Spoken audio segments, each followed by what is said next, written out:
I would like today to be the last day of the eyes. Now, that is going to take like 7 or 8 hours, so whether or not that actually happens is a different question.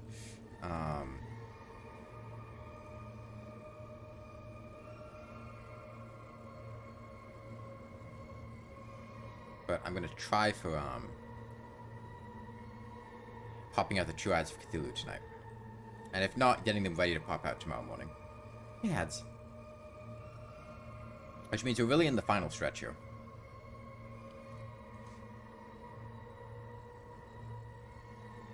You know, it'll probably only take a couple days for the core. So probably by the middle of this week we'll have killed him.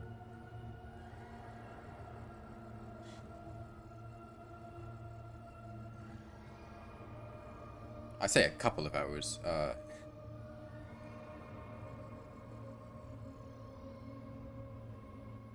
No, this is on expert mode. This is the don't dig up seed. This is not get fixed boy. If it was get fixed boy, he'd be spawning boulders from his eye. Will I ever play Sonic Roboblast 2? I think I can pretty comfortably say no. Hey Mike.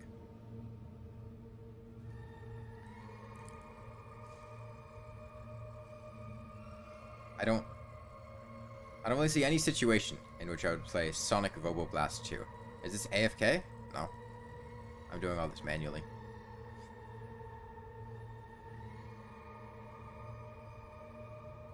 I am not doing anything other than this. Keeps going and going and going and going. I want to finish. I really do. The problem is, somebody decided to give this boss 217,000 HP. I don't know who that was. It's retro as heck and also pretty cool. I don't really like Sonic that much. Like, I was never really into Sonic games. Or like making Sonic OCs and writing fanfiction about them. Yeah, I just never really rode the Sonic wave.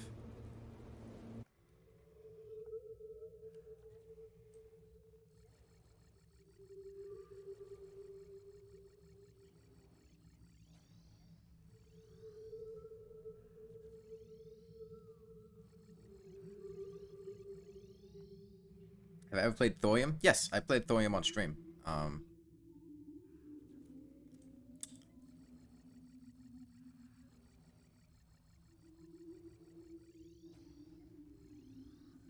It was alright. I wasn't, I kind of had a similar feeling after playing it as Calamity Mod, which is that it was fun, but I don't really, want to do it again. You know, someone had beaten Supreme Calamitous with a wooden bow? I didn't know. I imagine they probably used, like, arrows with damage over time effects, or just arrows that buffed the base damage up a lot. Trying to think of how you'd accomplish that. Base wooden bow sounds miserable, but if you get, you know, some powerful arrows, seems more. It still take forever and be really difficult, but any recommendations for hardcore? What difficulty are you on, Hads? And are you on PC? That's gonna change my answers a bit. Assuming you're on, well, really, regardless of difficulty, or platform, just generic tips. 1, recall potions are your best friend. You should make sure that you set a spawn point in a safe location that you can recall back to and have no risk of being hit or wounded or anything like that. Whether that be just a box floating in the sky, whether that be somewhere underground where all nearby spawns can't happen, whether it just be surrounded by NPCs. You want somewhere that if you're in danger, you can recall back to and just be safe. And you want to have the means to recall back, and recall potions are your best friend. Magic normal mode on Switch. Okay. Yeah, putting the nurse in that house is a good idea. I'm not too familiar with how difficult the Switch's controls are, particularly regarding swapping things around in the hotbar. But recall potions are your best friend. you should stockpile and use recall potions and not the magic mirror as much. Okay. Recall potions are much faster to get you out of a dangerous situation than a magic mirror is. But if you're on a platform where you can't really reflexively... Yo, what fate is Slugcat? Well, you can't really do that quickly. It might not apply as much. I would suggest building tanky.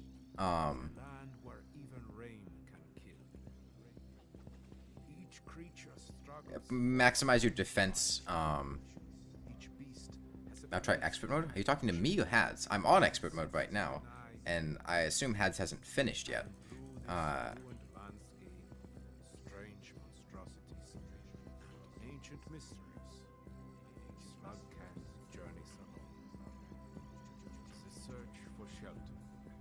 Living to fight another day is better than trying to win a fight.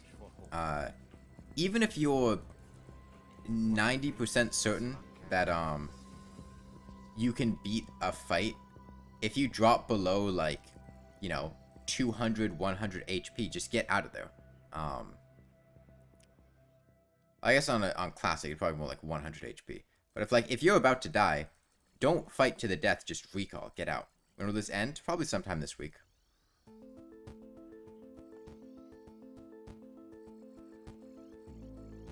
We're quite close to being done.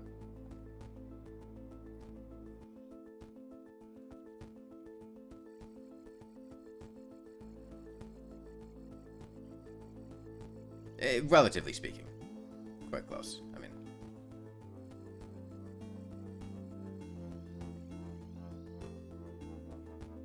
Okay, post Wall of Flesh. Setting up pylons throughout the world is a good idea, if you haven't already.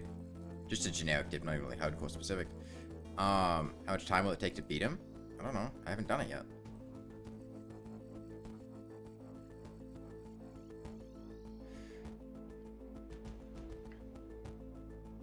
Probably the easiest hardcore build is building like a tank and then using ranged weapons.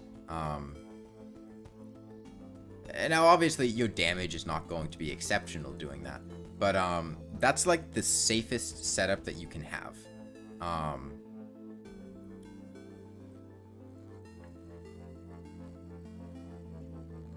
Since you're on Classic, you also don't really have to worry about things one-shotting you.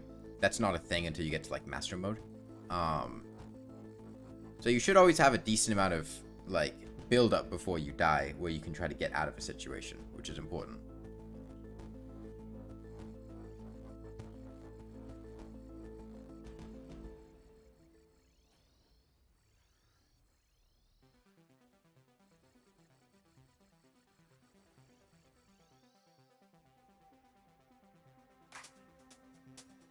Yeah, classic hardcore isn't, like, unreasonably difficult.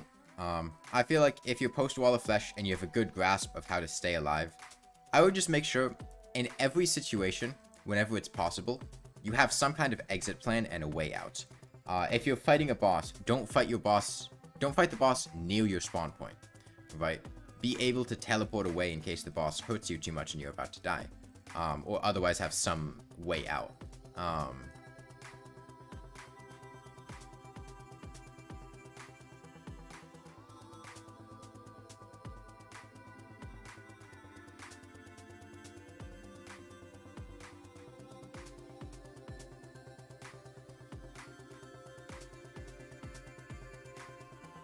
You absolutely can still die, though. Don't get complacent about that.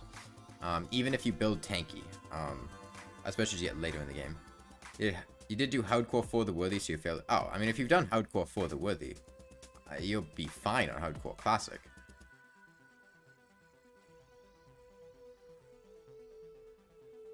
I mean, if you can do that, Hardcore Classic is way easier.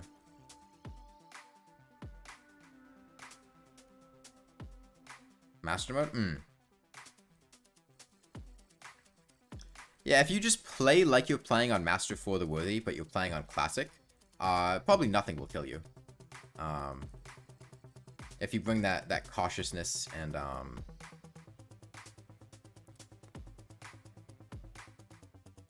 alertness.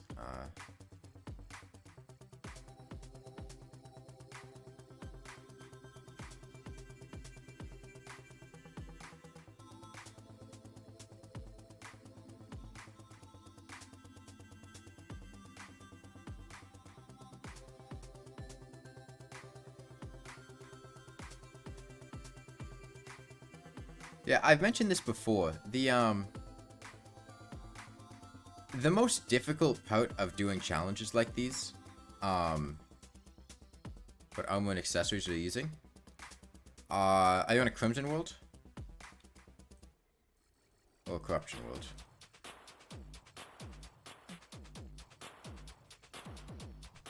Oh wait, you're asking me. Those ones. Valhalla Knight, helmet, oh, sorry. Hollowed Helmet, Valhalla Knight Chestplate, Valhalla Knight Greaves, Brain of Confusion, Shiny Stone, Hero Shield, Flesh Knuckles, Cross Necklace. And we're down an accessory slot. Because we never killed the Wall of Flesh on Expert. I'm sure plenty of people think that, but like that wasn't something the devs wanted to do. The option was between, like, nothing or Master Mode in its current state, I think. I think it would have been cool if it was, like, an Expert Plus with more things. Yeah, all my accessories are boarding. I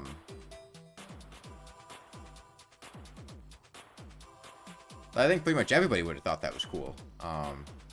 But I imagine that was more work than they, wanted to put into for a new difficulty and didn't want to put something like that in. I think they liked the balancing of expert mode and didn't want to encourage people to play on the higher difficulty for the sake of getting like good items or something like that. But yeah, like I've said before, the most difficult part of doing challenges like this is just streaming them.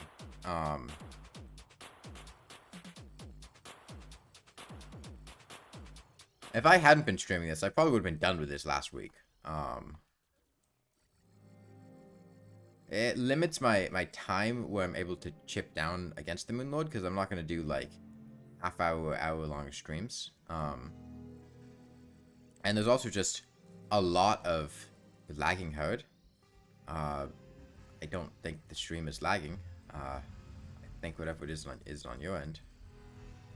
I don't see any indications of the stream having any issues reaching YouTube's end.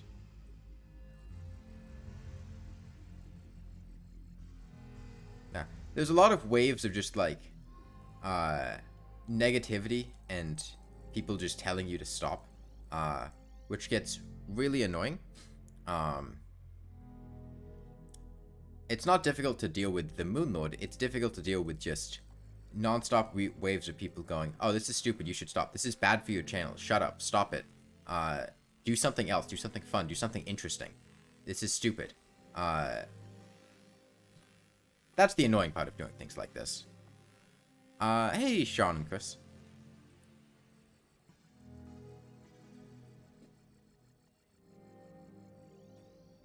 You do like 8-hour streams if you have the time. It also Moonlord background eye strain.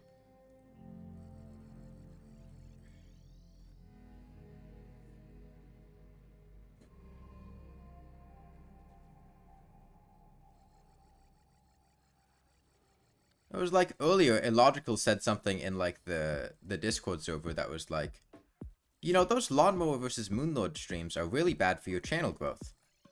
Okay, so? Like, so what? I've been doing this for 2.5 weeks. I'm not going to stop. I've already decided to do it and I knew what I was doing ahead of time.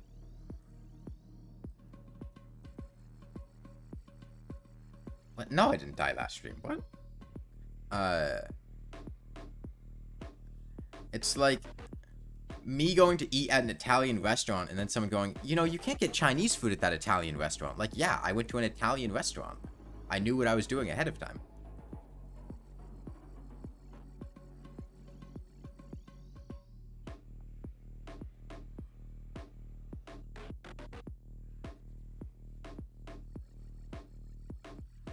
How is not dying sad?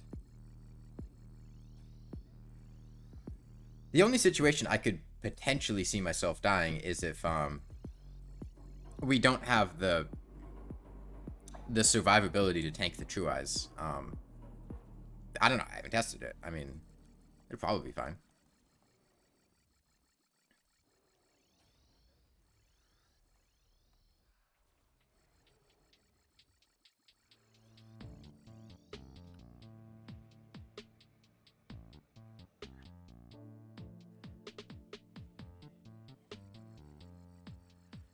How low are the other Two Eyes? 6 HP and 5 HP, respectively. For left and right.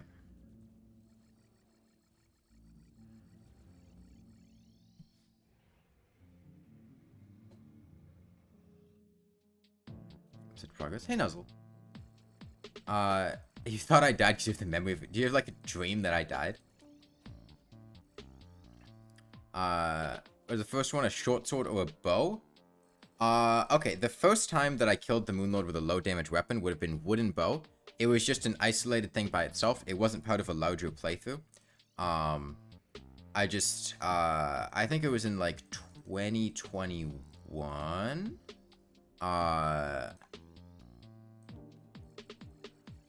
Maybe. I had killed the Moonlord with a wooden bow, and I'd used the flaming quiver to light those bows on fire. It was on master mode. And then a while later, I beat the Moonlord with a flare gun. And this was part of a whole playthrough. I beat the whole game with a flare gun, and the Moonlord was just the final boss. And then a couple years later, I did it with a copper short sword. The whole game, you know, including the Moonlord. I did the wooden bow on master mode. I did the flare gun on classic mode, because that was when I was streaming on Twitch, and like nobody was watching the stream anyway, and I didn't really feel like dragging it out for another like 5 or 6 hours, or however long expert mode would have taken. Copper short sword I did on expert mode.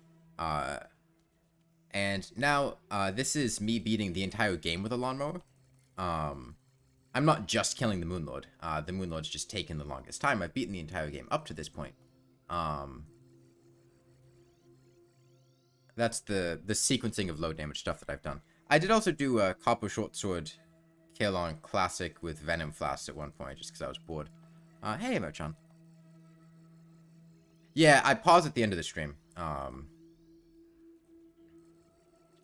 Yeah, there's a type of person who seems to enjoy either coming into the streams or Discord server where their mission and goal is just to like either make it seem like I'm unaware of the fact that what I'm doing is repetitive, and like hammer home the fact that I could be doing something else, or just try to like convince me to stop, which is strange.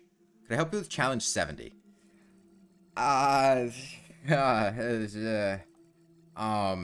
Did you watch the video where I went over all the challenges? That is gonna be like the best advice I have for challenge 70 is that. There's a mod you can get on the Steam Workshop that skips the first I think 2 phases of Sliver, which can make I know a couple people that have used it. I haven't myself. I'm not too familiar with it, but it makes it less repetitive because the first 2 phases are basically free, and it makes it so that you can just get back into phase 3 or 4 or 5 or whatever without spending that extra time, if that's something that you want. There is slow reaction with cross circles. I assume you know that the cross circles show up at the intersections of the lines, the rainbow colored lines. I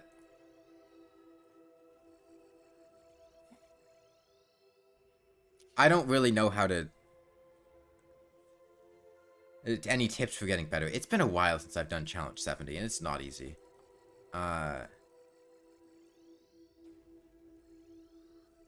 What is challenge 70? Challenge 70 in Rain World. In the Downpour DLC, there are a bunch of arena challenges that were added, which are basically, they put you in a room as a particular slug cat with a particular goal, and you just have to finish that goal. And challenge 70 is notorious for being by far the most difficult of those challenges. It's also the last one. It's kind of silly. I'll spend time whatever way you choose, not wasted regardless of how you spend it. Are they exclusive to the DLC? Yes. The challenges are only in the DLC.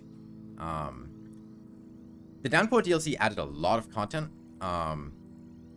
and a lot of it is exclusive to the DLC. Expedition mode, which is the mode where you get random objectives you have to complete.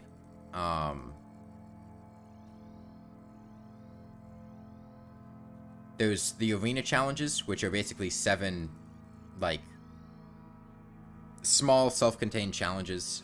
Usually they're not too short. Sorry, usually they're pretty short. 70 of them are the daily quests or something. No, it's 70 because each Slugcat has... How many buff potions do I have left? Buff potions aren't an issue. At the start of this fight, I was concerned that the Moonlord was going to take too long, and I actually didn't get enough buff potions, so I went ahead and researched the buff potions to give me an infinite supply of them. I think I actually had enough to begin with, based on how long this is taking, but yeah, I think I would have had enough. I didn't need to research them, but I was concerned it was going to take like 100-something hours, and I only had enough buffs for like 80 or 90 hours. I didn't want to get 90 hours in and then go, shit, I'm out of potions. Now my tank setup isn't really working and I'm, like, dying. So I went ahead and just solved that problem with Journey mode. Each Slugcat has, like, 6 quests, I think, or 7. And then there's a row at the bottom.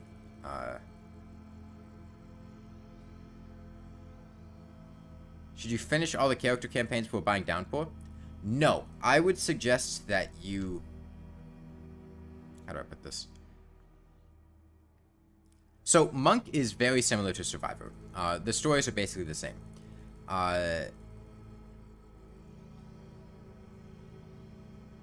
Hunter... How do I put this? I would recommend that you play Hunter, but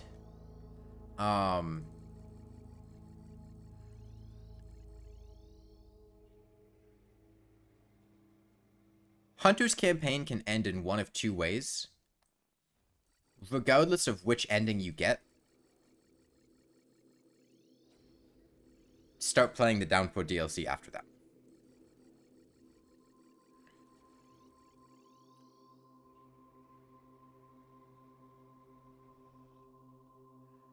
That would be my suggestion for Hunter. I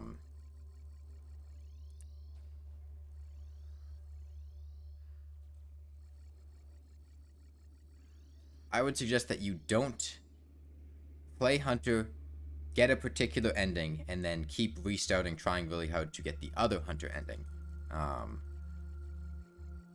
I would recommend that regardless of which ending you get, that you keep that save file as is, and then get the Downpour DLC and play the DLC Slugcats.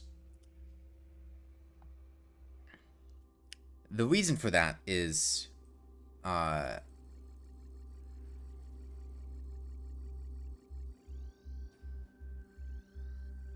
just, you want to do what I said. Gotta get your mic back. Alright, see ya. Heard that if I die, I lose all my progress. Yeah, I said that. I should do daytime episodes of Light with a Lawnmower if it's possible. It's...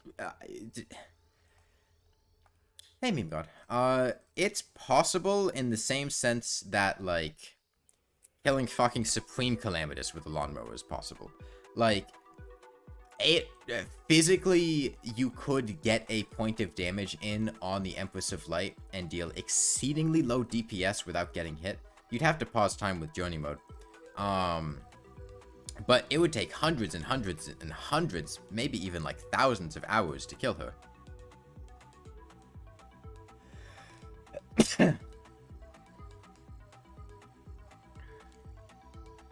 Yeah, I would suggest you play Hunter until you get the ending screen, and then once you get that ending screen, keep the Hunter save file as is, and then start playing. Get the DLC Slug Cats and start playing them.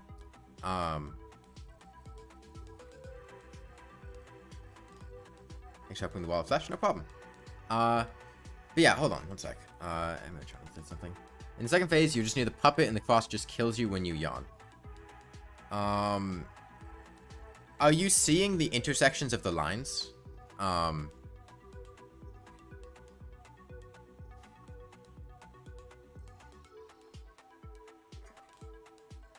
Like, what is... The puppet kills you when you yawn.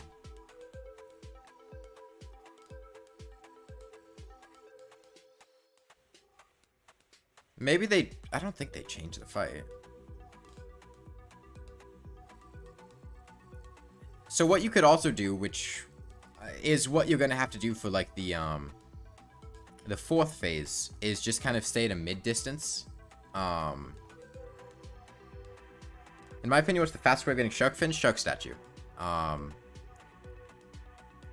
don't even think it's really an opinion. Shark statues are the best way to get shark fins. You do need to have a shark statue, though, is the main issue, though. Other than that, just go in the ocean, with a battle potion, water candle, stay in the water. Nighttime spawn rates to be higher. How do you get a shark statue? You just find them underground. They look like a shark. There's not really any consistent strategy to do it. Spelunker potions will highlight them. If you don't have one already, I assume you just want like a mega shark since you just killed the destroyer. I don't think it's worth going underground trying to hunt for a shark statue if you don't have one already. I would just go to the ocean and with spawn rate buffs and try to just get shark fins because you only need 5 of them. If you have a bunch of hunter potions stockpiled, like you have a potion chest and you got like 10 hunter potions that you've looted from various chests and stored, you could throw those in the shimmer. And that will get you shark fins. Shimmering potions doesn't give you 100% of the materials crafted into them because the alchemy table would make that infinite potions, but you can get some shark fins that way. For range, what is better, adamantite or hollowed? I would use hollowed. I mean, the hollowed set bonus is really good. I play Hollow Knight before Rainworld. Oh, you haven't played Hollow Knight? You're in for fun then. The shark statue does have lower chances per individual shark to drop them, but hold on. I think a phone call. One sec. Hello?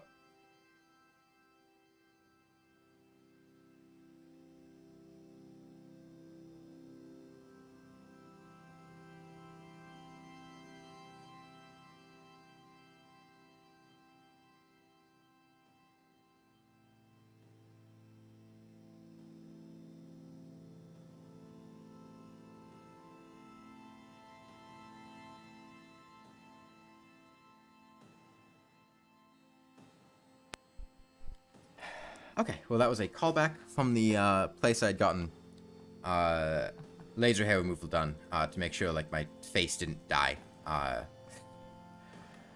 I wasn't having any irritation or anything. Shark's Edge is a 0.2 multiplier. Yeah, it's not an easy statue to find. But if you're looking for it throughout the game, it's pretty easy there. And yes, the sharks do individually have lower drop rates, but you kill them way faster. You know, with hard mode weapons, you're going to be killing, like, a shark every couple seconds. Maybe even faster. How would my face die? Well, like, if I had, like, a burn from the laser being too hot, or there was, like, irritation or things like that. Hold on one sec. I had missed what Nuzzle said a minute one. I'll go back and read that real quick.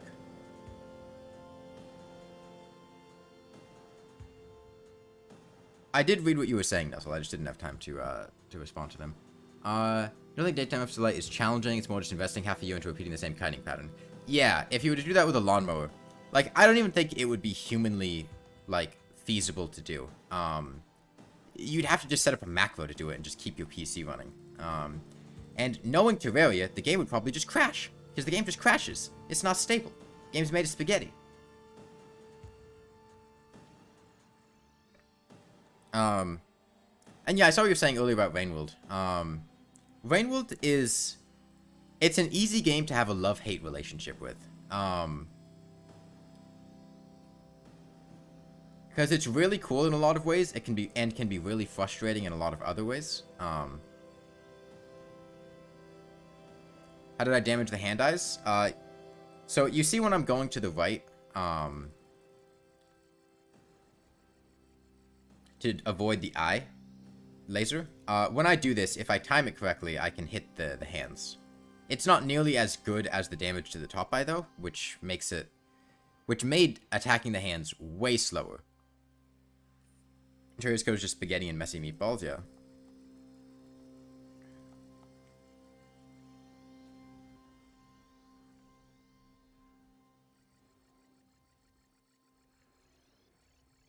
Yeah, Randall, some of your absolutely favorite gaming moments and some of the worst moments. Which ones are your favorite and which ones are the least favorite? What's my plan against the Moonlord healing? Just teleport away. Did I see that guy that made a PC in Terraria? So I have knowledge of this, but it's not the knowledge that the rest of you have. Which is, I'm familiar with somebody making a PC in Terraria, or several somebodies, because I'm in the wiring Discord where they talk about it. And I saw them mentioning it a couple times, but I think they made like a video on it, and I didn't watch that video. But I'm aware that they've been doing it,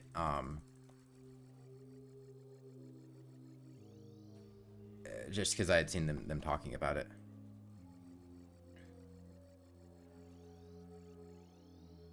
Moonlord's health was 102222. Yeah. It's gonna go past 100000, pretty soon. It's made with nothing but spaghetti and really buggy game design. Yeah, a lot of it's patchwork and just kind of put together. Which can be annoying when doing things like this because the game's quite prone to crashing doing stuff like this.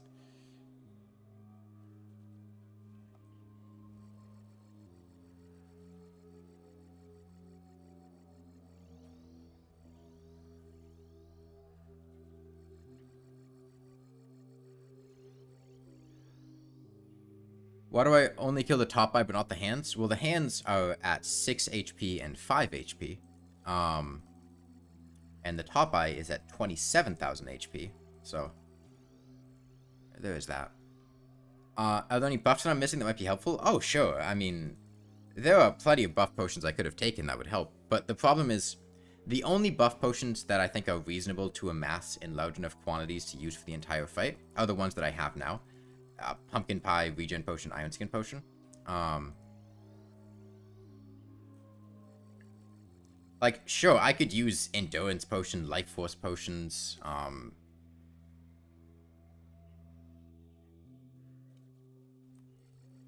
just trying to think about it. I guess really just kind of those two. Why don't I set up an auto-clicker for this?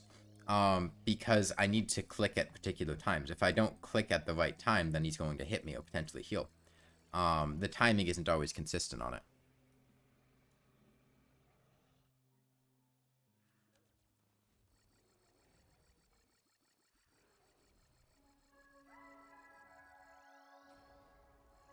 The Moonlord's teleporting laser, depends on which side of you he's on, and, I have a question. Would I have fun but always die, or not have fun but win a lot? I assume that's a would you rather and not like a threat. I'd rather have fun. I mean, if I'm not having fun, I just won't do it. Hey, bad name. Your least favorite moments would be, it's like, General issues with enemy luck, going to dead ends pointlessly for hours before leaving, or having gained nothing, a few small things like that. Yeah, they can be frustrating. When do I expect to be done with this? Sometime this week. So, to be an update for the game, what do you think it should improve on? That's a weird question, because I don't know that Terraria has that much that needs to be improved on. Like, I think the game's in a fine state as is. I don't think the game needs more bosses. I don't think the bosses need to be made, like, overhauled or made more difficult. Balance changes? Like what?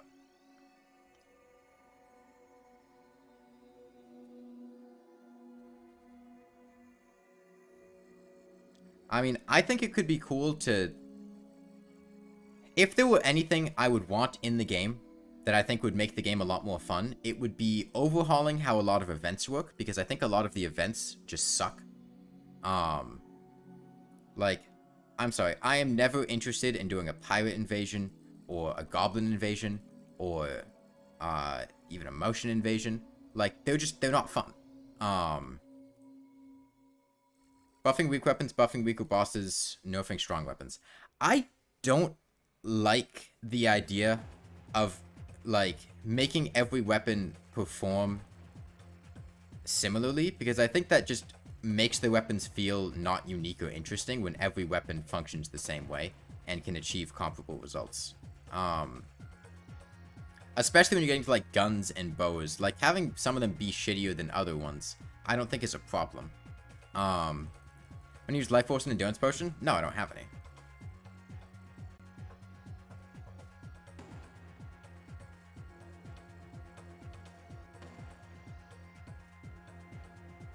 Yeah, if I had a summon, the summon would be killing the Moonlord. I wouldn't be killing the Moonlord.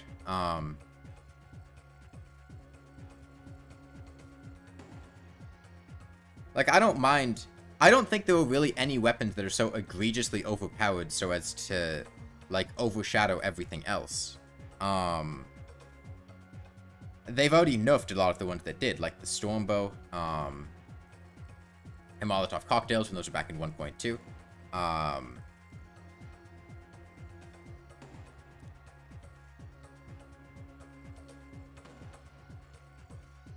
Maybe Zenith? The Zenith is a post-game weapon that's intended to be overpowered. I think nerfing that would be a mistake. Like, if you made the Zenith bad, why have it exist at all? Demon Scythe? Pre-hard mode's progression is all over the place. Like, basically every best weapon in its class can be obtained before any bosses.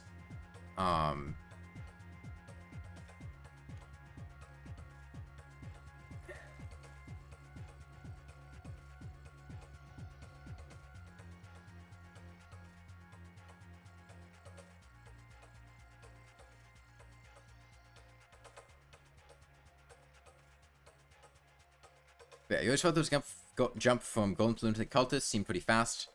Yeah, well, the reason for that is,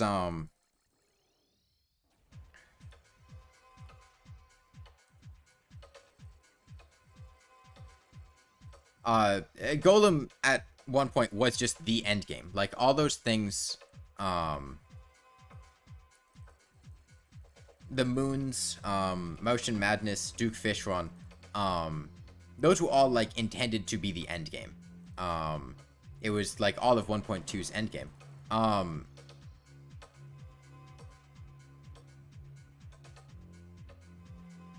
mean, they did buff Phase Blades quite a lot in 1.4.4.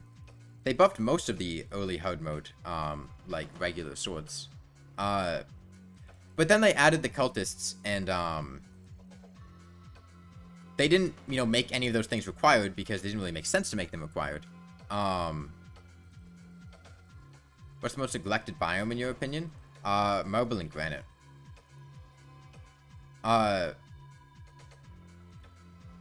It's actually thinking of better weapons to use for Ranger. In terms of, like, ease of use, yes. In terms of DPS, not really. Even with gold coins, the coin gun still kicks ass. But yeah, they kind of just added the... Did the game fucking pause?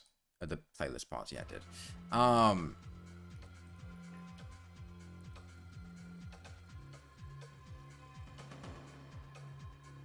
Yeah, they kind of just added the cultists, but the problem is that all of the cultist and pillar things completely overshadow everything before it, so there's not really much reason for doing them. I had mentioned this the other day. I think the game would have been... The end game would have been more fun and interesting if there were not pillar weapons. If the Moonlord's balancing and the pillar balancing was a bit different, and you essentially geared up with the post-golem weapons and things.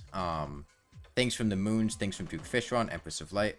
And then use those for the end game, because as is, those things don't really serve a purpose in progression besides killing cultists and pillars, which are easy to do regardless. And then you just get weapons that completely outclass them for the Moonlord itself, with a couple of exceptions in particular situations, but even still they tend to perform comparably, not better. And the pillar weapons are free anyway, so it makes pretty much everything post-golem feel meaningless.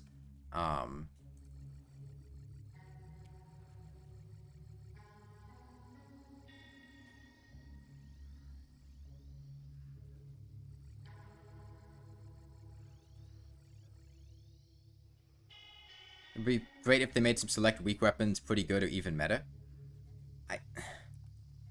For summoners, I could see that being fine, but like, I don't think that needs to... I don't have a problem with weak weapons being bad, because like, you can use pretty much any weapon to decent effectiveness. I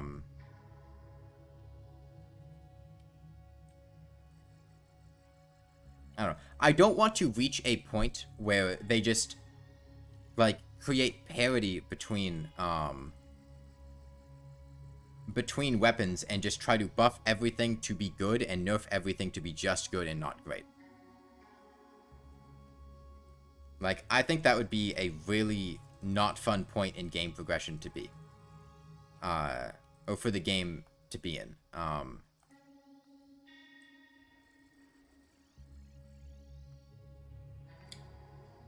Like, it's a single-player, non-competitive game. You don't need every weapon to be balanced around each other. Some weapons can just be much better than other ones. There you go.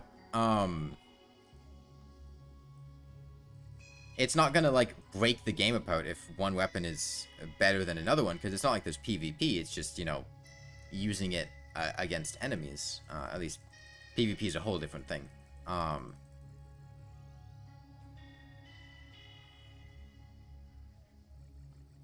It's like why I find weapons in Dark Souls 1 to be a lot more fun than weapons in Dark Souls 2 and 3. Is because, you know, just having like Black Knight weapons that are like super overpowered is really fun. Because you're just using it against enemies. And sure, it's a problem for like PvP, but like, I don't care, I don't play PvP.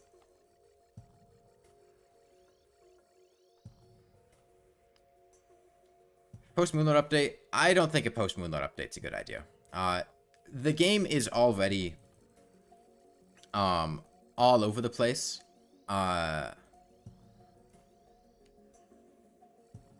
Late game in terms of like number scaling and things like that. Adding more stuff post Moonlord is not a good idea. Because you have to consider the fact that everything post Moonlord would be scaled to the power of the items that you get from the Moonlord. And then you get into the calamity issue of like things having millions of HP.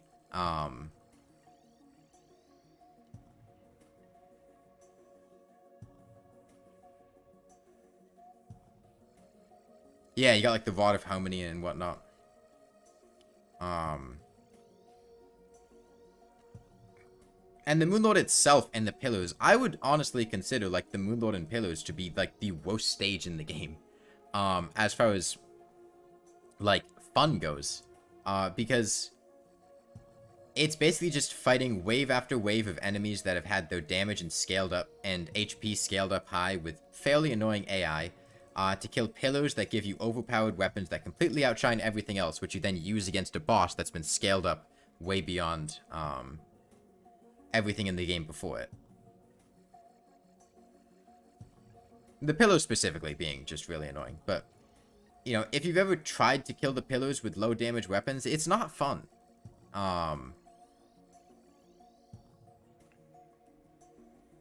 If they do a post-Moonlord update, they should add a simple boss rush with stats and things.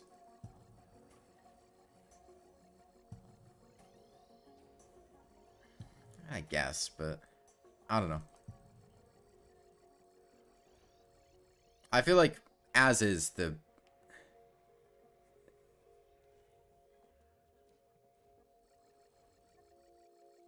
adding more content as opposed to refining the content that's already there,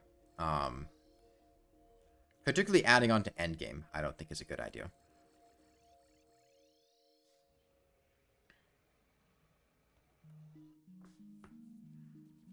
The last thing that Terraria needs is just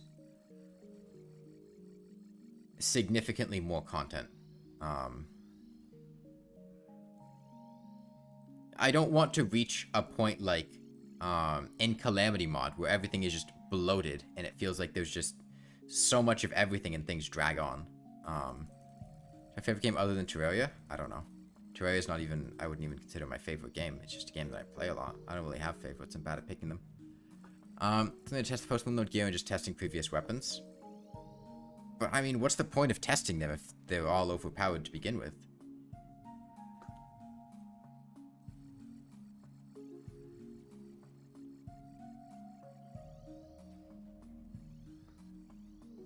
Needs more stuff for builders and creativity. That is... the problem is, Terraria has a lot of limitations based on how it's built. And I don't know how much more things they can add for builders and creativity.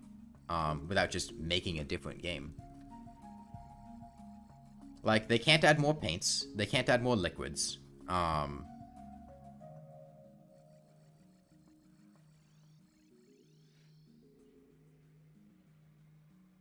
a certain point, just... you know, rebuilding or making a new game. Terraria 2 is eventually going to come out. I mean, that's not guaranteed. It's entirely possible it couldn't come out. Games get cancelled all the time, even if they plan on making it.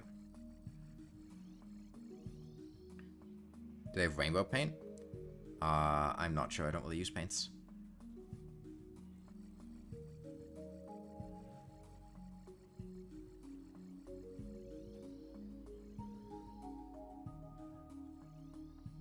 Especially because another reason that I'm not, like, super interested in, like, more Terraria updates is because Terraria is a boat that's being held together with duct tape and string. And every time that they add a new update, they just, like, make a hole in the ship, and then patch it up with more duct tape and string.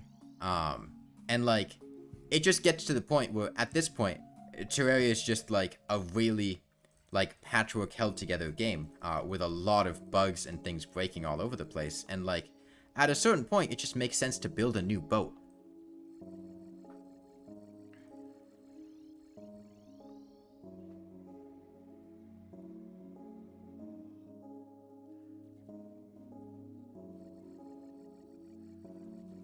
The game's 12 years old.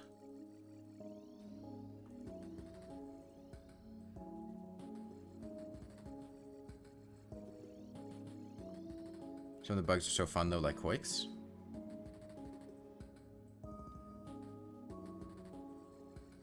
Well, the captain likes a couple of the holes, but most of them he patches up.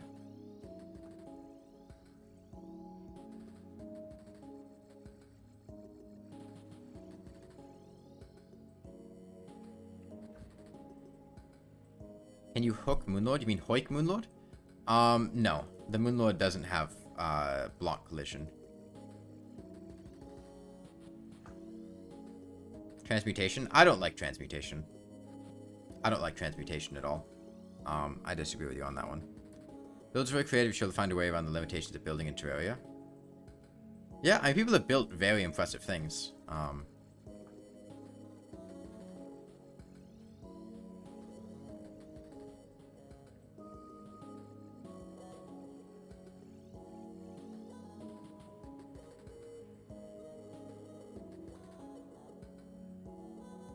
Evade him with Hoiks? Oh, I mean, if you build a complex enough Hoik system, you can do, you know, there were very little movements that you couldn't do with Hoiks. But like I'm sure you could make a Hoik path to avoid the Moonlord.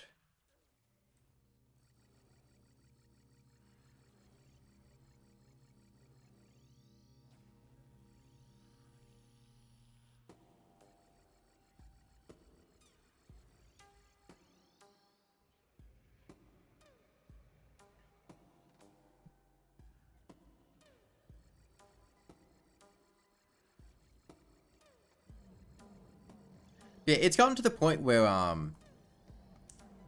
you know, I don't mind Terraria getting more content updates, but, you know, when they say something is the last update, I'm at the point of, like, you know, kind of hoping it's the last update, because I'd be more interested in them moving on to make a new game than to try to keep patching up Terraria with, more and more masts. Because I feel like the game's in a good area, in a good spot. Especially because, have I done a Boomerang only run on hardcore? No. Like, if they stop updating the game, that's going to allow them to reach parity between versions and potentially work on crossplay.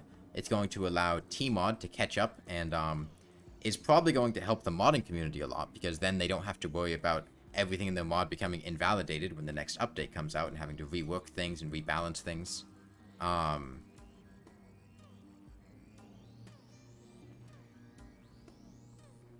Like, if 1.4.5 is the final update, like, I think that's fine.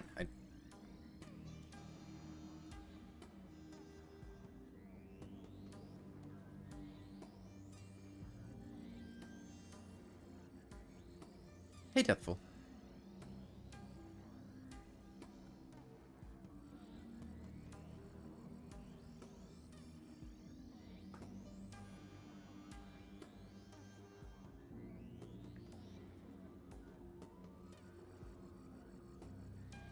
You know, maybe... I feel like if they still wanted to add another update... Yeah, that's kind of what I was gonna get at, Yuko. Is, if they wanted to, the other thing you really want added is cross-platform. You can't get cross-platform until they, like, stop updating the game.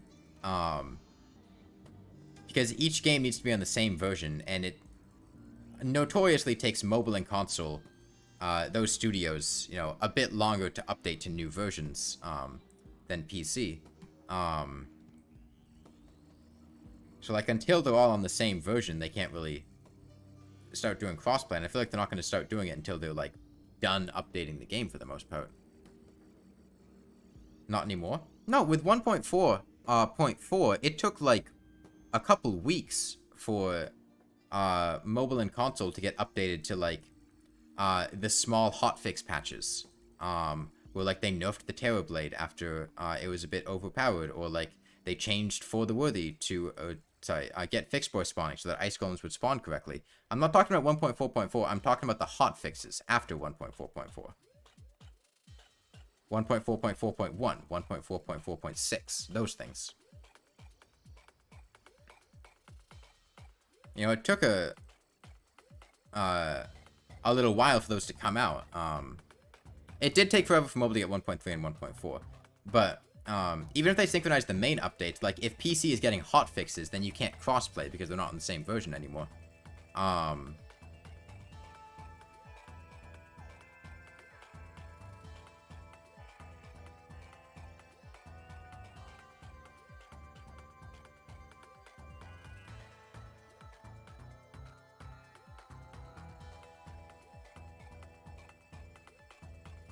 Yeah, I mean, I feel like just making an update where they essentially, potentially, crossplay for PS4, Xbox are dependent if both parties agree, in addition to the updates being verbatim on both sides.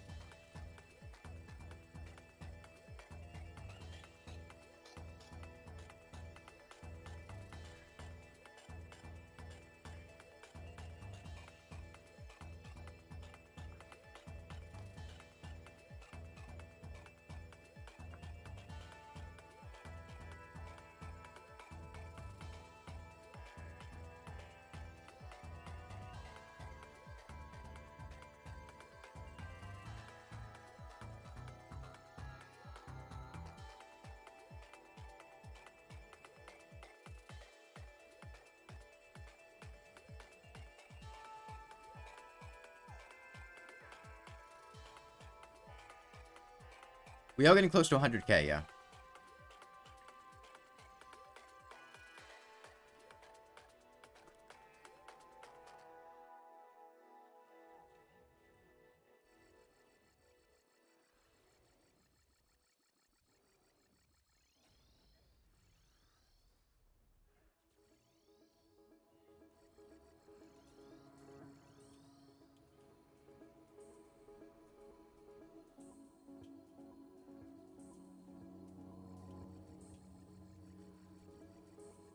I have a really unhealthy habit, which is that, I am, like, a massive slut for gummy worms. Like the trolley sour gummy worms. And like once every couple months, I will just get like a huge craving and just get one of those like giant 2-pound bags. And just blow through them. To random message to one of your friends at like 3 a.m. simply saying, giggling right now, I'm so gay. What? Anyway, yesterday when I was at the grocery store, I just caved in and got like a massive bag of gummy worms. I am craving sugar, yes, but specifically sugar in gummy worm form. I mean, I guess that's one way to come out to your friends.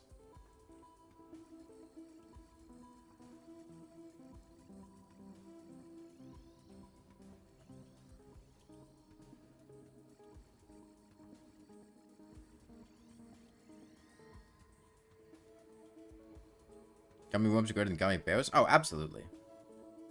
Why specifically gummy candy? Not specifically gummy candy, specifically gummy worms. I don't know. I don't know why. Do I like jelly beans? Oh, I hate jelly beans. I can't stand jelly beans. It's a texture thing. I really, really do not like jelly bean texture.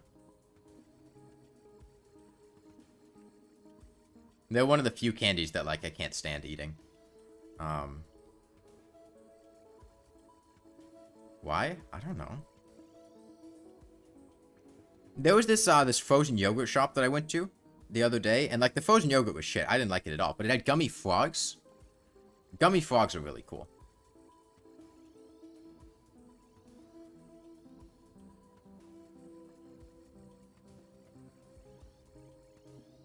Licorice? Not a huge licorice fan. But, like... I don't really eat licorice. Yeah. Here we get cereal. Alright.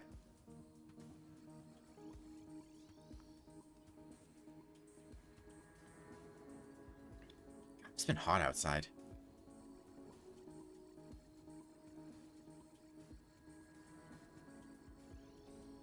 Oh yeah, by the way, so my sister and I got a stick bug last weekend. Not like yesterday, but like, you know, the week before.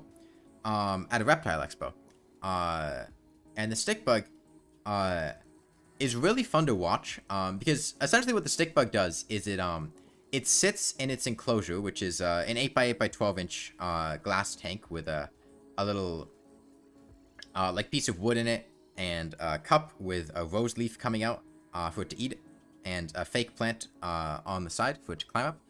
And it sits there, and it looks like a stick and does not move. Like 90% of the time. And then occasionally, like, it'll like raise a leg and move.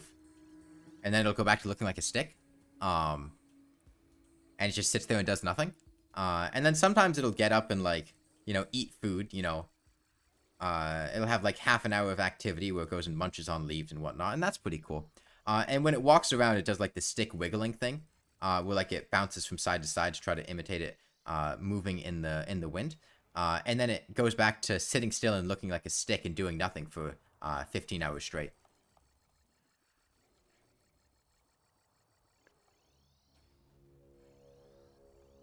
Last time you had jelly beans during the good tasting jelly beans or horrible, shitty, piss tasting jelly beans trend. You don't like jelly beans anymore.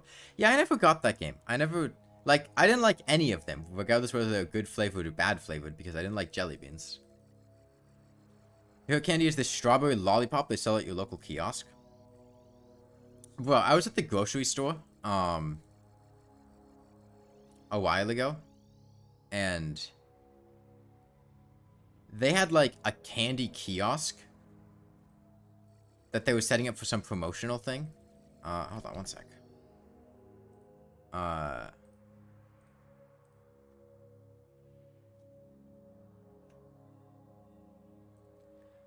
They had this like candy that like just a big like I don't even know what to call, I guess kiosk kind of the word.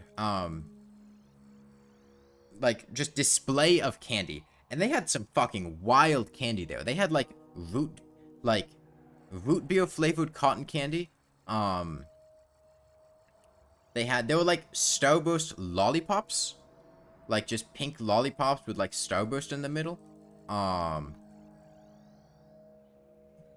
Any advice on how to get slug pups through chimney canopy? Carry them on your back. Your back got Mega Shark and Hollowed Armor. Nice. Good luck on the Twins and Skeletron. The hell, who would eat that shit? Exactly. I don't know. And yeah, welcome back, Ninja.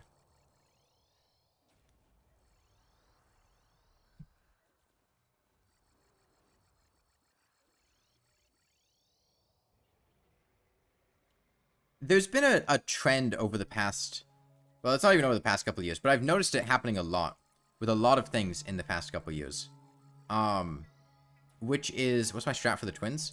Gravitation Potion's good. Basically, I usually go up and down. Usually I'll use Wings, Gravitation Potion works well, or you can just run horizontally on a flat platform, and that works pretty well. Have I done no armor, no accessories? No, but I've done no armor and no accessories separately. Like, I've done a... Wait, no. I've done... Actually, sorry, no armor, no accessories. No, I was doing a no accessories run for a while, but then I stopped doing it because it was boring. I was thinking of no NPCs and no crafting. I just don't think it's very interesting. Have I done Terraria hitless? I've done 1 HP hardcore past Plantera. I didn't finish the game.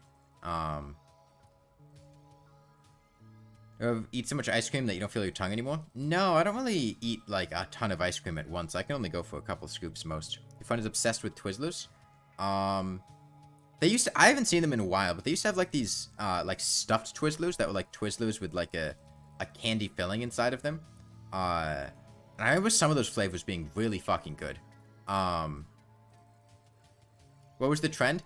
There was like this jelly bean game where like you would get a mystery jelly bean out, and there would be good ones and bad ones. And like you didn't know whether it was a good jelly bean or one that like was literally like shit flavored, or like skunk flavored. Yeah, I think that was it. Rubinsky, yeah. What was I talking about? Yes, there was the... you're gonna find Wall of Flesh ranged emblem. If you found the shimmer, you can shimmer whatever emblem you got into... You can cycle through the emblems in the shimmer. So if you got a warrior emblem, you can throw it in until you get a ranger emblem. Why would you pay to eat food that you know will taste bad? It's a party game type thing. Like, you get a bunch of people, friends, family, peers, whatever, and you basically just pull out the bean boozle, and you go, ah, shit, you got bean boozled, as he eats, like, a jelly bean that's literally, like, flavored like piss, and you look at him and you laugh, and you go, this guy's eating piss. And then you get one that's, like, lemon flavored, and like, that's it. That's the game. When I typically fight Duke, I usually do him post-Plantera, post-Golem. I don't like pre-mech Duke very much. I think it makes most of the rest of the game not fun. But yeah, in the grocery store, there's been a trend of, like, cereal companies, branching out into products that are not cereal. Like,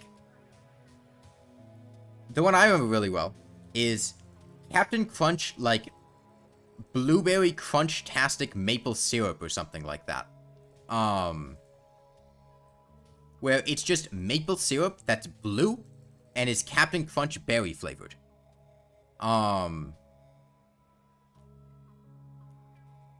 And it's by no means the only one. That's the only one I can remember off the top of my head. But just, like, going down the grocery aisle and seeing, like, oh, what do I want for maple syrup? Oh, do I want to taste Captain Crunch's, Crunchalicious, blueberry, nectar? No.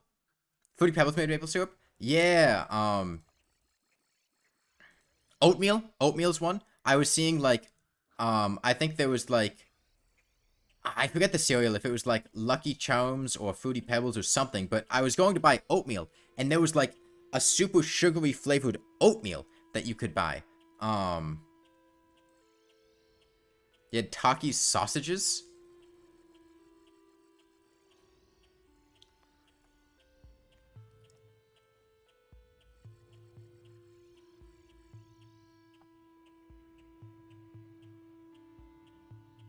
But yeah, just...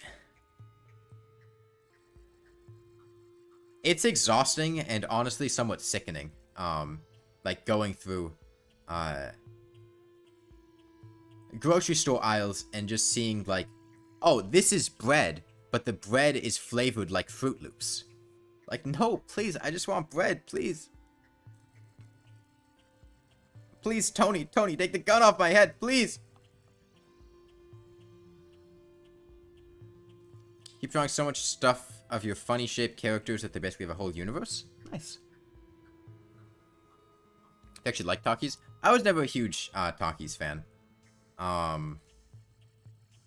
They started being really popular when I was in like high school. From what I remember. And I never vibed with the flavor. Maple? I don't know what that means. Oh, maple syrup. I see.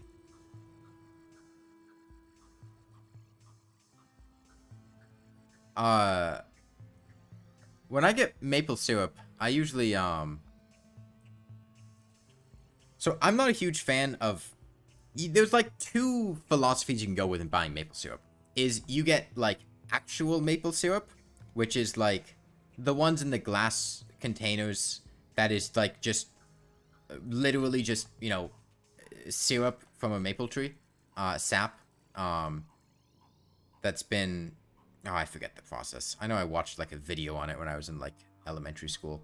But they tap the trees and then they like refine it or whatever. And then you've got the maple syrup that's like Mrs. Butterworth's sugar-filled maple coma, where it's just like you slather it on everything and it's just like a super like sugary with like artificial flavoring maple syrup, and it costs like $3 for a giant container of it.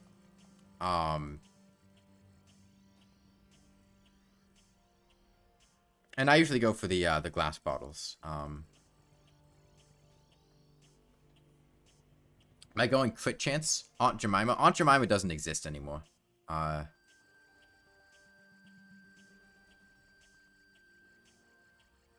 She got taken out back and shot and replaced with, like, the Pancake House or whatever. Am I going crit chance? No, the, Lawnmower cannot crit. What's this big dude who killed me? Are we talking about Terraria? Like IRL?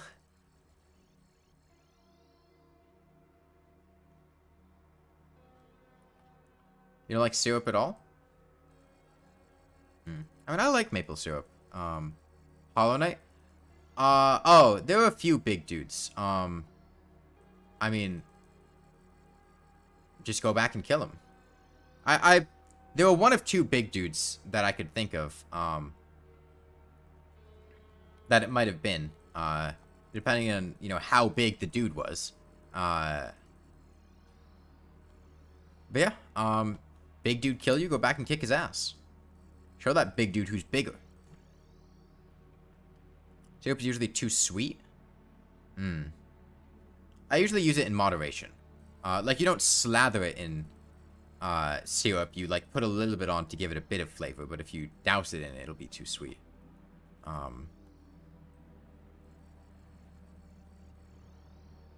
You love those Chester's Flamin' Hot Fries Cheetos? I'm not a big Cheeto fan. Personally. You guys don't just drink it from the bottle? Ninja, what is wrong with you? Same issue you have with honey. You fed so much a few years ago that's just now. Is that a thing in Canada? You just down maple syrup from the bottle? I mean, like, maple syrup that's actually, like, maple syrup and not just, like, Mrs. Butterworth's maple orgy. It's expensive down here. I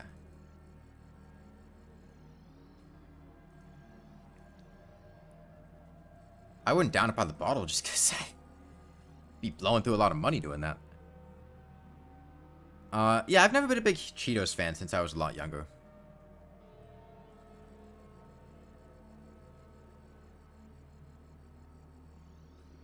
Actually, I guess I could think of 3, big dudes that might have killed you immediately in the starting area for Hollow Knight.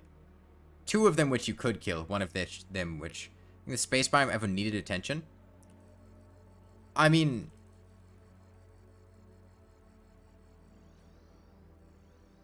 I don't have a problem with the space biome as is. Like, I don't think it needs attention. It could have gotten attention, but, like, space and the atmosphere is just empty. Like, that's, like, the defining characteristic of space, is that there's nothing there.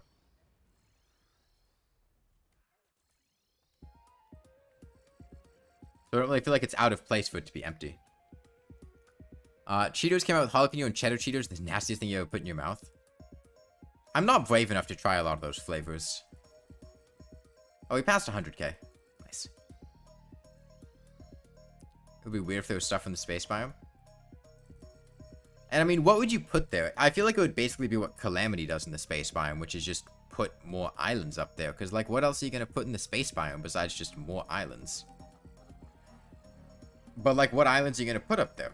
You'd either have to make its own content or just put content from the rest of the game up there. Like a meteor? Meteors fall, though. That's, like, their defining characteristic. Dead asteroids or asteroid belts? Yeah, you'd basically, at that point, get into, what Calamity has. Where it's just, like, rocks in space that you can go mine.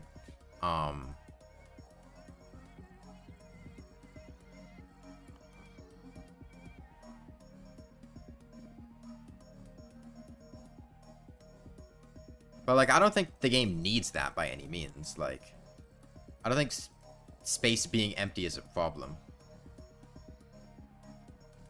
Conversely, you know, I do think granite biomes and marble biomes could use a lot more love.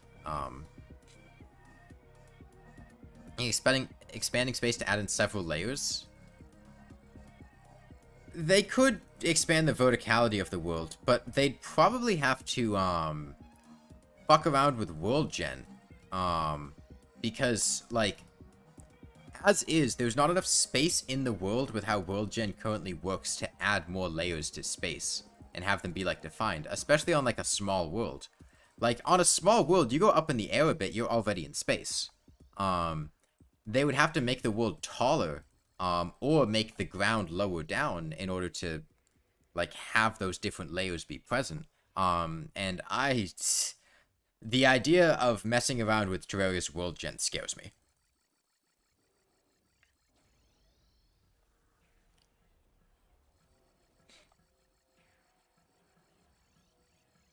I would hate to fight the pillars in space.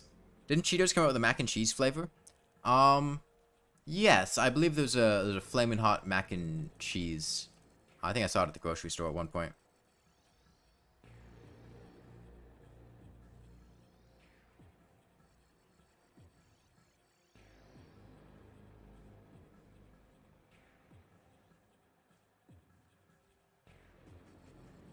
I disagree, Peninja. I think fighting the pillars in the rest of the world makes the pillars more interesting than if the pillars just got their own arenas up in space. Because, like, the whole point of the pillars is that they're invading the world, right? There are these otherworldly threats that are, like, fucking things up. If they just, like, exist in space and don't do anything, like, why would you care? It'll be a granite or marble biome update exclusively. I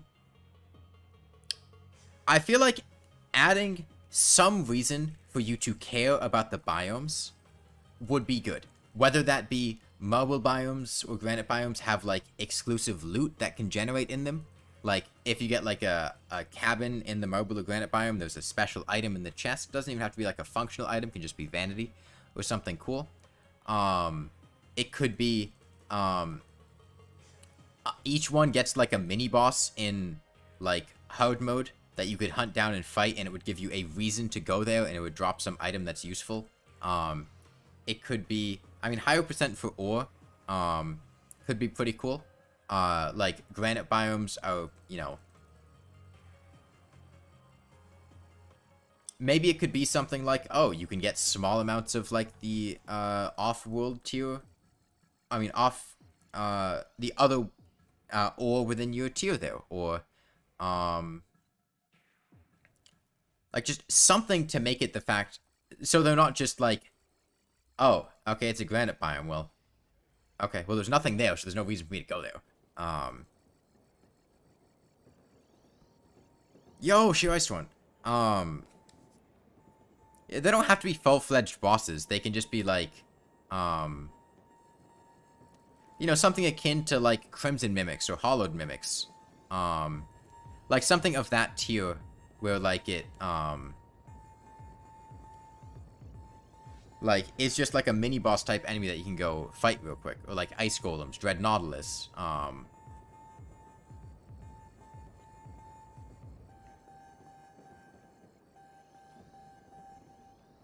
Because as is, they've been in the update since they've been in the game since 2015. There's like never been a point in time where you've like had any reason to care about the granite or marble biome. Like, sure, the building materials can look kind of cool. What counts as a mini boss? So it's more in terms of like the things that it drops and the balancing. Pocket mirror for Ankh Shield. It's easier to just shimmer a blindfold than it is to get a pocket mirror from a Medusa. Blindfolds are extremely easy to get.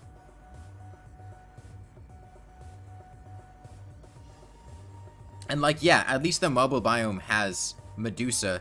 It has the Medusa head. It has, you know, hoplite armor or whatever. Granite biome has jack shit. Granite biome has the night vision helmet, which can make the ultra bright helmet. And granite biome has like geodes that drop. And like, that's it. Why would you ever like spend time in a marble biome? Oh, sorry, in a granite biome. There's nothing there. You know, something like a spider biome, it's got like, okay, it's a small mini biome. It's got a chest in it with a unique item, and it has hard mode relevancy because you go there to get spider armor and a spider staff and queen spider staff as a summoner. You know, you notice it, you loot it, you make note of it, and you come back to it later. It's a useful area. Granite biomes are like that, except that there's nothing useful there immediately, and there's also nothing useful there later. Javelin's not bad for early game. Yeah, you just have to farm them.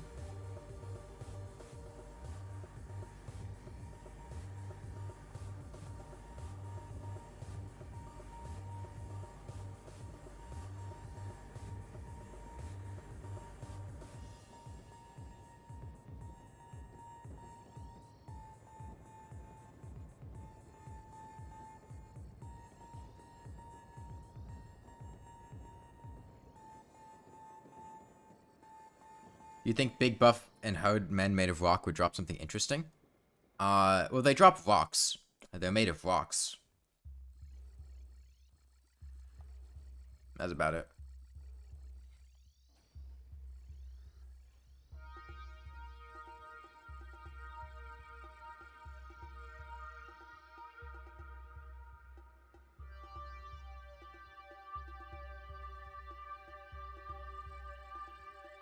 Yeah, especially since they made Bone Javelin's World Evil boss. Because it used to be you needed a Deathbringer pickaxe to mine fossil. Or a Nightmare pickaxe. But that's not anymore the case, so... It doesn't even need all of those things, Xander. But just some of those things. Something to give you a reason to go there and to care about the biome. Doesn't need to be a big one. Doesn't need to be, like, really good. Just something.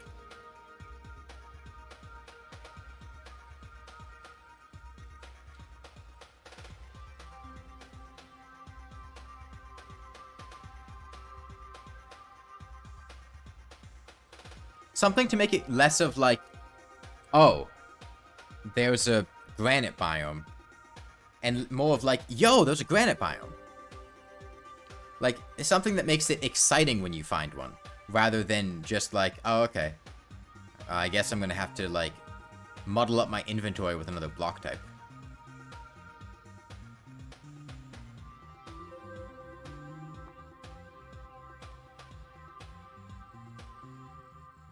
You know, spider biome, when I find one, it's like, okay, I can get cobwebs here. Very useful for a lot of things.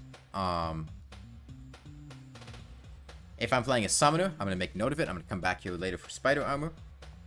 And if I don't have a grappling hook, I can get a web slinger here. And that's a pretty helpful boost right away. So when you find a spider biome, it's like, nice. There's value here. There's a reason for me to seek this out and want it. Whereas with the granite and marble biomes, it's just like, well, I'm gonna avoid this place like the plague in horde mode, because fuck Medusas.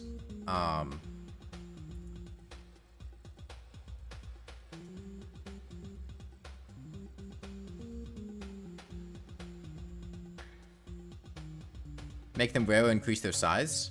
Yeah.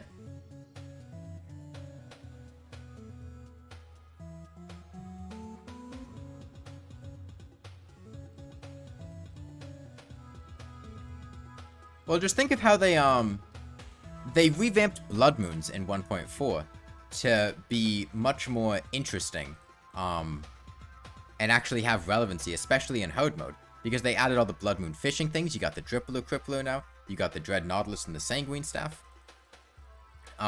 Even in pre-horde mode, you've got the Vampire Fog, and, like, that makes Blood Moon something that you want to seek out. When you get a Blood Moon, it's less of, like, oh, shit, there's a Blood Moon, and more of, like, yo, there's a Blood Moon, I can fish now, I can do something during this time.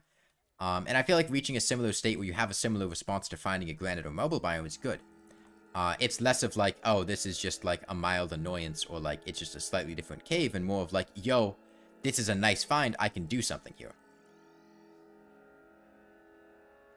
Yes, granite doesn't have any horde mode enemies. Although, to be fair, marble biomes also didn't have any horde mode enemies when they were introduced. Because, for some fucking reason, when 1.3 came out, they made Medusas a pre-horde mode enemy. And then quickly realized that was a massive fucking mistake, and made them horde mode enemies instead.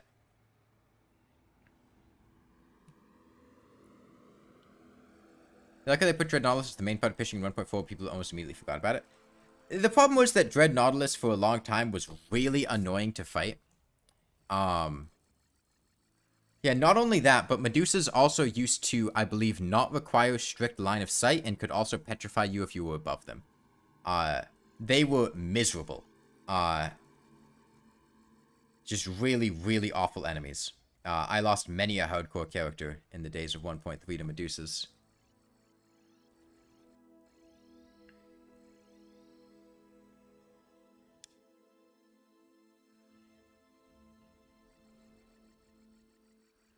Some kind of rock thing. I don't know.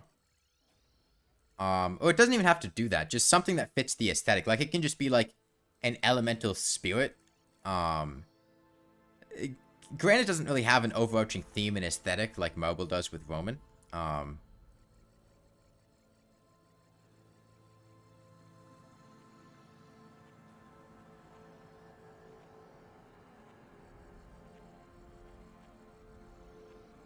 Some kind of rock enemy, though. Yeah, the problem with Dread Nautilus is that for a long time, Dread Nautilus was just really annoying to fight unless you cheese Dread Nautilus. So, like, people either cheese Dread Nautilus or just didn't fight it.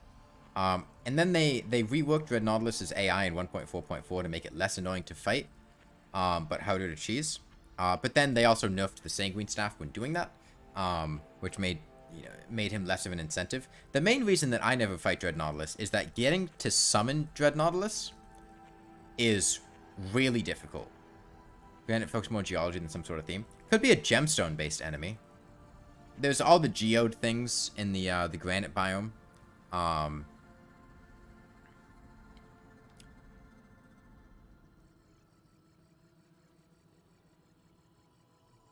It would be It would be pretty unique aesthetically if it was, gemstone associated, covered in geodes or something like that. Hell, honestly, like a hard mode enemy that just dropped a fuck ton of geodes for gemstones, could actually be like good design space to explore, because that would be really helpful for builders that want to make like gemspoke things or stained glass. Very easy source of gemstones. And you could also have it drop something else. And it would be less of like, oh, okay, I need to sit here farming, these pre-hard mode enemies that rarely drop geodes, and more of like, I can go kill the worm geode guy, and get like 20 geodes from it. It's hard mode, so like unbalancing money and things like that isn't really much of an issue, along with just getting gemstones, because like, what are you going to use the gemstones for? Phase Blade? A ranger weapon that uses gems as ammo could also be an interesting idea. The problem is that unless you had something like the worm boss, that drops a bunch of geodes, getting ammunition for it would be difficult, because it would probably be like something akin to a sniper rifle that fires gemstones.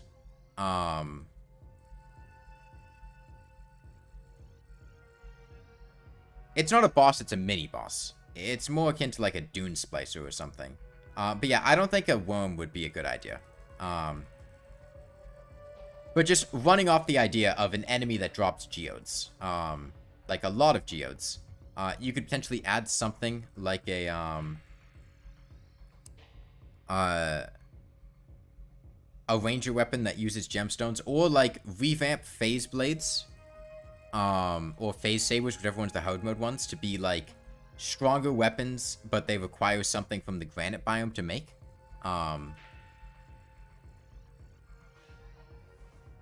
Because I forget which one's phase blade and which one's phase saber. But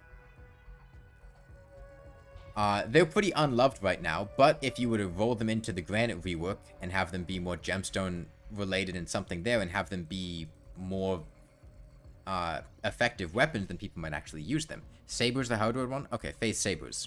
Then people might actually be incentivized to use them.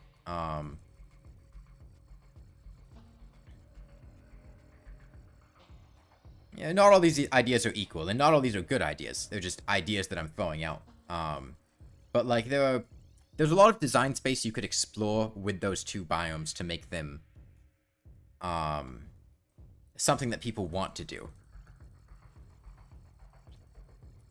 What if phase saber becomes used for granite, does an AoE when used on the ground? I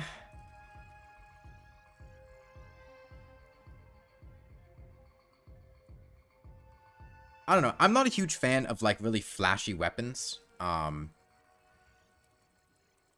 That's why I wasn't a huge fan of a lot of Calamity's weapons. I just gravitated towards the things that just shot a bullet. And the simpler the bullet it shot, the better. I'm not big on flashy effects.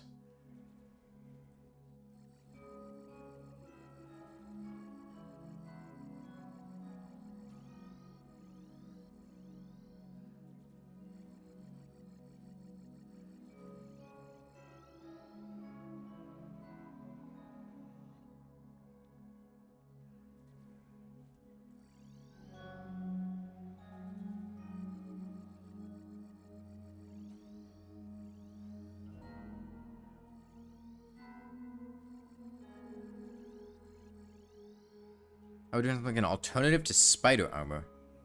What would an alternative to spider armor be, Emerchan?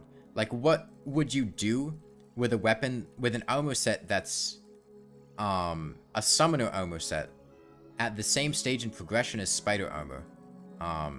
Like, would you have it be like a tankier armor set? That feels weird with summoner. Would it be a whip-oriented armor set? As we saw with, obsidian armor, like, having a whip-oriented armor set is usually just, even if it has worse summon things or damage, is still, like, way better. Mobile becomes a ranger biome, granite, major, melee, spider, summoner. I mean, the thing is, mobile is already basically a mage biome, seeing as it drops a mage weapon. Game design hard. Oh yeah, these are just like random ideas that I'm throwing out as I have them. I'm not really thinking them through. I'm sure most of these would not be implemented. Would not be a good idea to implement in the game, but some of them might be. Mobile whip summoner armor set.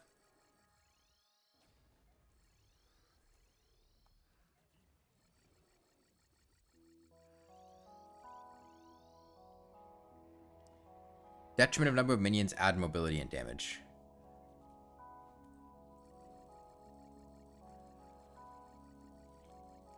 It could be, you had an idea you combine all the phase blades to make the Knight's Edge equivalent of phase blades?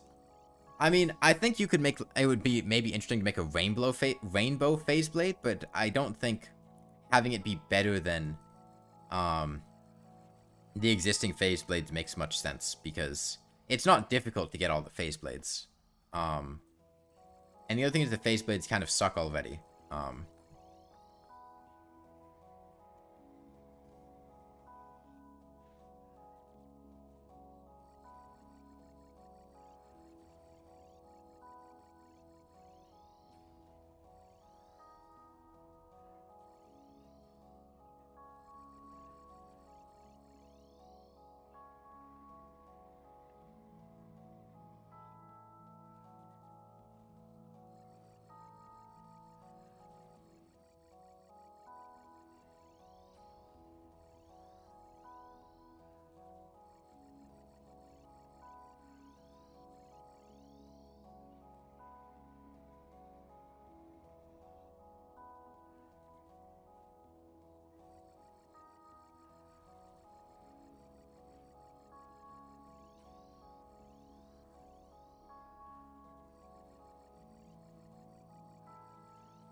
Song? Open Skies. From the Rainworld soundtrack.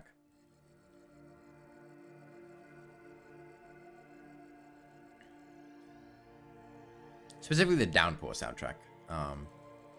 In Rainworld. Do I think there should be another whip armor?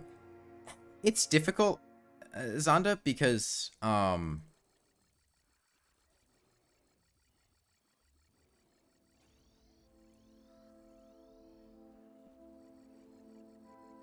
as we saw with Obsidian armor, whip buffs are extremely strong. And you don't want to add an armor set that just makes the other armor set useless. Like, back when Obsidian armor was busted OP, there was just never a point to B armor. Like, ever. B armor was basically non-existent and useless. And you don't want to add an armor set that just, like, makes it as if the other armor set doesn't exist. Phase blades are rip-feeling bad. When you can obtain one in melee, you can get the bolt and boomerang or volcano, infinitely better weapons. Yeah. I think a hard mode equivalent whip armor would be interesting, since Obsidian armor is an idea that's only been seen once, then fades out when you get spider armor. There is a hard mode whip armor, Tiki armor. Tiki armor is the hard mode whip armor. You want to stretch the progression from the golem to the cultists? That's what I was talking about before. Hollowed armor versus titanium? Oh, hollowed, easily. Where if the endgame was designed differently, and it encouraged you to do the post-golem content to have weapons to fight the Moonlord with, rather than just essentially being stuff that immediately gets outclassed as soon as you kill the cultist, who is a fairly easy boss. But the problem is, I don't think any of the existing post-golem content would be a good idea to make mandatory. I think Duke Fishhorn and the Empress of Light work well as optional bosses. I think the moons would suck to be mandatory. And I don't want to do a mandatory invasion. And I also don't think you want to add more content to that phase. Because there's already so much.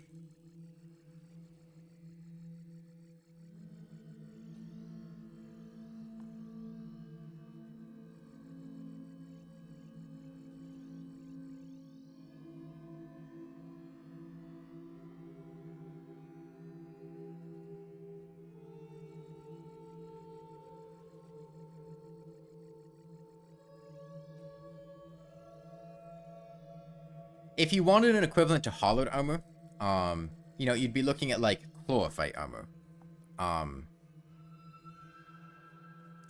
Chlorophyte armor is basically... Tiki armor only increases whip range. Yeah, because they realized increasing whipping speed was too broken. Because of how it affected whip stacking. That strawberry biscuits and Popeyes? I don't really go to Popeyes. I don't know. Sounds possible, though. I know Bojangles has bowberry biscuits. I'd believe a strawberry biscuit. You tested the lunatic cultist in Moonlord in a journey world. They have for building stuff, and you like the cultist fight a lot more. I mean, I like the cultist fight, honestly. Like, the problem is the cultist just does so little damage. That, like, the stakes are super low. But he's a fun boss to, like, avoid. Because he has a consistent pattern, and you just have to know where to go. But the problem is the stakes are so low that even if you don't go in the right spot, it's still, like, he does very little damage to you. Expected content would have been better instead of tons of post-planetary and post-golem content. Yeah, well, the problem is, this is looking at it in hindsight when all of it was kind of added on over time in 1.2.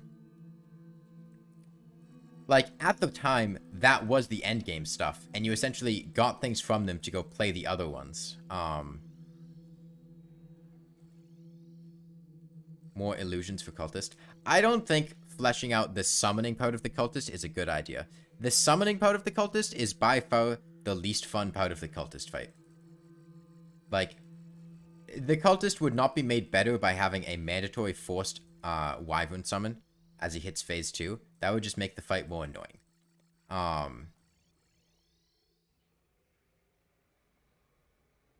Adding in additional enemies or adds to boss fights it usually just makes them more annoying. And not more fun. More difficult, sure, but that doesn't make it more fun. If the cultist attack would be better for a mod, in the sense that it's a bad balance decision, sure. If that's the metric we're going by for whether something's a good idea for a mod.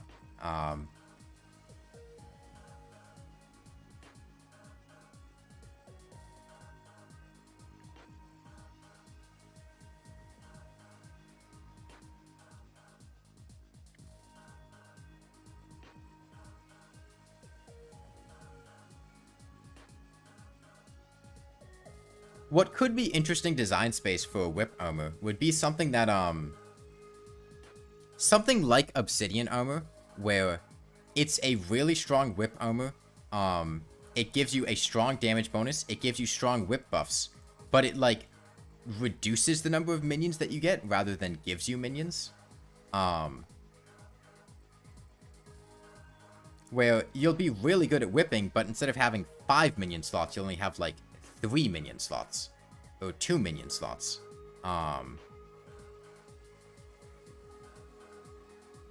That could be an interesting... Similar to how, like, Spectre armor nerfs your damage but turns it into healing instead. There aren't really many armor sets that have effects like that. And it could be an interesting spin on Summoner, because right now, Summoner is basically just... you stack as many minions as possible, you stack as much damage as possible, and you whip things. And there's really not that much variability in that. You just get minions, do minions. But adding a spin to have something of a really whip-oriented subclass where you don't have very many minions, but the minions you do have, you whip stack and make them really strong, could be an interesting space to explore.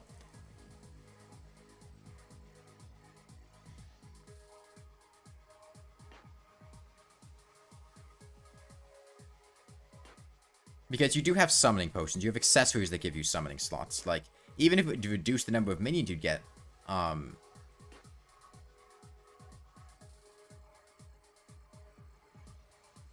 don't know. I feel like that could be an interesting idea.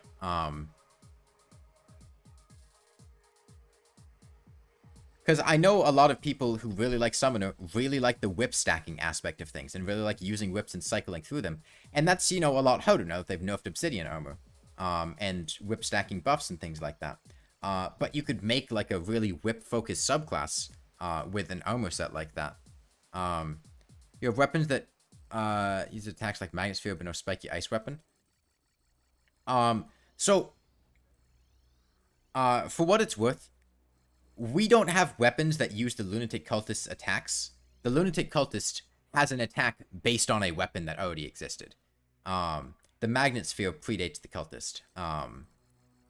And the Magnet Sphere is really the only one of his attacks that we have anything resembling.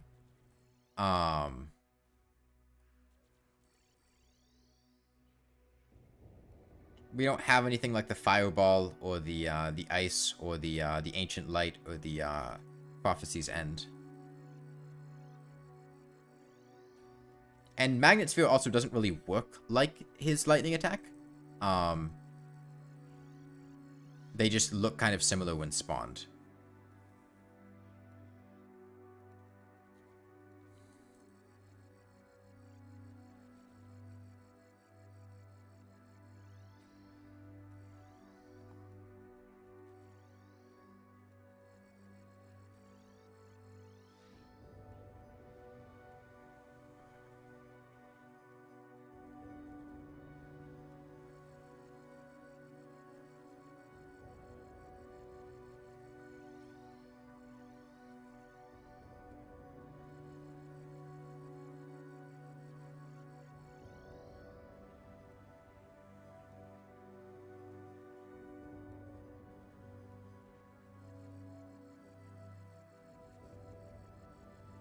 Awkward silence. I mean, I'm not going to be talking 24/7 for hours straight. I'm just, I don't have much to talk about it. I'm just listening to the music and fighting the Moonlord. I don't really think there's anything awkward about the silence. The silence was only made awkward when you said the words awkward silence. Silence can be silence without being awkward. It's when you draw attention to it that it becomes awkward. Am I going to finish the top line next stream? I don't know. Hopefully. And we'll call him minions need to be killed so they do not heal him. I don't know. The problem is, where the Cultist is design-wise, the Cultist is meant to be an easy boss. And if you add a bunch of things to make him a difficult boss, that could just make the endgame a lot more annoying. Because he's the gate to the Moonlord and the pillars. And the pillars are already quite annoying. And if you add an annoying boss on top of that beforehand, then it makes the endgame worse, not better.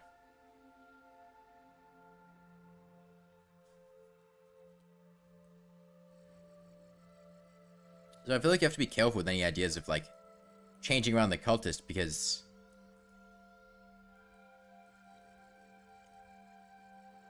you kill the Cultist to begin a long event to then summon the Moonlord, who is not an easy boss to begin with. And if, you know, you fail at the Moonlord, you run out of sigils, you have to kill the Cultist again. You don't want it to be an annoying experience. What, you fought Cultist in the dungeon? Nah, the dungeon sucks. I'm sorry. Forcing you in the dungeon for a boss fight is a mistake. The hard mode dungeon is such a clusterfuck of enemies and annoying effects. It would be miserable trying to fight the Cultist in there. Especially because the Cultist can teleport inside of walls, and then, like, you can't... If you're not fighting in an open space, it's really difficult to hit the correct one during the cloning attack. And no, I don't want to have giant cursed skulls running up and hitting me and cursing me in the middle of trying to fight the cultist. Or ragged casters teleporting in and stuff like that. That just sounds like a mistake.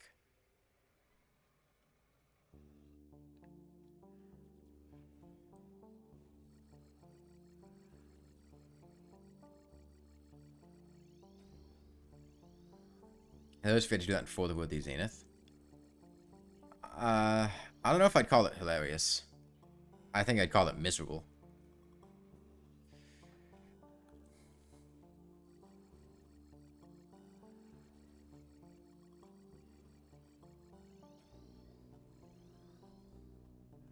Are you filling the timings that cultists don't spawn immediately after Golem? I mean, like, the fundamental problem with the cultists and the pillars, I feel like, is the fact that, like, the main reason the post-Golem content sucks so much is because it's completely outclassed by the pillar content. It's more difficult than the pillar content, and the cultist. And so there's, like, not much reason to do it. Like, why would you go do the moons, to get, like, a snowman cannon or a chain gun when you can just kill the cultist and get a vortex bead or a phantasm?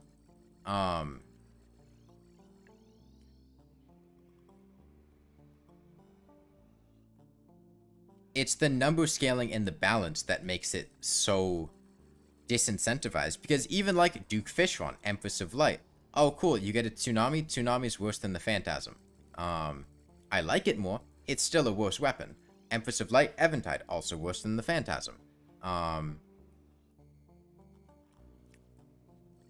The only weapons from that stage of the game that I think can remain competitive with the pillar weapons are, like, Flying Dragon, Aerial Bane, probably for, like, pillar clearing with the area of effect stuff. Something cannon better than Vortex Speeder. Phantasm is... The problem is the Vortex Speeder just sucks.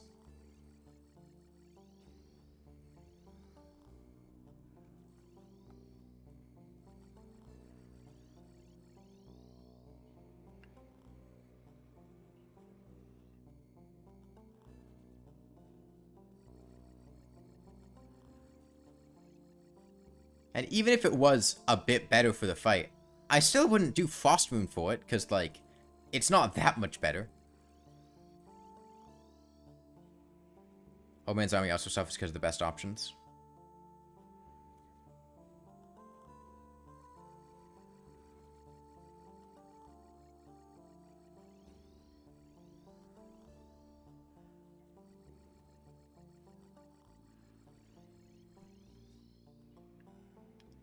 For me, like, the only time that I ever do, like, post-Plantera dungeon, the only reason I'm going to go to the post-Plantera dungeon is, if I need shields, if I'm doing a tank setup, or if I need Spectre armor, if I'm doing a mage, which I don't play mage. Which basically means, most of the time, I feel like Frost Moon is just way worse compared to Pumpkin Moon. Well, that's because Pumpkin Moon is a summoner event, whereas Frost Moon is, designed towards rangers and mage in terms of the gear that you get. Like, Pumpkin Moon mostly has Master Ninja gear. Oh, I don't like Master Ninja gear at all. I'm not going to go there for that. Pumpkin Moon is, like, the summoner event. It's, like, by and large, summoner content. So, obviously, Frost Moon is going to have worse summoner gear because it's not a summoner event. But Frost Moon's where you get Chain Gun, Snowman Cannon, Blizzard Staff, Razor Pine. Those are all very good ranger and mage weapons.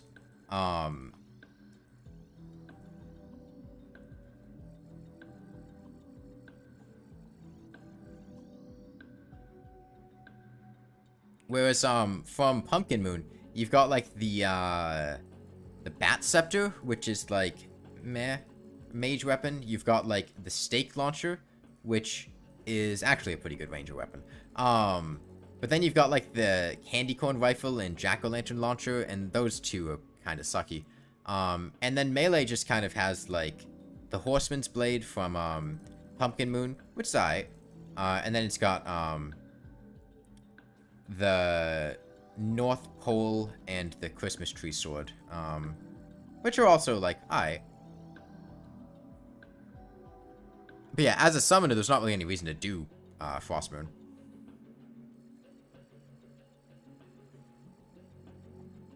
The only time I like ever do the moons is when I'm playing summoner and want spooky armor. And even then, that's just if I don't feel like using tiki armor.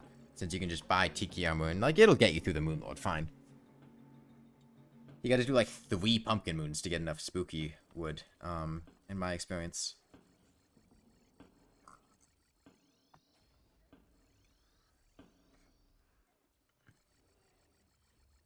Potion Blade and Stake Launcher are good. I said they were good, yeah. But like, the Stake Launcher is only good for crowds. As a boss killing weapon, is pretty bad. Whereas, like, the Chain Gun and Snowman Cannon is both good at killing bosses and good at killing crowds, and the Chain Gun kicks ass. Motion Madness, few people like. You like Motion Madness? I don't like Motion Madness. Motion Madness is annoying. There's nothing I dislike as much as seeing a probe running away and not being able to stop it. Because then you're stuck there, depending on what you're doing for, like, you know, 10 minutes or, like, sometimes hours if you're doing, like, a low damage challenge. Fighting waves of enemies that are really annoying.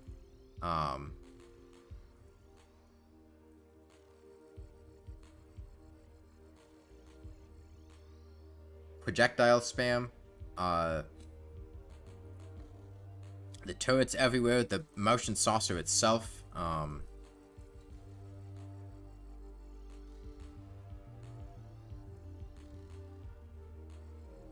And, like, the loot you get from motions is pretty decent, but the Influx Waver is not that good.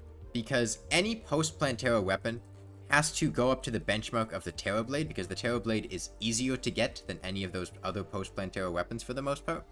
And, like, Influx Waver versus Terror Blade. Influx Waver requires a lot more work to perform slightly better against single targets.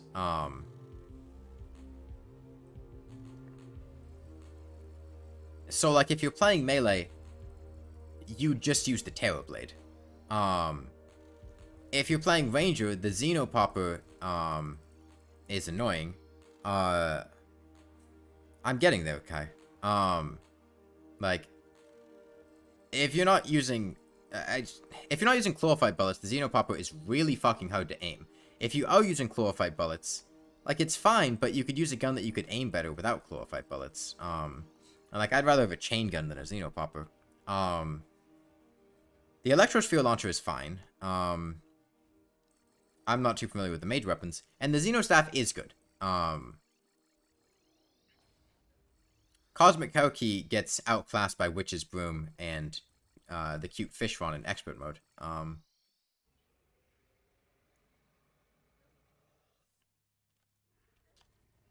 Yeah, that happens a lot in multiplayer SD. It's annoying.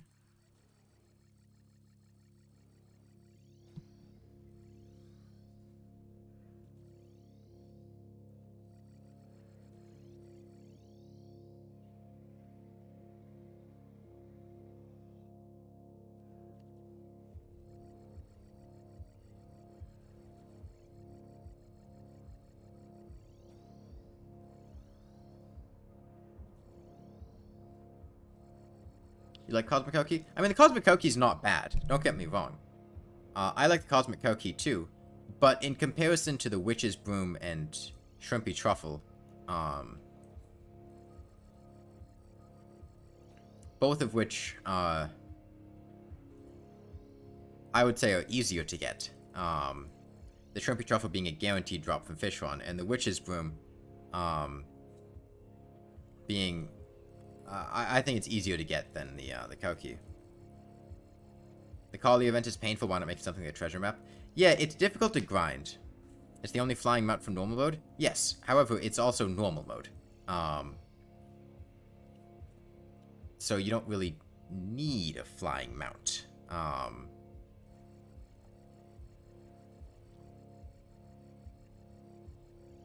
Now, I like the UFO, don't get me wrong, but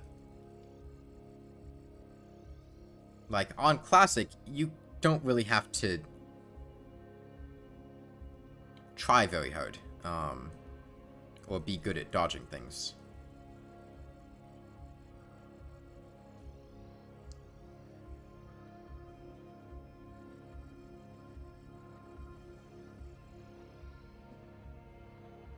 It's for builders.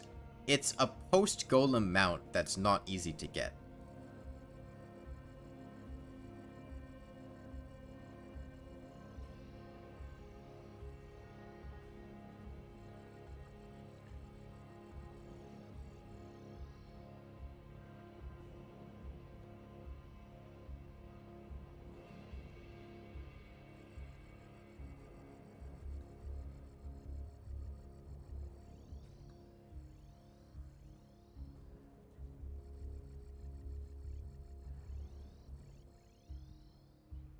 It's, I feel like it's quite inconvenient for a builder if they're doing it like in their regular playthrough, and if they're just like building generically, why would you not go with the witch's broom instead? If it's not like, if you're a builder, there are two situations. You're either building like irrespective of a playthrough, in which case I feel like you get the witch's broom, because it's faster, and if you don't have to get it in the playthrough, then you just take it from another world and then build in there itself. And if you are doing it in the middle of a playthrough, well, it's post-golem, it's not easy to get, it's basically at the end of the game.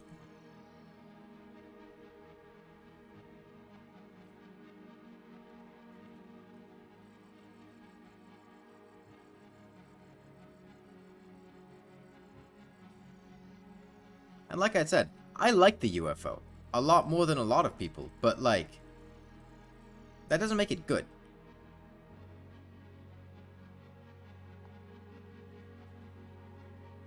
I don't think the UFO needs to be reworked or anything. I think it's fine where it is, but like, I'm not gonna do motion madness for the UFO.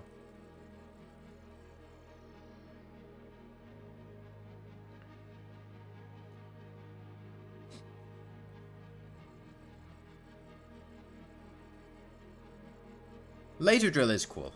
But the problem with a lot of these things is that you're not likely to get them when doing like any given motion madness. You'll probably have to do several motion madness events to get these drops consistently, and the event is miserable to try to foam, because you just like chill in space waiting for a probe to come. There's no summoning item,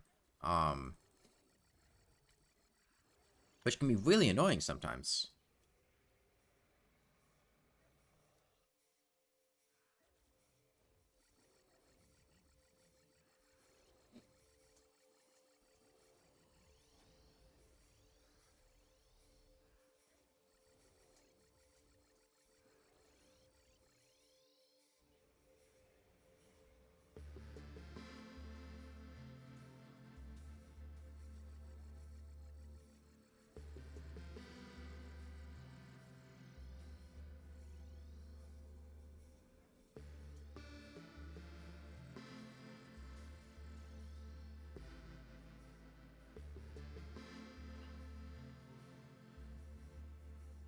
What, a mount attack?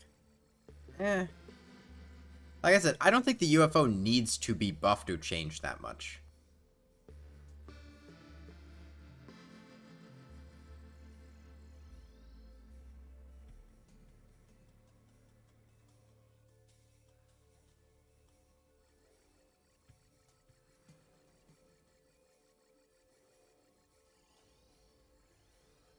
Because I feel like trying to fix these problems could potentially cause other bigger problems.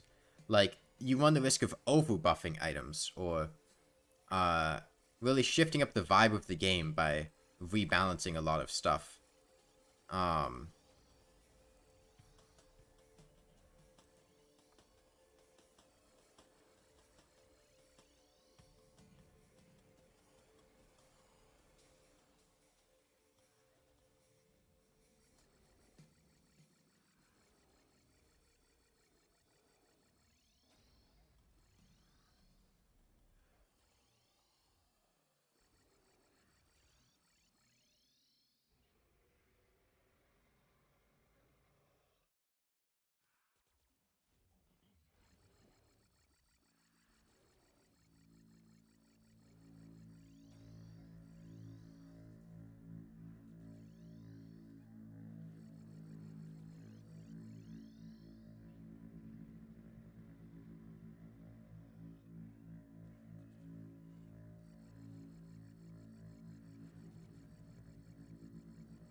That's not even true, Emir-chan. Broom is actually available slightly before, because Pumpkin Moon can be done after Plantera, whereas the UFO can only be done after Golem.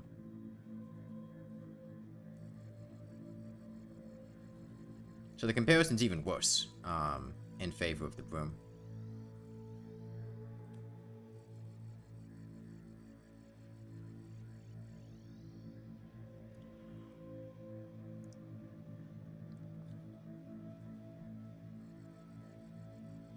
The UFO's only niche is really that it's just the classic infinite flight mount.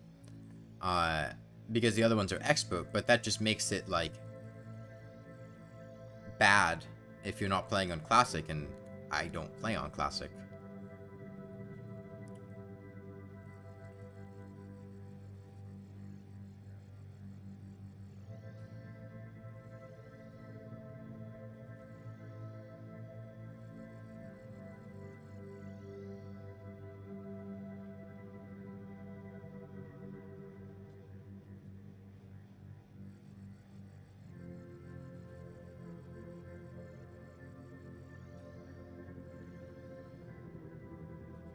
Yeah, that's what I was talking about earlier, Yuko. Is that pretty much anything you get post-Golem is going to be made obsolete by the pillars.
Feel sorry for the mount. You started with the classic mode and didn't even know about the Broom. Your attachment with the Broom is just better and easier to get. Yeah. Well, the Broom didn't exist until 1.4, right? And the Shrimpy Truffle also wasn't buffed for a while. So for a long time in the game, the UFO was like the infinite flight mount for like a lot of 1.3.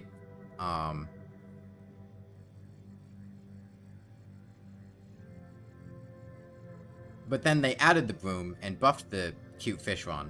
And now it's just, like, underwhelming in comparison to them.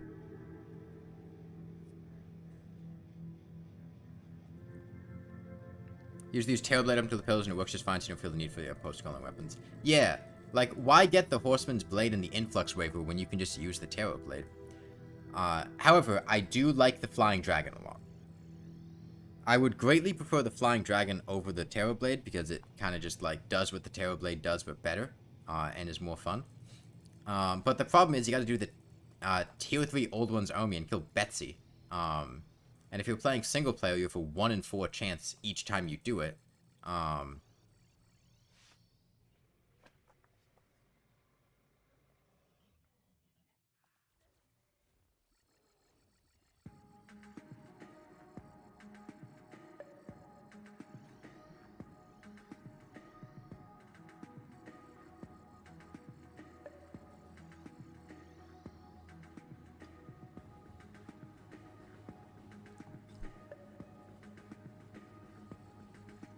But yeah, that's the main problem with the post 1.4.4 Terror Blade, is that it kind of just obsoletes a lot of the post Plantera melee weapons because it's easier to obtain and perform similarly, if not better.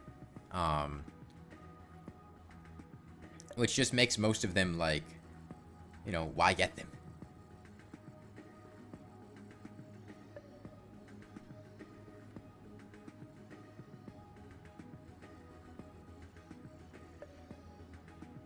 You'd rather shit yourself than do tier 3 Old One's Army solo. If you use the Hoik exploit to cheese them, it's a lot more manageable. But yeah, the problem with doing the Old One's Army, especially solo, is that if you have the on-tier summoning staves, it's not that bad. Like, if you have the tier 3 sentry to put down, it's not that bad. But the problem is you only have the tier 3 sentry if you farmed up medals from the previous tiers to buy it when it comes out.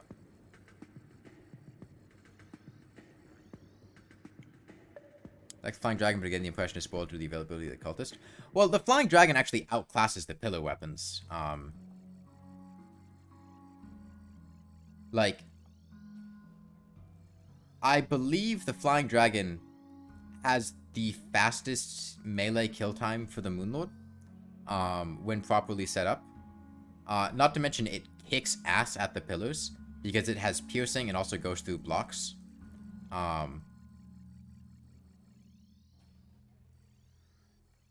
Like, I would... You feel like all golem weapon drops are bad? The Stinger's eye.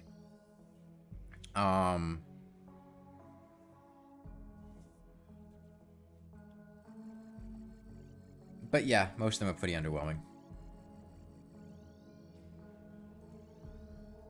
Stinger's pretty solid for crowd control, and even against single targets, though. That one's not bad. But yeah, but like, I wouldn't go out of my way to get the Flying Dragon when I could just kill the Cultist and do the pillars.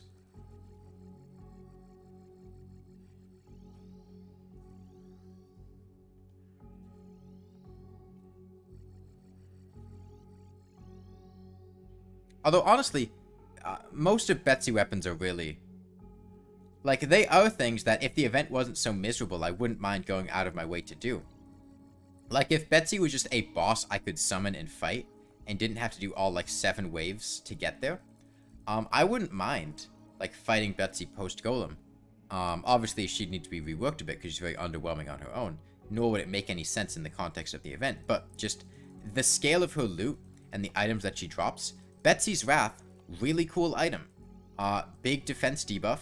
Even after getting pillar weapons, it's still useful as a support weapon. Aerial Bane, really cool ranged weapon. Great crowd control. Great for the pillars. Really interesting effect. Flying Dragon, great melee weapon. Really fun to use. Goes through blocks really well, in a way that's like only really replicated by the solar eruption, only really competes with the solar eruption. And we don't talk about the Sky Dragon's Fury, but Betsy's wings also really good. They have hover, and they also have a pretty high drop rate. Betsy's like a high tier mini boss. Yeah, the Old One's Army stuff is weird. But Betsy does drop a treasure bag, has a bona fide loot table, and so as a result, she's more boss-like than the other mini-bosses.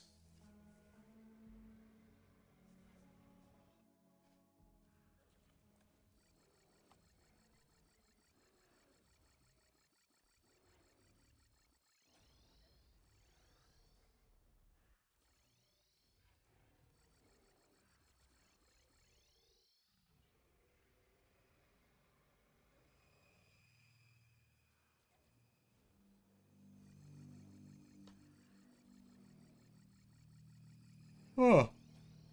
Oh.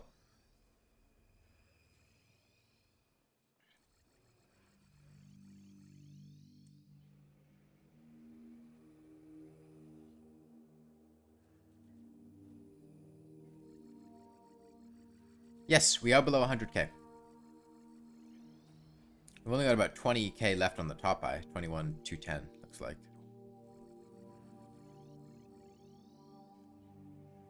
Fighting a giant dragon sounds a lot more interesting than a sentient Christmas tree. Yeah, but unfortunately Betsy's fight is pretty underwhelming. The Betsy pet is cute. I don't recall the Betsy pet.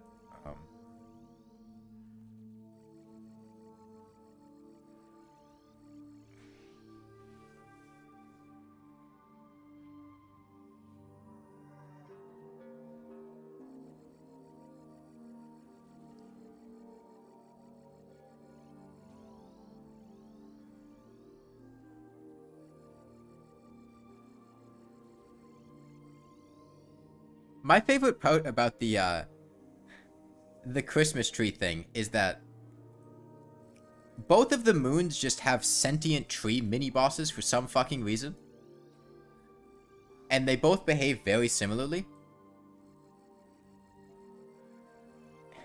And they're both like the exact same idea executed slightly differently. Um,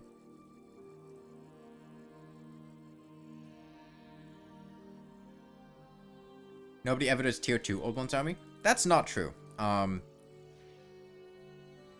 Tier 2 Old One's Army is not a bad choice for Mage to get the Staff of Infinite Wisdom, Tome of Infinite Wisdom to do the Destroyer with. Because the Tome of Infinite Wisdom absolutely annihilates the Destroyer in a way that very few other weapons do. You're really looking at like the Star Cannons and Super Star Shooter for comparable results, especially after the Destroyer uncoils.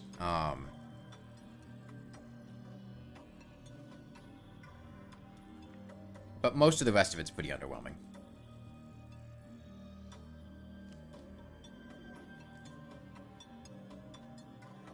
Most people kill Destroyer first? Where's your statistic on that? You got a source to back that up? That feels like you fighting the Destroyer first and having bias that then assumes everyone else fights the Destroyer first. It's easy to kill. That's your opinion. Everybody has different opinions on the mech bosses, and everybody fights them in a different order. Some people think the Destroyer is the hardest of the mech bosses.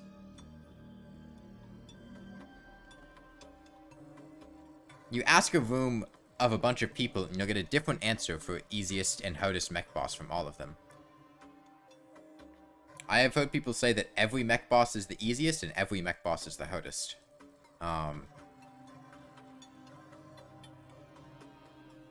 There's nothing resembling a consensus among the community about which one is the most or least difficult.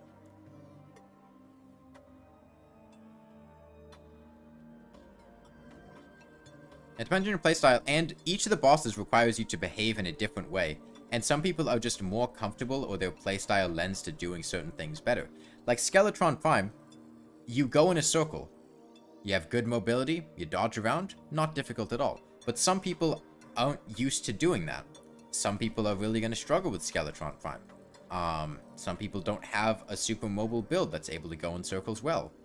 Some people don't have a good, like, space set out for it. Some people are playing on small worlds, and when doing that, they summon wyverns from the sky by going too high.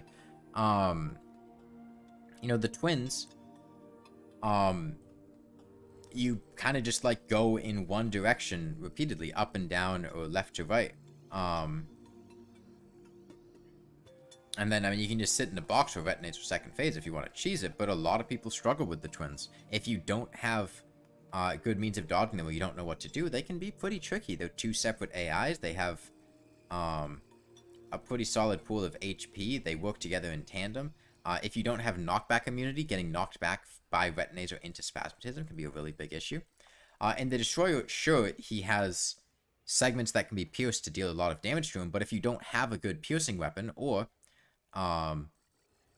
you're not very good at managing the spam, he can be really tricky. Like, the Destroyer is a super spam-heavy boss fight. There are lasers and probes everywhere. And infinite piercing can actually make the fight more difficult if you don't have, like, really good damage to back it up. Because if you do a bunch of damage with infinite piercing, but you only get the Destroyer down to, like, a third, half HP really quickly, and you don't kill him, he's going to pop out a fuck ton of probes. And if you don't kill those probes, you're going to be swarmed by, like, 40 or 50 probes all firing lasers at you, which can be a really big issue. Not to mention the fact that he has the highest HP pool out of the mech bosses, and he also has the highest damage potential. A Destroyer bite, especially on high difficulties, can very easily instantly kill you. And so, while yes, he could be considered the easiest in some senses, he certainly isn't the easiest by any objective sense, and people will absolutely fight him later. I don't usually fight the Destroyer first. I usually fight the twins first. I think the soundtrack ran out. Yeah. Let's switch over to Let's do Risk of Rain. We haven't done Risk of Rain in a while.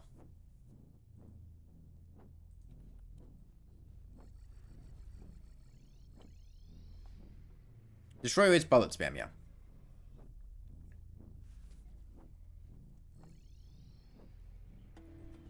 Golden Shower is your only piercing weapon? Okay, here's a fun fact about the Destroyer. So, every boss has some kind of change on expert mode, with a couple of exceptions with mini bosses or side bosses or whatever. The twins, Retinazer's firing speed increases as he gets nearer to death. Skeletron Prime, I believe he accelerates differently when spinning. Do you know what the Destroyer's expert mode changes? The only change that the Destroyer has in expert mode? The Destroyer has a specific damage resistance to the Golden Shower. That is the expert mode change for the Destroyer. It's not a resistance to piercing weapons. It's not a resistance to explosives. It's a specific damage resistance against the Golden Shower. Why? I don't know.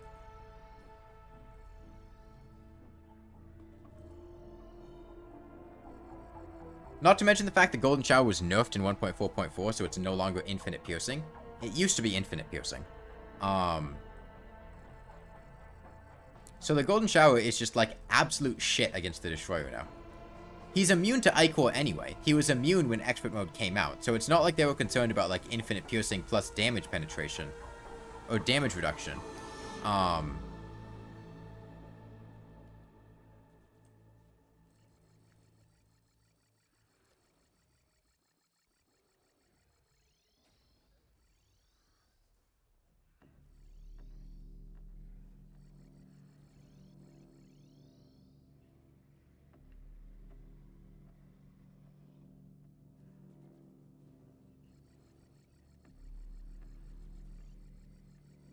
Not even all piercing. It could just be like, you know, you could mimic the Eater of Worlds explosion resistance, which would make Dynamite Destroyer a lot less viable, and that's really about it.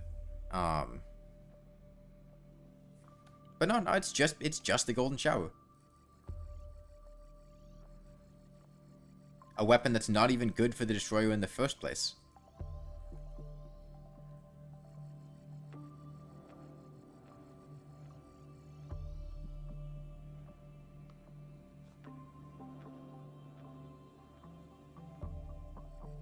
Yeah, if you're playing Mage, I would suggest you go for like a Meteor Staff.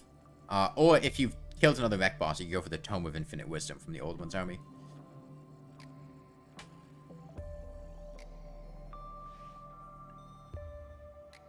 Yeah, that is by far the most like specific and niche expert mode change.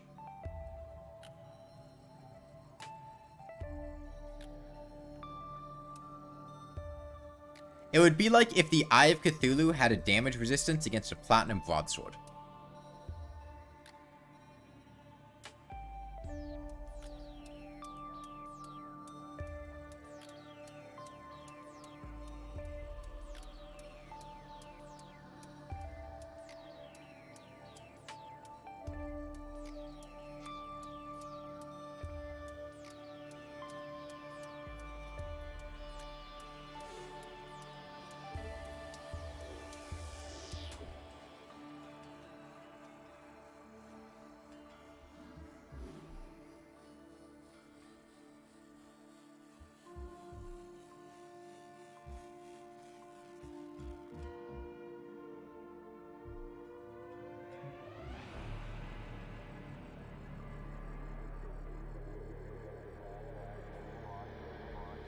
Here is vile and base.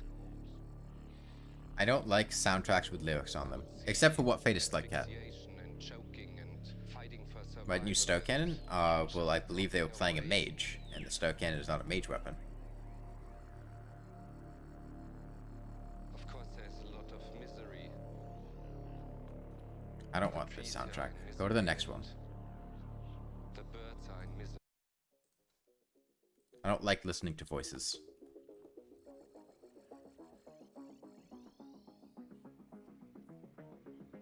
Well, again, I mean, they're not playing Ranger, and they might not have wanted to use that cheese strategy.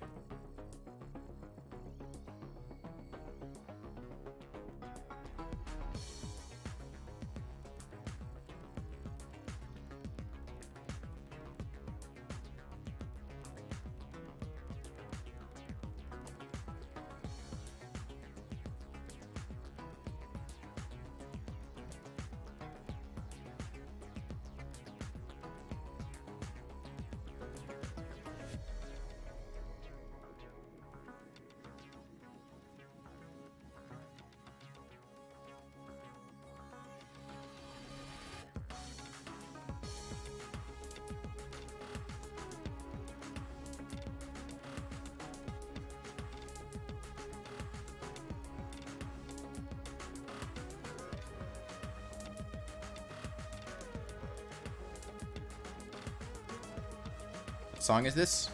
It's something on the Risk of Rain 2 soundtrack. I don't know which one it is specifically.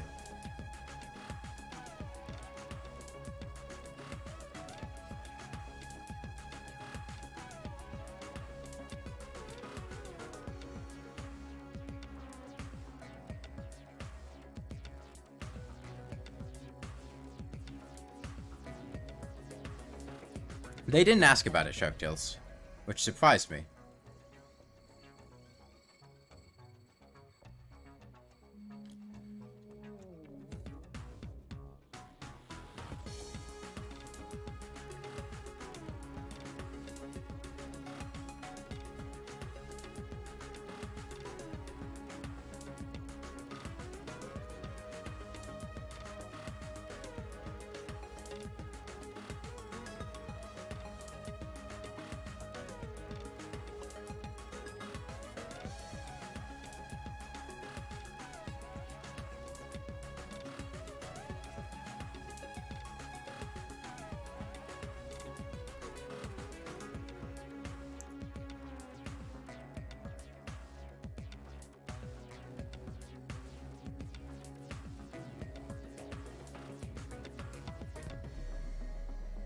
Best gummy worms? The blue and pink ones.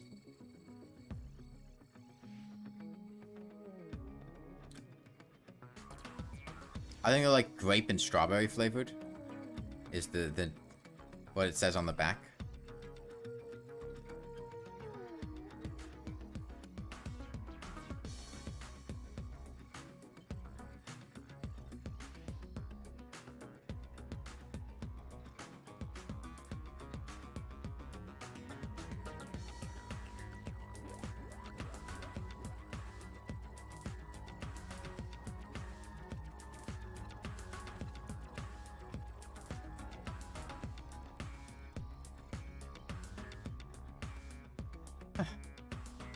Alright, we're almost at 20k on the top eye.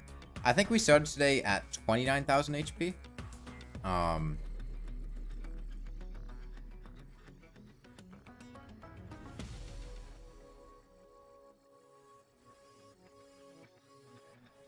I'll probably plan to do this in 2 streams, because like I said, I do want to get through that top eye today.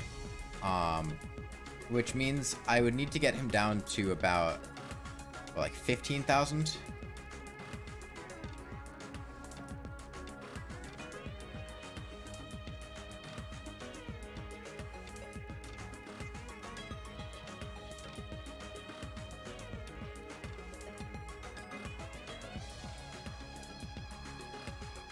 And honestly, I think I'll probably... I'm not going to kill the top eye tonight, I don't think. I think I'm going to get the top eye down to like 5 HP or something.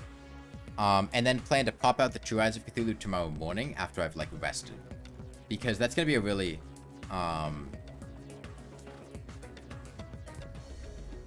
big moment, and I don't want to do that when I'm tired. Because I want to line up those cycles. And that's going to take a lot of focus, I think.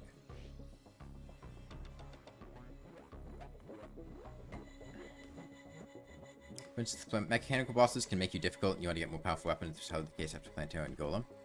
Well, I'm not sure I understood that.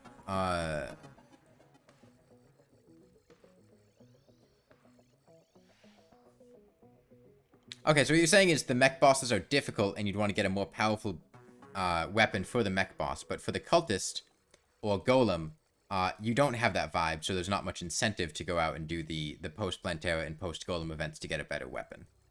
Right? You get hit by the Death Ray there? Yeah. I don't really care if I get hit by the Death Ray. It's not very dangerous. I would have to actively try to get killed in order to die here.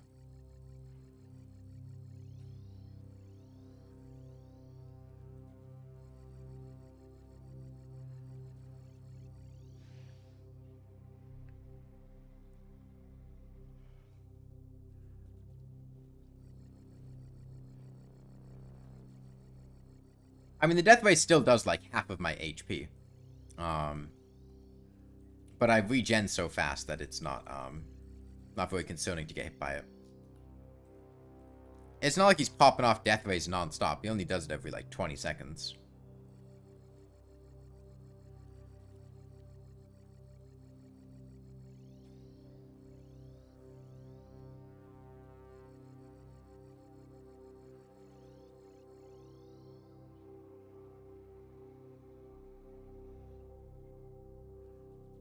But yeah, the mech bosses also have an...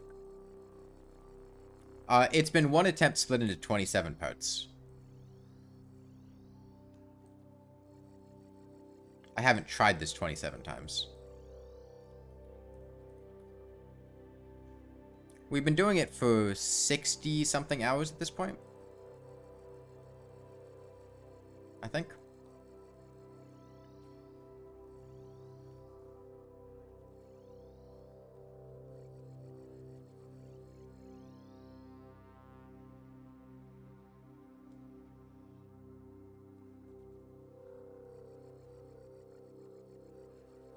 No. We don't save and quit. You just pause the game.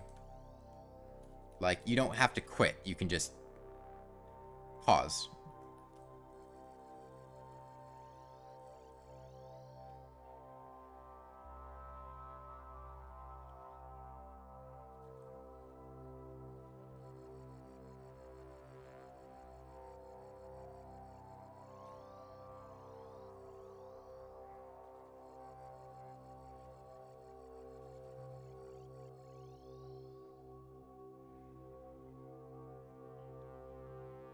Oh.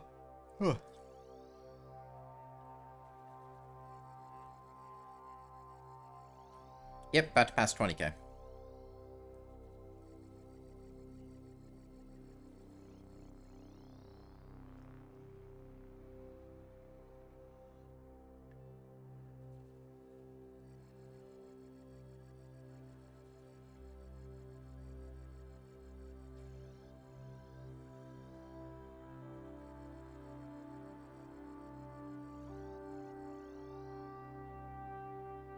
The gear when playing as a magician changes a little after killing mechanical bosses and before the battle with Plantera. Do you mean it doesn't change much, or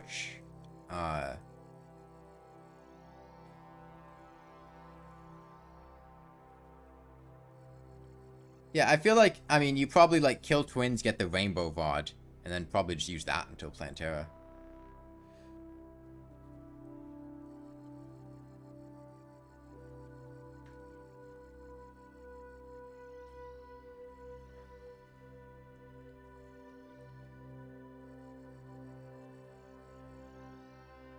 Alright, well, we passed 20k, so...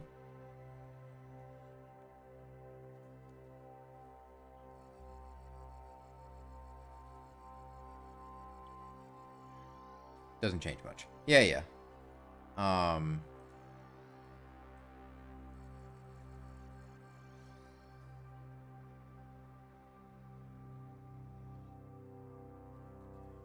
don't know. I can't really talk about mage too much because I don't play mage very often.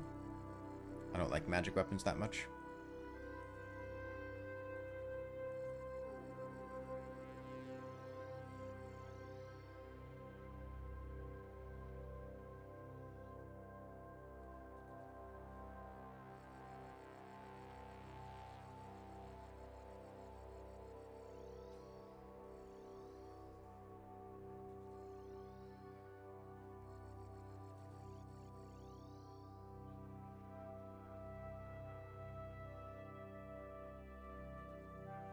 don't think you've ever played a mage playthrough? I just don't like mage much.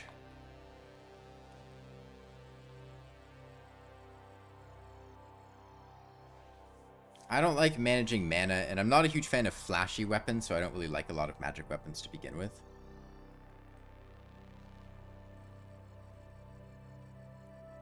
To me, mage largely feels like just a jankier version of ranger, where a lot of what mage does is similar to ranger, where you just sit at a distance and shoot projectiles, but the projectiles work a lot less consistently or have weird mechanics. And the damage output is pretty similar, but instead of managing ammunition, you're managing ammo. Sorry, instead of managing ammunition, you're managing mana.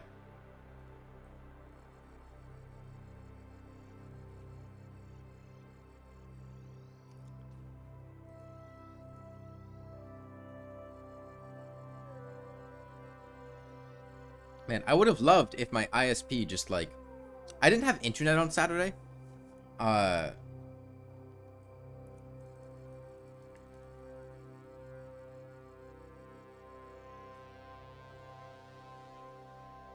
You really like pre-mech hard mode? Yeah, pre-mech hard mode is a really cool stage of progression. There's a lot going on there, and they feel useful.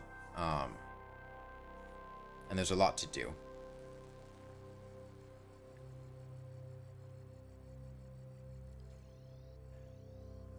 Yeah, I didn't have internet on Saturday. My ISP just, like, had an outage in our area. Like, we called them, and they literally named, like, the exact street that we live on as, like, a street that was having an outage.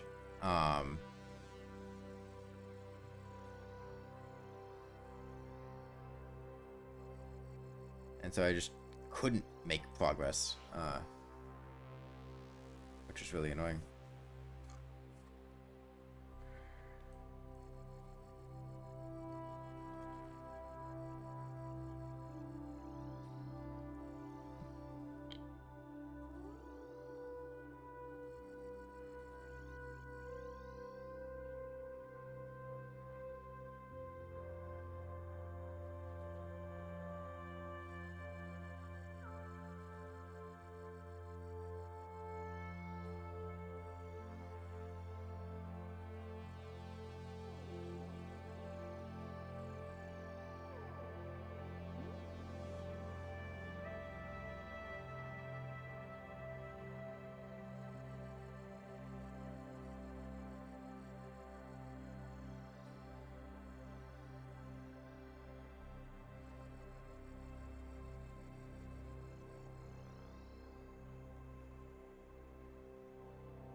Max out your mana for no reason than because it feels nicer.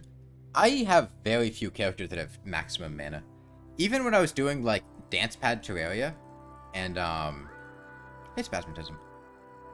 Even when I was doing, like, Dance Pad Terraria, and I was playing a summoner, I only had, like, 1 mana star above the minimum, or maybe 2. Like, I really had very little mana. Most of my characters just sit at 20.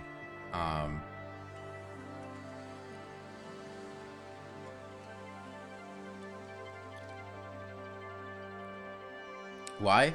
It annoyed people, and I enjoyed that.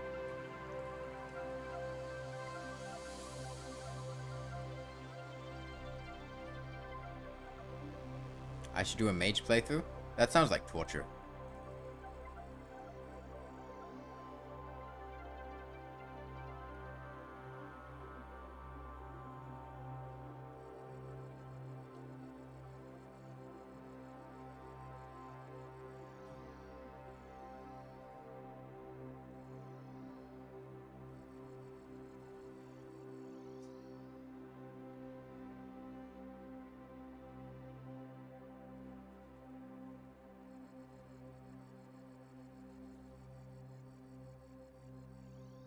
consistent upload playthrough. It's a bit hard to have consistent uploads when I spend 3 weeks fighting the Moonlord with a lawnmower. Like, consistently uploading and streaming both is really difficult to do.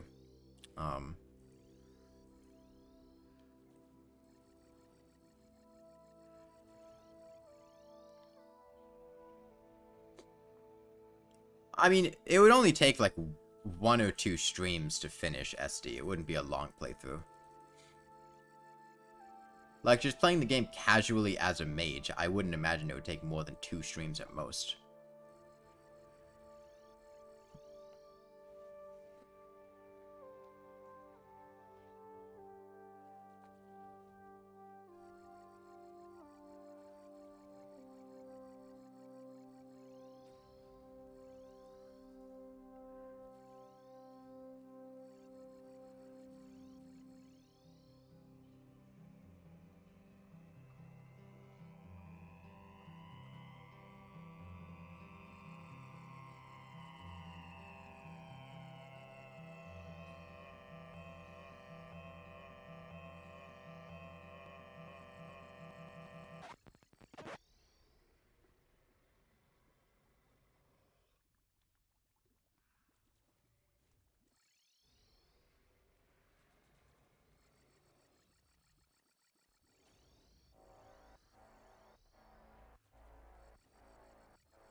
Mage playthrough with random items from enemies? No, I didn't like the randomizer.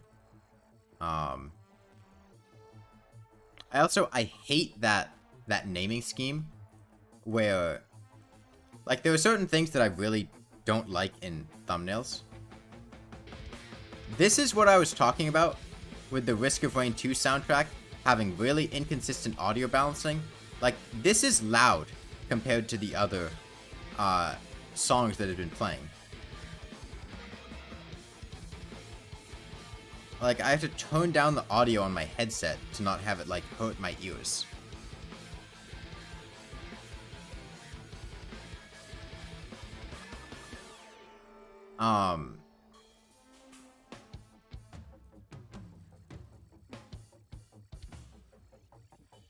You know, I really don't like the X but Y naming scheme where it's like, oh, I play Terraria, but something is different. Or I do X, but Y happens instead. I hate that. And I also really dislike, like, I spent 100 days doing something. I hate video titles like that. That's so fucking meaningless. Like, yes, you spent time doing something. So what? Like, oh shit, you spent 100 days in Terraria, or in Minecraft, or in Hardcore. Like, so? Now, what does that even mean? That gives me, like, very little context for what the video is even about. It's just about Terraria, and you played it. Okay. So?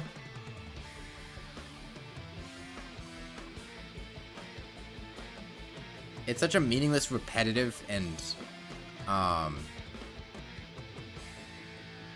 unoriginal title.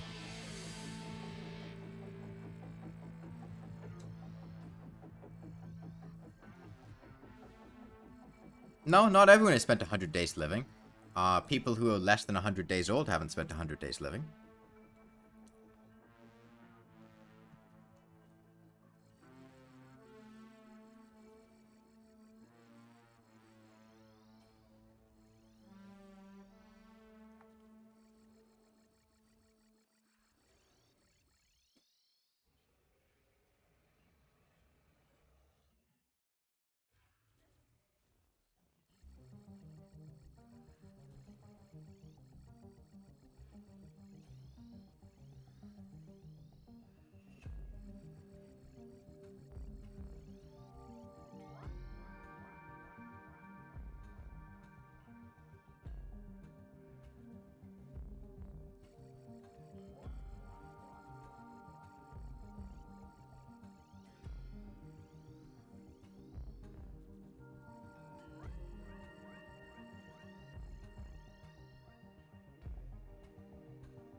Last time you named a true gameplay vid, it was just gaming in Terraria because you have too much free time.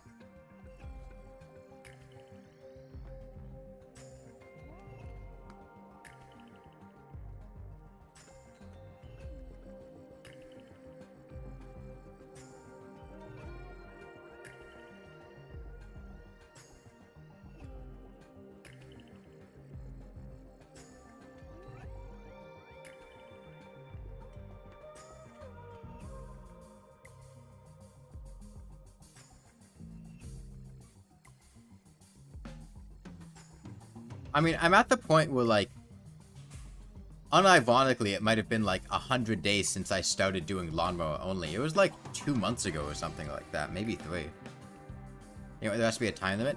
There isn't a time limit. They just do it because it sounds clickbaity.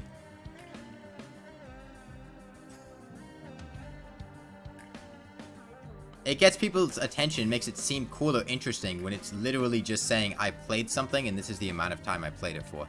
100 days seems like a lot. It seems like really like big and like, holy shit, this is something like really intense. They spent a ton of time doing something. People actually play for 100 in-game days.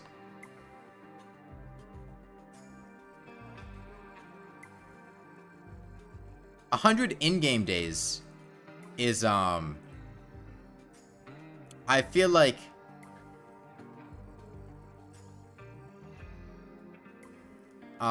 what most people would do, but it's,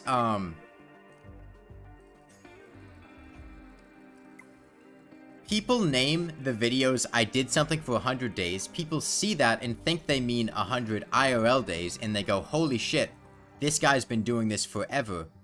Like, they're really, like, there's some, like, really wild shit going on. They've been doing this for ages. But then they actually mean, like, 100 in-game days. Which is, like, barely any time at all. Like, what, 100 in-game Terraria days is, what, 24 minutes a day. What, 2,400 minutes. Like 40 hours? Like 40 hours is the duration of a normal playthrough.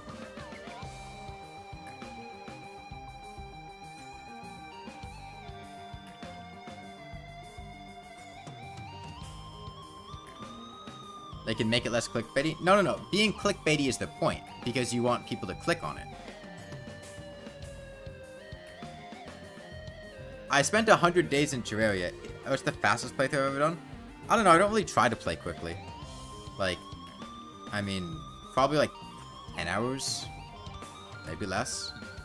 Like, I'm never trying to beat the game super quickly, though. I mean...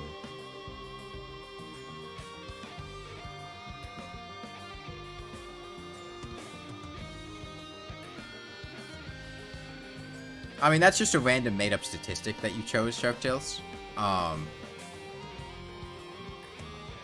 I don't disagree with the sentiment, but it's just, like, the 90% number is a baseless claim.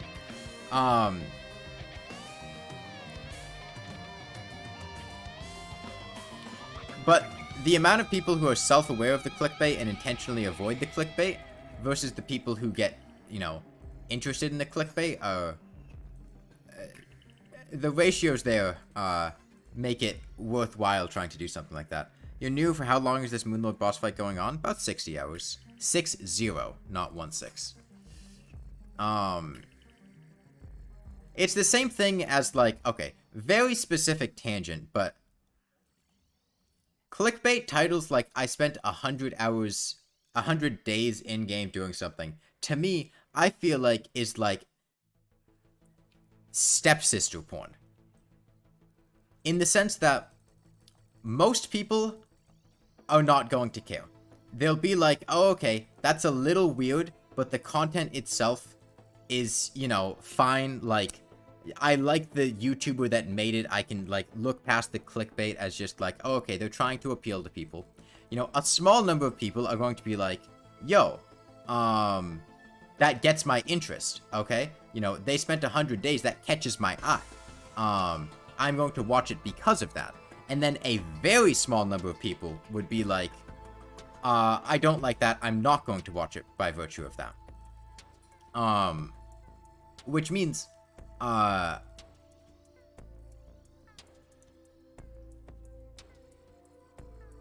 exactly, clickbaiting is exactly like stepsister porn. See?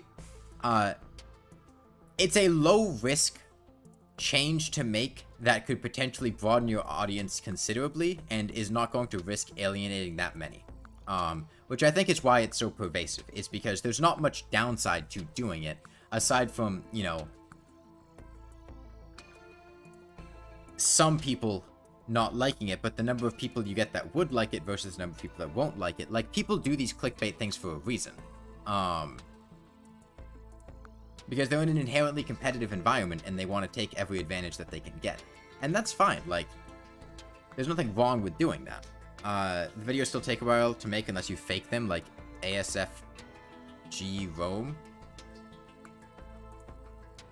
What? Did he, like, fake a 100 days video or something?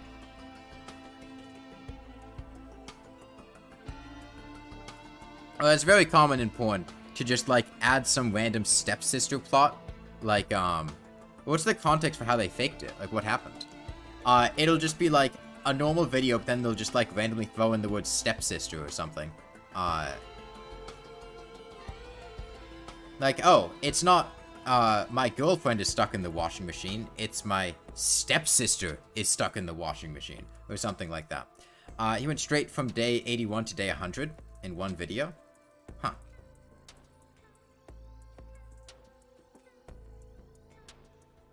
Two 100-day videos in one day and 8 within a month with uploads daily.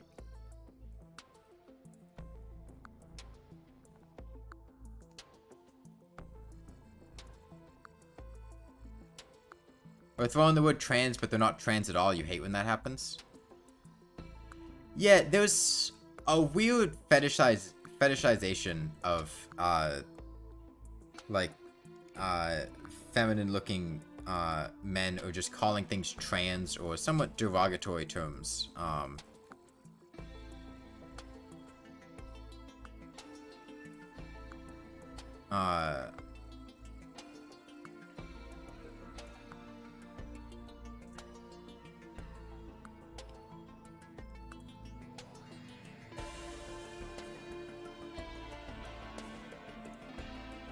Hey, Adam.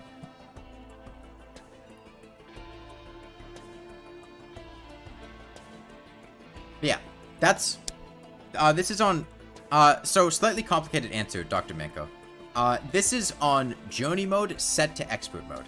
I've beaten the entire game up to this point with the Lawnmower. I'm not doing the Moonlord alone.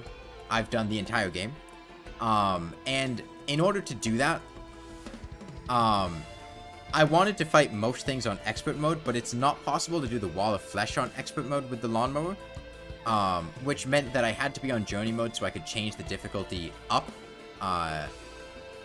for Master or Expert for most of the bosses, but then down for the Wall of Flesh. So we're currently set to Expert mode. However, I'm down an accessory slot. I only have 5 accessory slots instead of 6 because we couldn't kill the Wall of Flesh on Expert, so we never got a Demon Heart. Without even moving anything, and gone from day 81 to 100 and other stages stuff.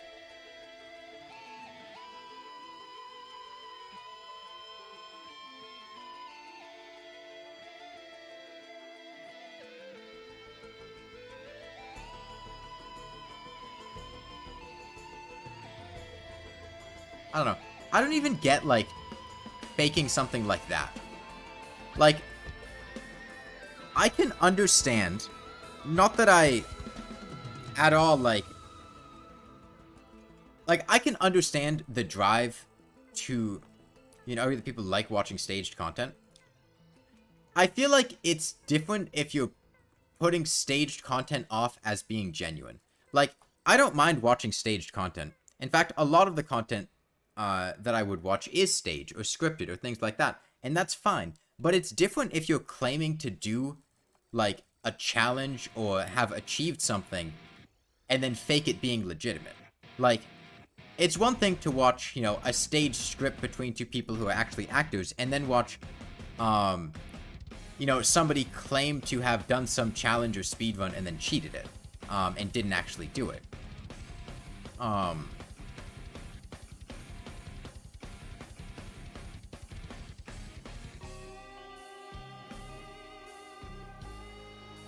It's like,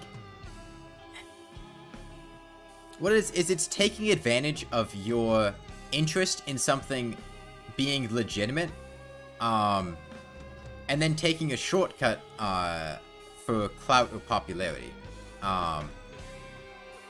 Like, I'm not interested in somebody, like, faking the fact. I'm not really interested in someone spending 100 days and doing something anyway, but let's extend it to, like, that's basically, you could consider it to be a challenge of some sort, right? You know, I'm spending 100 days doing something, and it's interesting because I did it, because it's legitimate, because that's, like, a cool tagline. So let's extend it to a different challenge, right? Let's say, you know, you said, I beat Terraria, but,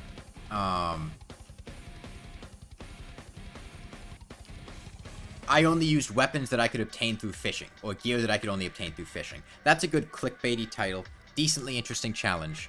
But then, like, somebody spots your inventory, and you're using, like, molten armor, or something like that. Like, something that's very clearly not from fishing. And, like, the whole premise, the whole reason people are watching in the first place is because they thought it was legitimate. They thought, like, you had done something impressive or cool or something that got their interest, and then you just lie and fake that. That's much different than just watching something that's staged or scripted. Especially because, you know, a lot of the time staged and scripted things, they won't be trying to make the people in it seem cool. It'll be like comedy or making presentation better. You know, I don't care if I'm watching, like, two people do a skit that's funny. Because, like, I'm not going to be like, yo, they did something really impressive and cool, and that's why I'm interested in it. Hey, Choki. But I don't understand why fake 100 days doing something, because, like,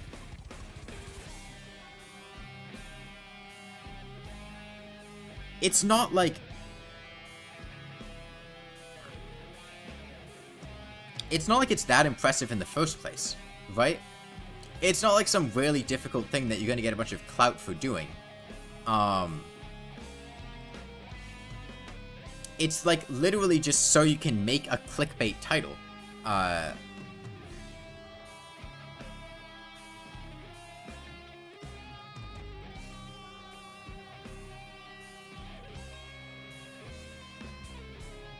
Think you do Queen Bee first before Skeletron?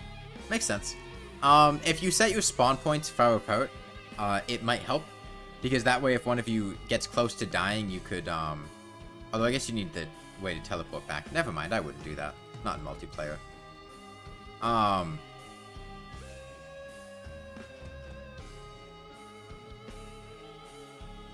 Your brother would really upgrade from B-Nade to B-Knees.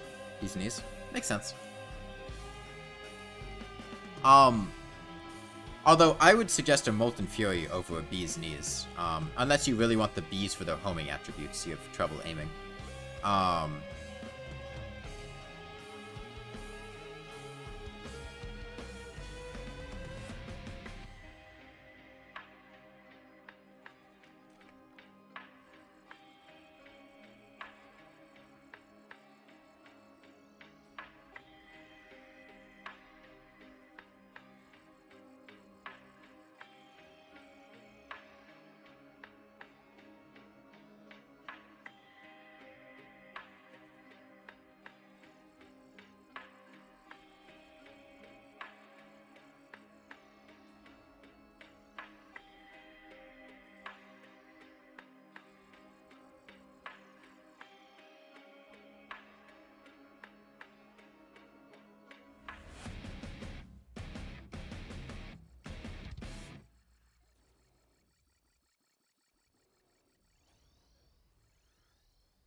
How do you pause the boss fight? You go to the settings menu. Pauses the game.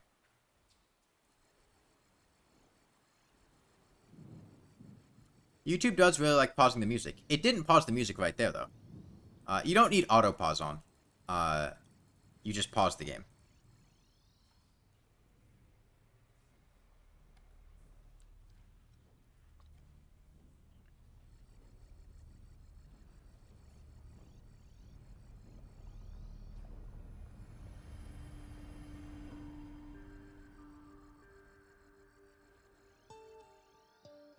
You don't hear any music?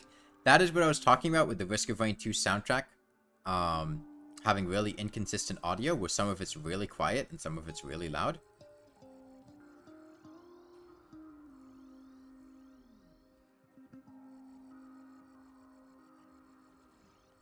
It only works for single player? Yes, you can't pause in multiplayer. Which is actually a benefit in multiplayer sometimes, because if you're doing like AFK farming, you can alt-tab in multiplayer instead of the game running, and you can pick up loot and whatnot.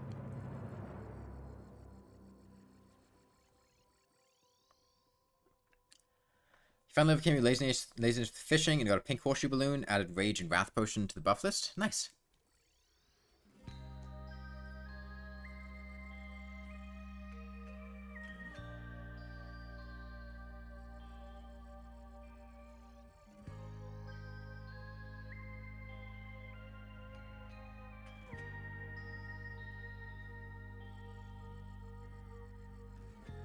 That'll certainly help out a lot.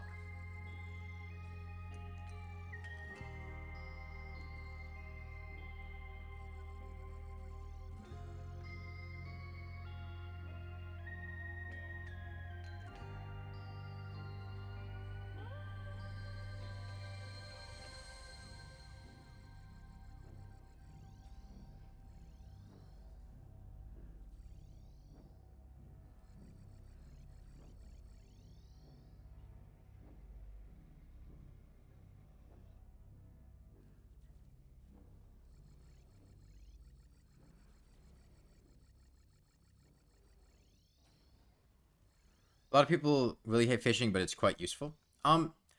Fishing's good. It's just time consuming and not very eventful a lot of the time. I think the main reason that people don't like fishing is when they say they don't like fishing, I feel like they're specifically referring to the angler quests, trying to get like the cell phone components and stuff like that, as that is like the most frustrating part of fishing. Otherwise, I feel like it's just people saying like they don't feel like fishing, but not they hate fishing. Because, like, I feel like it's hard to hate something where you just sit there and fish. It's just boring. It's uneventful, but it's not going to inspire hatred. Whereas the random RNG from the angler is something that could really frustrate a lot of people. Sky crates do bypass that, yeah. You could also, if you wanted balloons, you can, get Sharkron balloons from fishing, or whatever they're called, and then shimmer those, and that'll give you a red balloon. Welcome back. You've been contaminating out of fear that the corruption is going to eat your jungle, and you have to deal with an enraged Plantera. That's almost impossible to have occur. The jungle is resistant to corruption, and even if it corrupts the jungle, you can contaminate it afterwards. Corrupted mud is a thing now. It doesn't turn it to dirt.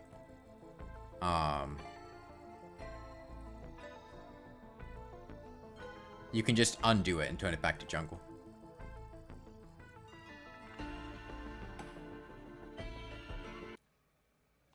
There's YouTube pausing the soundtrack. Kill the wildflesh like 10 times. Well, there's that thing it said about the shimmer. Yeah, fishing's just very laid back. But not everyone is gonna want to do that.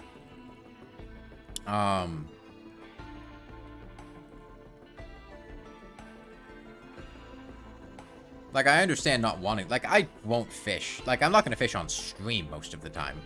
How do you find shimmer? What size world are you on? Small, medium, or large?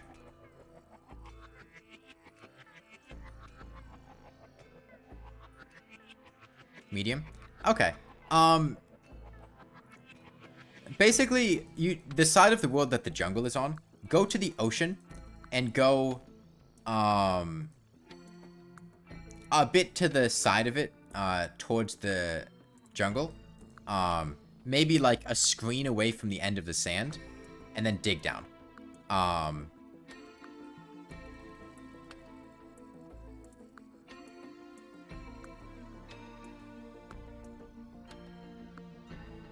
And if that doesn't work, just like keep going like a screen away or a screen towards the ocean and keep digging down. It'll be somewhere between the ocean and the jungle. I have a lot of pets, yeah. Well, I only have one pet, my gecko. I have a colony of isopods. My sister is a stick bug, 2 cats, and a leopard gecko. Yeah, you're just pointing out that's really useful. Yeah, but like, it's not necessary by any means. Like, you can not fish and have a perfectly fine time playing the game. What do I think of developer wings?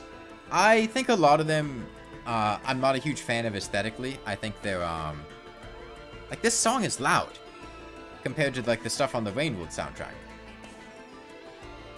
I feel like I have to raise my voice to talk over it.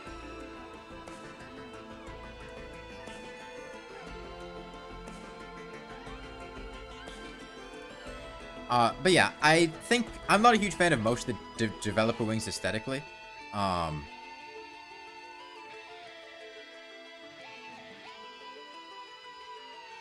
think a lot of them are like too like outlandish looking. I usually like simpler, more streamlined aesthetics. I do like Senx's wings though. Like the Anglo if he was a nice old man. Instead of it. Okay, I'm going back to the Dead Cells soundtrack. This shit is too loud.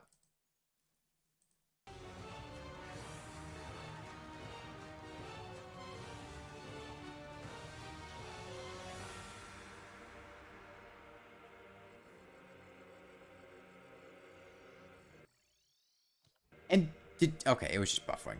I thought YouTube fucking paused it immediately.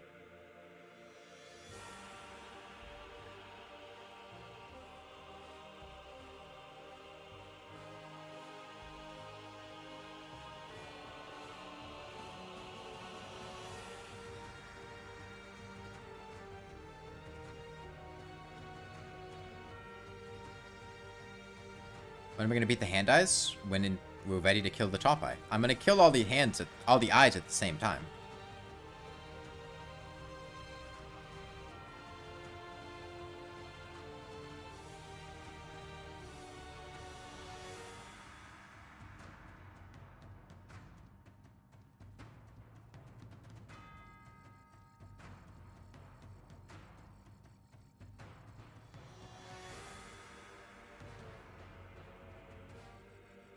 How long is it going to take to beat the hand eye?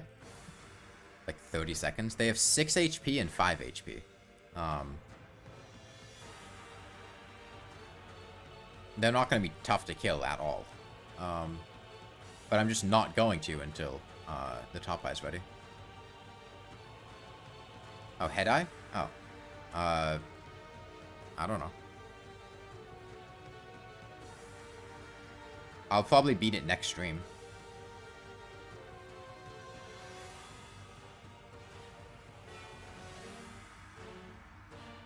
Probably like another 5 hours.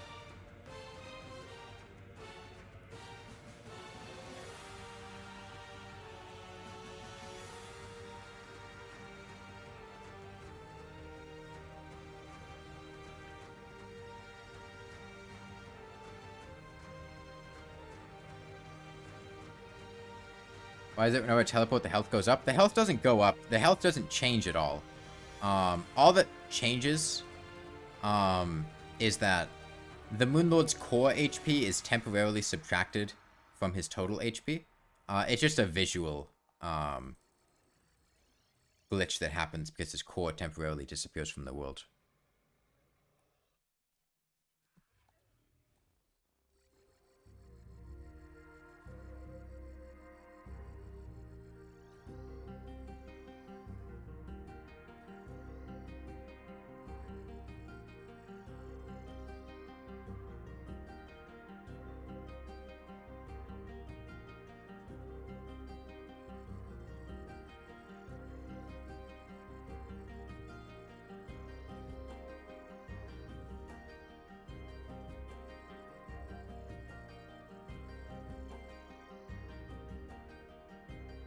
Yeah, the shimmer spawns in at the beginning of the... Whenever the world generates. You can go to it immediately before killing any bosses. You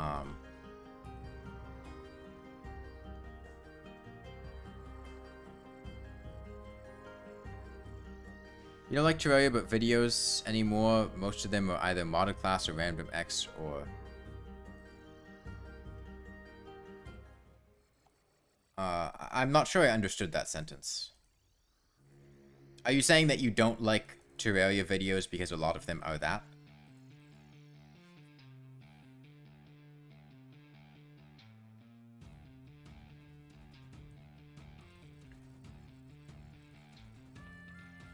They all feel the same.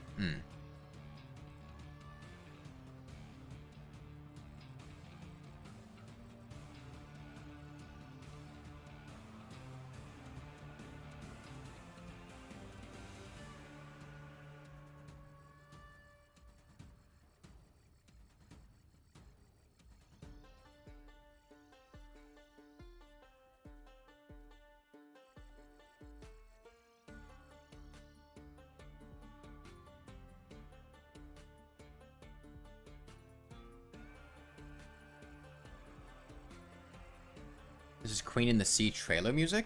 Huh. I didn't watch the trailer. Wouldn't have recognized it from that. It's a nice track.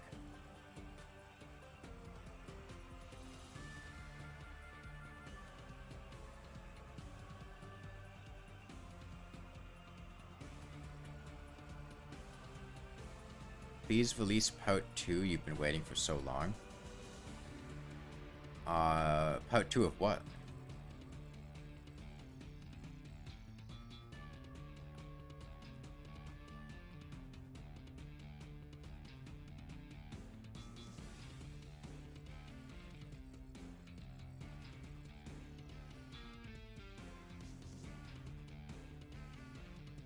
I've never watched any of Waffle Time's videos, so I don't really have any opinions on this.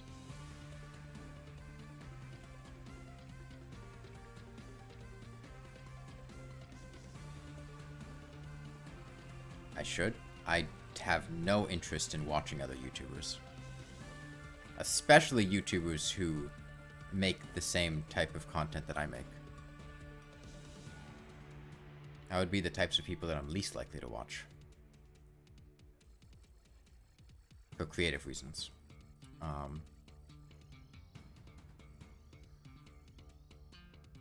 Good morning, Revenant.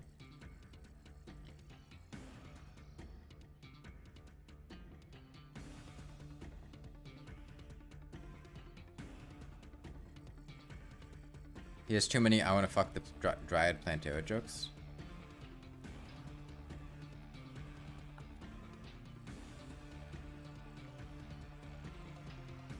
It's tough with jokes like that because they can be fun and funny to make sometimes, and then the problem is people like pick up on them as like recurring jokes, and then they get beaten to death and are no longer funny.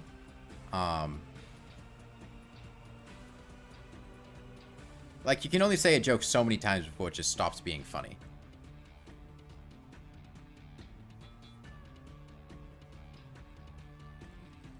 The longest time you confused me with Terra Steel. I don't... So, like, again, like I said earlier, I really don't watch other YouTubers, especially Terraria YouTubers, and it's not a slight against them or anything.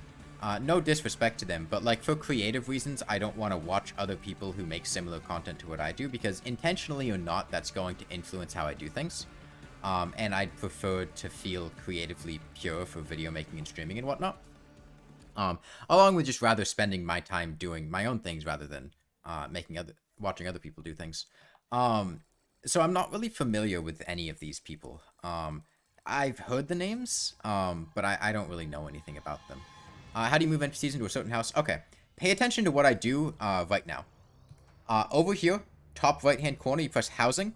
You click on the NPC's flag, and then you put them into the house. You need to right-click to move the NPC out if there's another NPC living in there.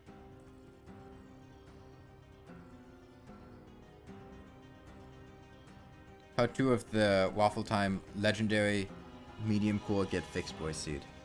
Oh, okay.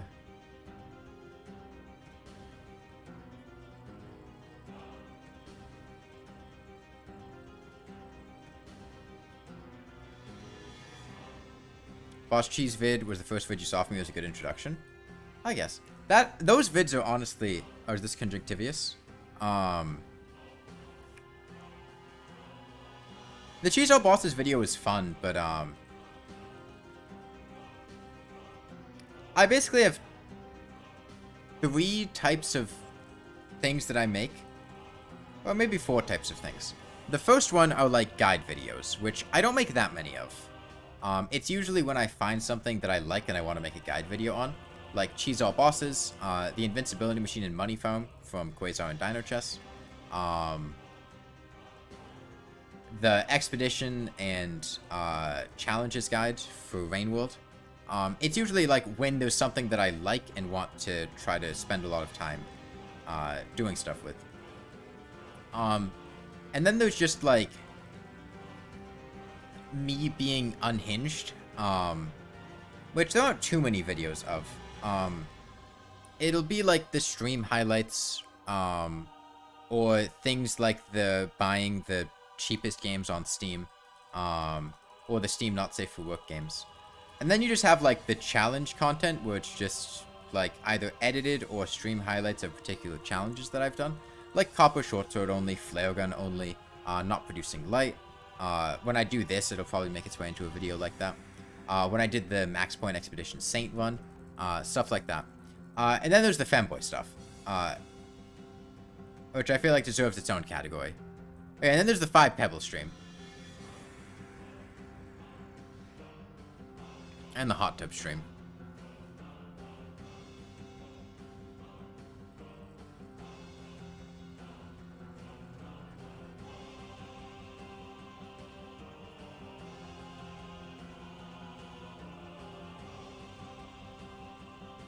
That 5 Pebble stream, I genuinely came up with the idea for that, like, a couple hours beforehand. I was like, what would I... Like, I don't really feel like playing whatever it was I was going to play, so I'm going to put out a poll. I'm going to put out an option that I know everyone is going to vote for, and I'm just going to put on, like, body paint and just sit there and do nothing, except, like, play 5 Pebbles noises, and then just, like, do random shit in front of the camera for, like, half an hour.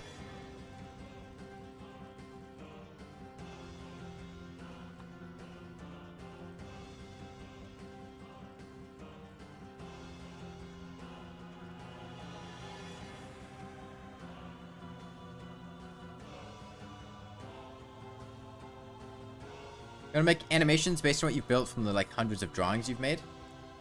I mean, what's stopping you?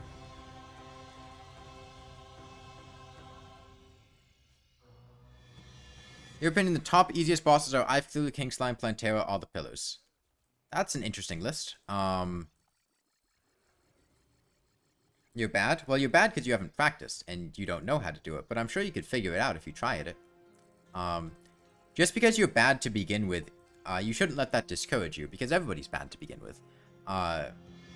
It's sticking at it and learning how to do it well that makes you able to do it well.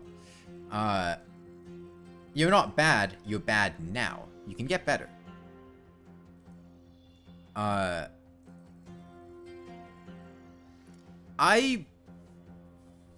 It's an interesting list. One, I wouldn't consider the pillars to be bosses. At least not in the sense of being ranked as an easiest boss. 2, I would consider,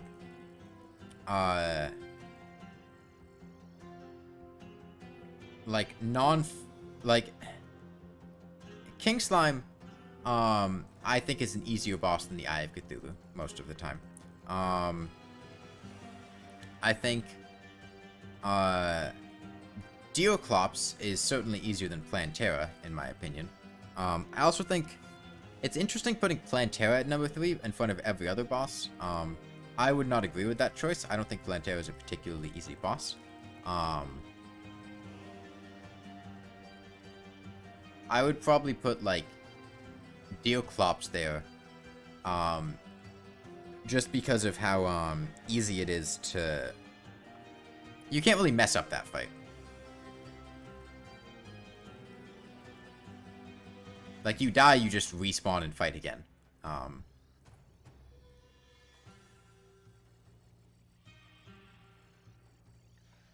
You also want to add silly references to people you watch. I mean,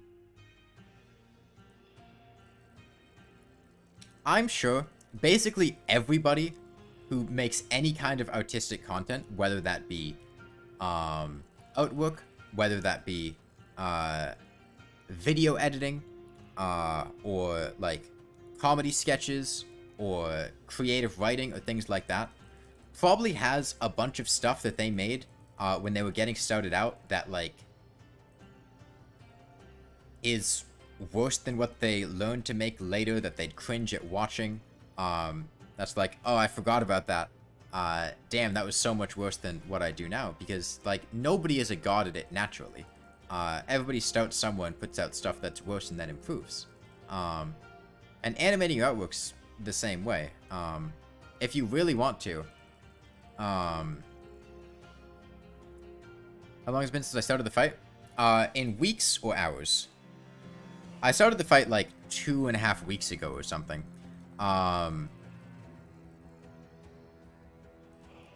I think I've been fighting him for like 60-something hours, collectively, between those weeks. In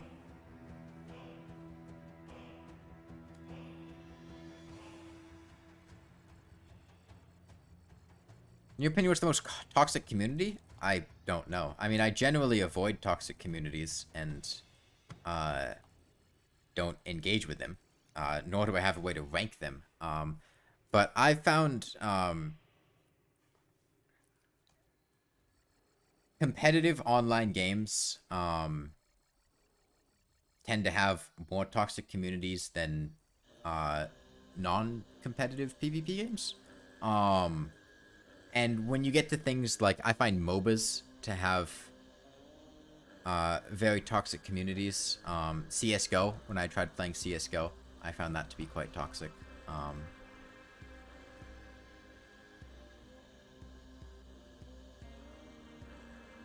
Yeah, every community has toxic people if you look hard enough.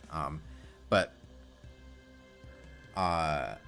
one of the reasons I never really play MOBAs is just because I find them to be insufferably toxic. It's the same reason that I never really got into CSGO. You have random quotes that are the basis for drawings and stuff. Like, we already have the Crafted Cafe, why do we need the Sorbet Cafe right next to it? CSGO has a lot of racists and a lot of people that are just edgy and say racist things. It's common among a lot of communities, which is quite unfortunate. The Toho community makes a fuck ton of Rule 34 art. How are those two things related? How is making porn related to being toxic? What is the relative? We're talking about toxic communities. Oh yeah, the Toho community draws a fuck ton of porn. Great segue.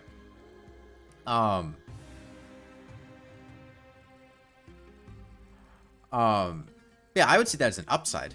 I don't see why that would be bad. Golem for the Worthy 1.4.4 is unironically one of, if not the most difficult bosses. He's quite difficult, yeah. Have I ever nearly died? Not really. I wouldn't say there's been a point where I've been like, shit, I'm about to die. Not that I can remember, at least.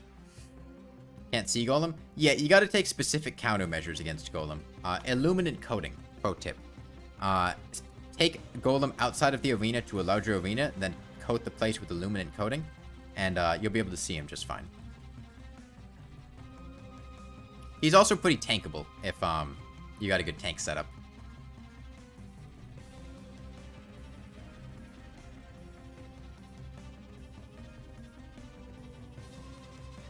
I didn't entirely understand what you were saying, Yuko. I got the gist of it, but I didn't understand the specifics. Trippy lighting disables the shader that makes him dark, too? Huh.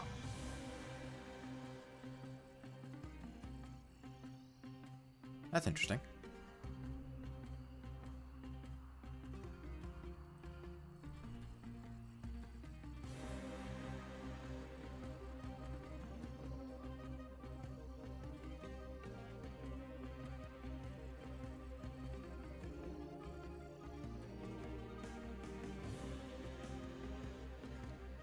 Golem is made of lizard bricks, he's made out of clay. Yeah, and Skeletron's made out of bone.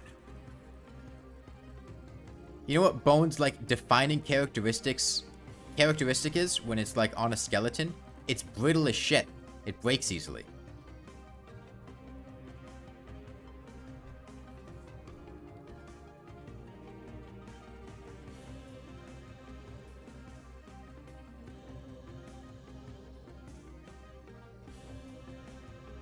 Golem is pitch black.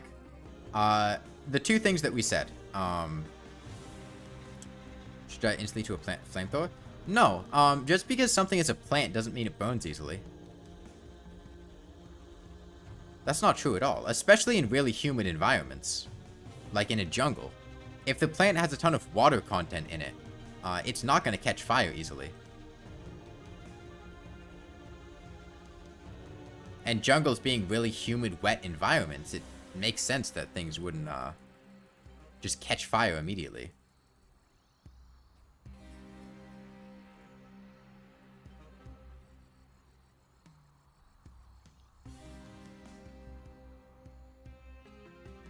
You know, there's a difference between wildfires tend to happen in like really dry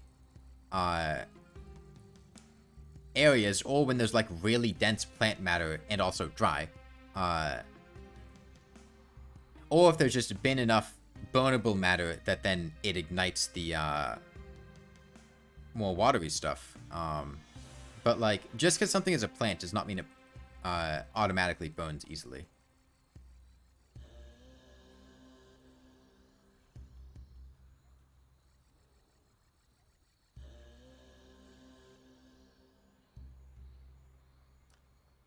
Go try to light a celery on fire. And tell me how that goes.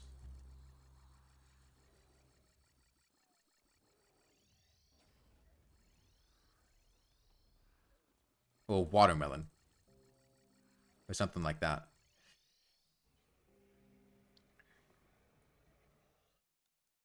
Yeah, but you could also shoot her with a gun. Having a homing wide weapon for the fight.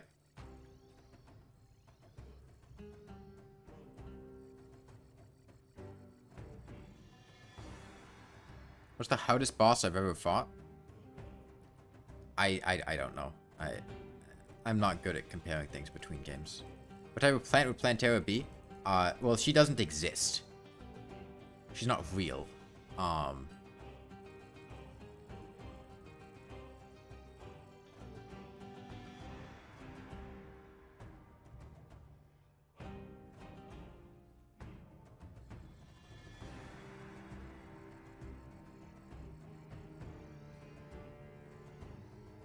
If she did exist. But, like, she's not, like, just a sentient version of an existing plant. I mean, I guess, like, a Venus flytrap, but she looks nothing like a Venus flytrap.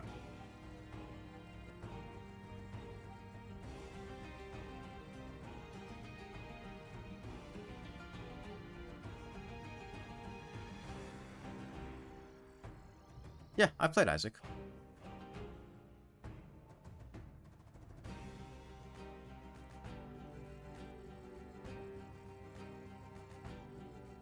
I don't think she really does look like a Venus flytrap.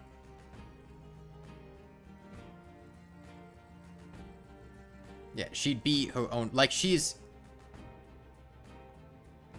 basically a budding flower in Phase 1 that then, like, blooms into a carnivorous death machine in Phase 2.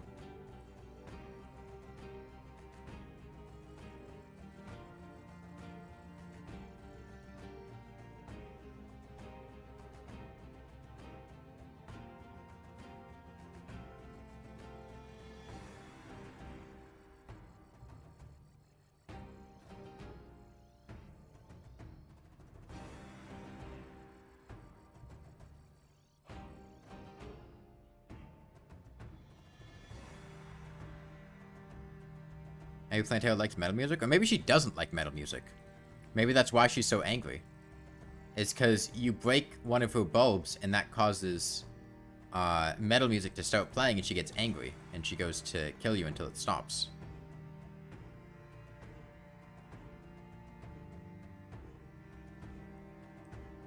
I'm aware of what Plantera is based off of.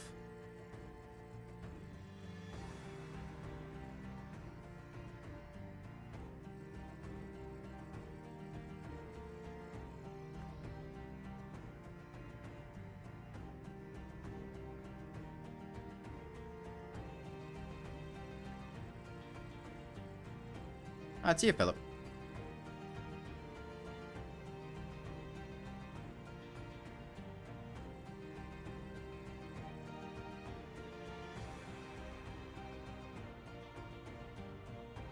Okay.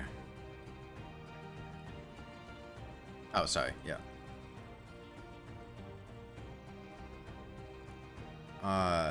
The question is, how low do we want to get the Moonlord?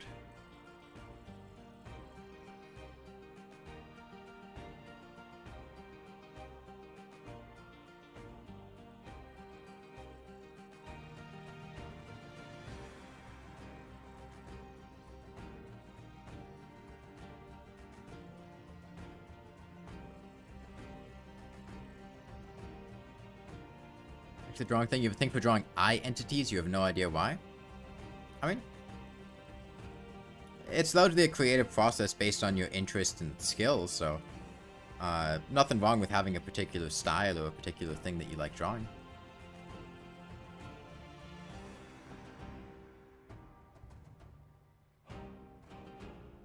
Nah, I don't think 15,000 is enough.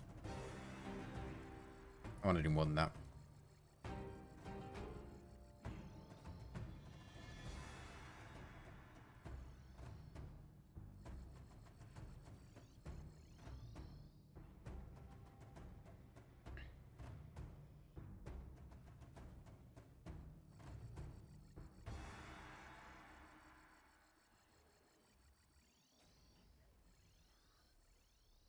I don't know, I'll see how I'm feeling, and just decide when I feel like it. What do I think of Ring City DLC for Dark Souls 3? That's a good question. I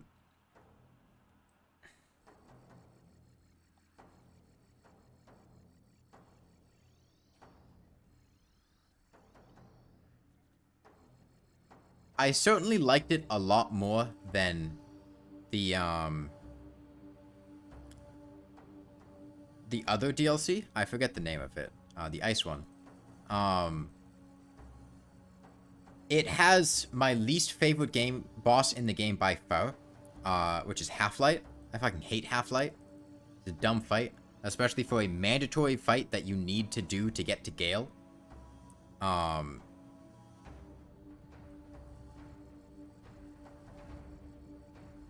Ashes of Ariandel, yeah. Ring City overall, very good DLC.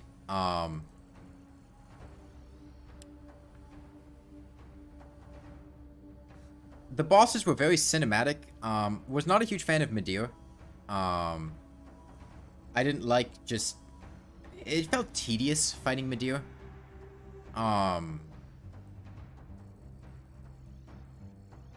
Gale's pretty cool. Twin Demon Princes were alright. I wasn't a huge fan of the fight, but I didn't dislike it. Half-Light I didn't like. And like, I didn't dislike Medea, I just felt like it was tedious. The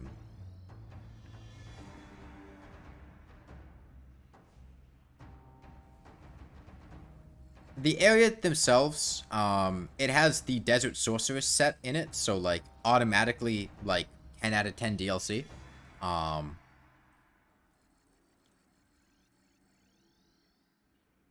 It felt like a fan service DLC. Like a lot of Dark Souls 3 felt like fan service, but the Ring City DLC especially felt like just mashing up a bunch of stuff that from the previous games, and giving a lore reason for it. Overall, I'd probably give Ring City maybe like a 8.5 out of 10. Very enjoyable experience. Most of the bosses were fun.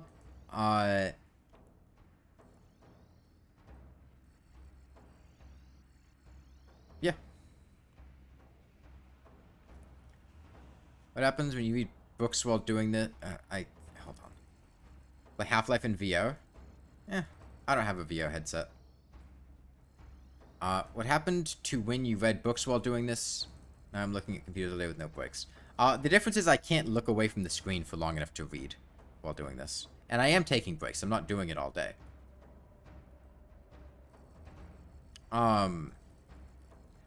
Yeah, as opposed to Ashes of Ariandel, which, I did not like that DLC. It's aesthetic. It looks really neat. The boss fights all sucked. I'm aware of this, Sunflower. Like I said, I take breaks. What's a Toho? Toho is a bullet hell franchise. Yeah, well, the Ashes of Ariandel DLC had 2 bosses and they both sucked. Like, Frida. Fucking Frida. Frida isn't a bad boss fight on its own. It's the fact that she has 3 fucking phases.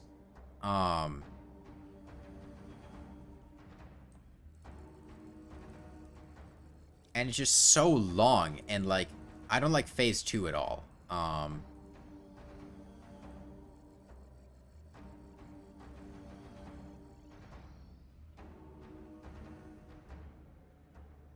And then Great Wolf and Gravetender, like, they're just underwhelming. If the bosses had been better, I think the DLC could have been pretty good. But, you know, Dark Souls DLCs usually have, like, 3 or more bosses.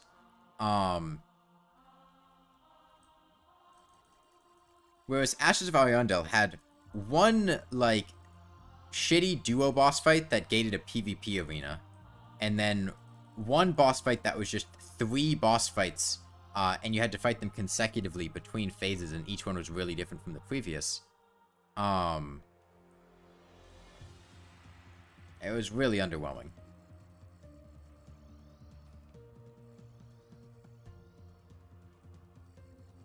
But I do think they made up for it with Ringed City. Ringed City, great DLC. I'd probably have Ashes of Ariandel like a 7.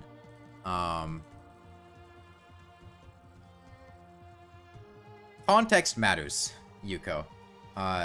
Like, it isn't just she has multiple phases, it's you deplete her health bar, and then she gets a brand new health bar.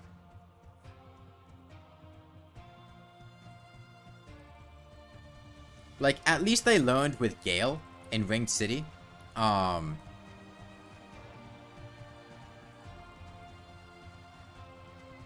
Where Gale has multiple phases, but it's all one health bar.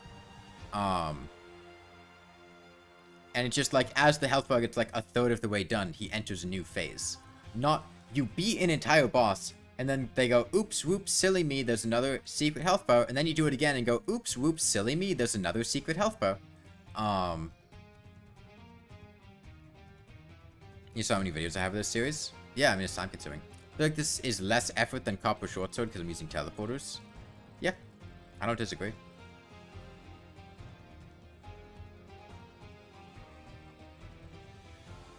But there's not another way I could do this that would be effective. I'd love to do this like I did Copper Short Sword, but that's not possible. I am restrained by the constraints of the Lawnmower.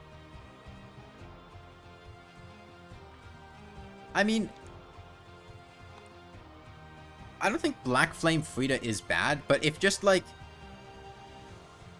If when you got to Black Flame Frida, Father Ariandel stayed dead, and you just fight Black Flame Frida, like,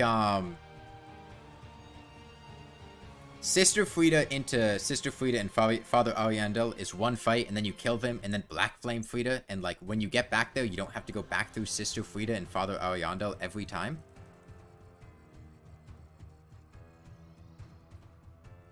It's like, Dark Souls 2, especially in the, Scholar of the First Sin version, when you get to the throne, like, you have to deal with, Throne Defender and Throne Watcher. And then you kill Throne Defender and Throne Watcher. And then you have, what the fuck's her name? Whatever the queen's name is. It's not Nadalia. Nadalia is the one in, the DLC. Whatever her name is. And then you kill her, and then you have fucking, Tree Man, Aldia, to kill. But the difference is, when you kill one, they stay dead, and you just retain that progress. And, like, when you kill Father Ariandel, you get, like, a Titanite slab. Like, the whole thing's meant to be a fake-out. Oops, they're still there. But, like, if you just kept that progress, and, like, Black Flame Frida could be way more difficult than she actually was. Too, by virtue of that. Like, you could make it its own third boss fight.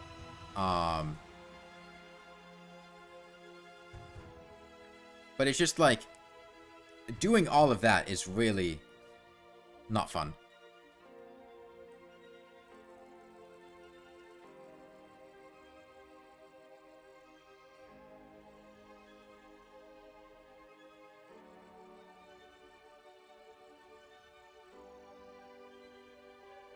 Do you know of a TM for Soak? I don't know.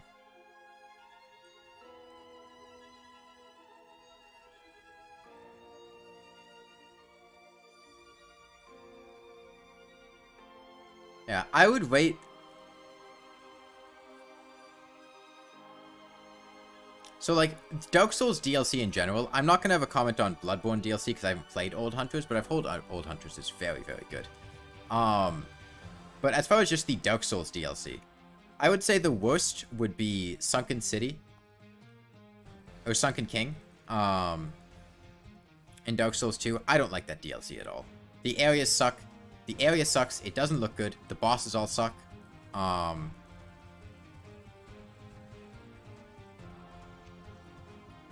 The dragon's annoying and has a weapon breaking mechanic and toxics you.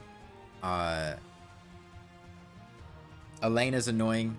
Gank Squad's annoying. And then honestly, I'd probably go Ashes of Ariandel. After that. I don't like Ashes of Ariandel. I'd rather do Iron King or Ivory King. And then I'd probably put Iron King and Ivory King. I like those two DLCs. I think they're good DLCs. They make Dark Souls 2 a lot more fun. The bosses in them are quite fun. Ivory King is really beautiful. The area felt fun to explore. Ivory King himself is a really cool and cinematic boss fight. Not the most fun to do repeatedly, but it's a really fun experience for the first time. Not a huge fan of the Twin Cats, but... and Horsefuck Valley. That's the low point of Ivory King. And then... the wolf... Or the kitty... was a cool gimmick to figure out. And it's... I don't know. Ivory King, I like more as a snow DLC than Ashes of Ariandel. And then Iron King. Actually, no, I put Iron King above Ivory King, I think. The area is kind of annoying, but the bosses in Iron King are really good. Outside of Blue Smelter. I don't like Blue Smelter. And Blue Smelter, fuck you, run up. But Fume Knight and... Suralon are both, very fun bosses. Probably the best bosses in Dark Souls too, honestly. And then... Honestly...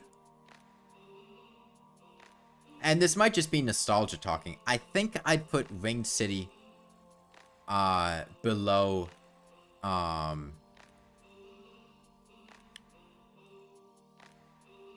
Artorias of the Abyss.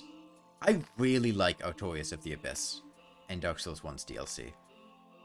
I like every boss in it, with this slight exception of Sanctuary Guardian being a bit underwhelming, but I used to like Sanctuary Guardian. Artorias, great fight. Manus, great fight. Like, 2 of the 3 best fights in the game are in that DLC. Calamite,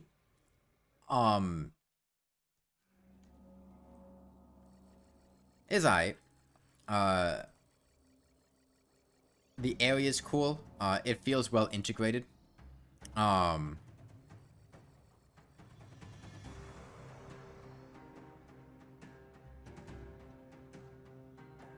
I really like our Toys of the Abyss.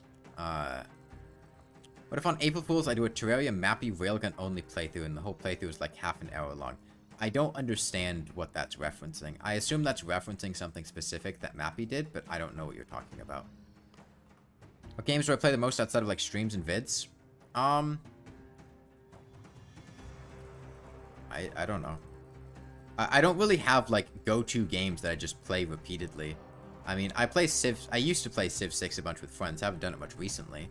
I'll sometimes play Factorio with friends. I do like tabletop RPGs and whatnot. I play Magic on Tabletop Sim with friends. Usually do a bunch of drafts with Cube.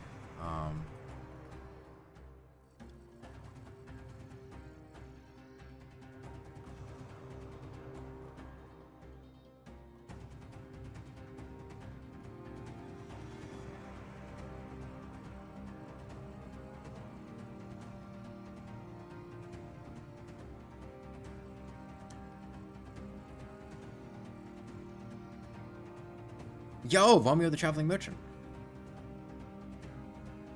The Mappy Railgun is the Dungeon Guardian farming method. I still don't know what you're talking about.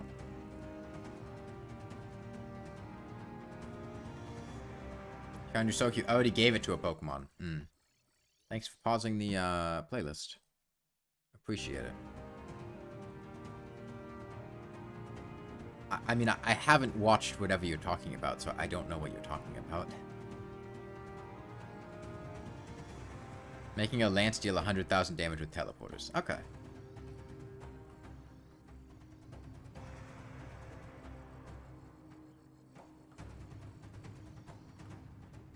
So it's just a speed exploit to make Lances deal a bunch of damage.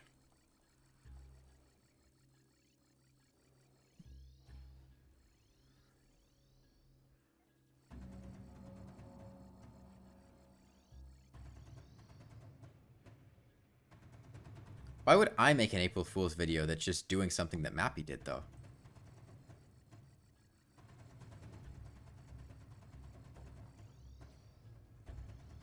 That just seems derivative.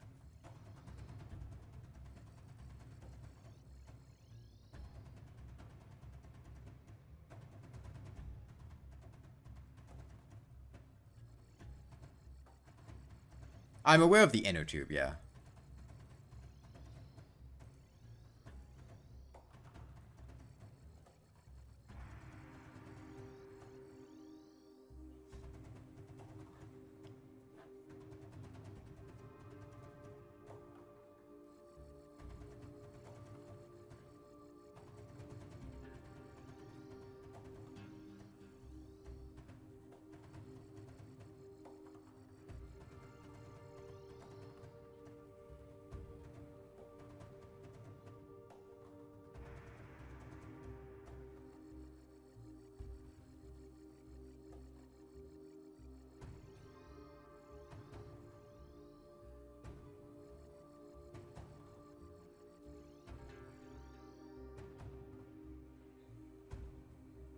Okay, we're about to pass 15k.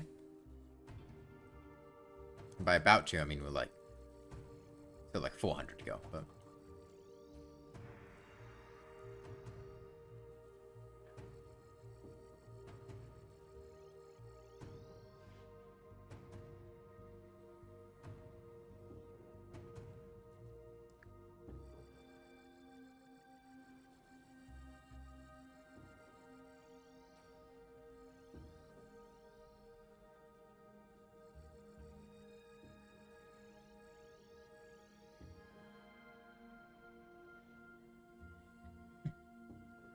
Making noodles.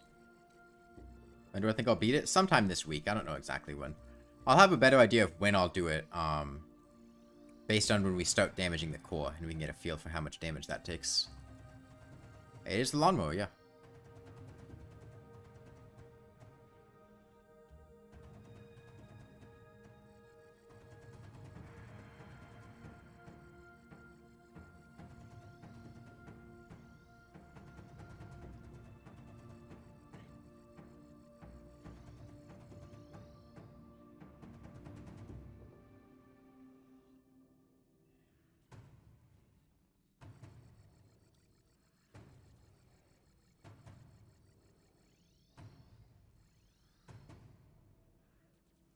I've got Ranger Emblem, Red Devil suck.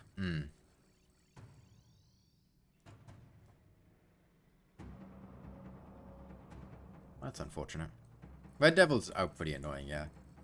But if you get a fire feather from them, you can make flame wings. Which are good post-mech tier wings.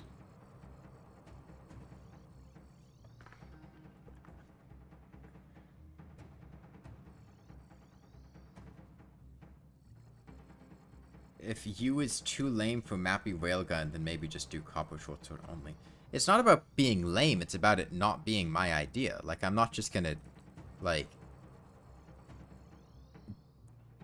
do something that somebody else came up with, like, that... No. If fruit were sentient, who would win in a fight?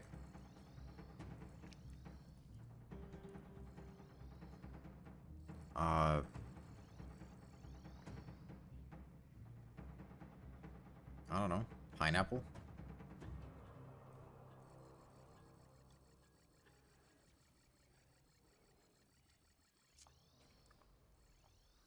Why do they have to be fighting? Why can't they be having like a philosophical debate or something? Why are you so violent? Why do all the fruits have to be put in a pit trying to kill each other? Why can't they just be put in a pit trying to, like, argue over, like, theology or something? Determinism, predestination, fruit Jesus, whether it was really a kiwi or a pineapple or a strawberry or what, you know?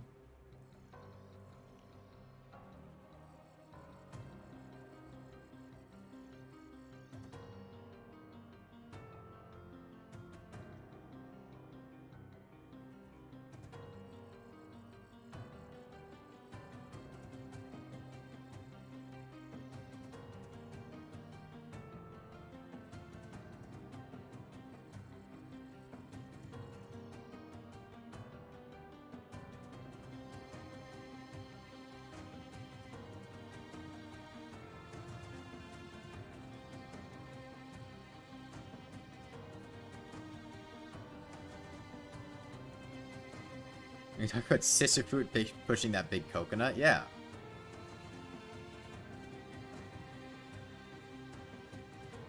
Well, you're not watching people eat, you're watching fruit eat. It's different. It's like, I don't want to sit here and watch some dude eat, but like, I'll sit here and watch my gecko lapping up her food. You know?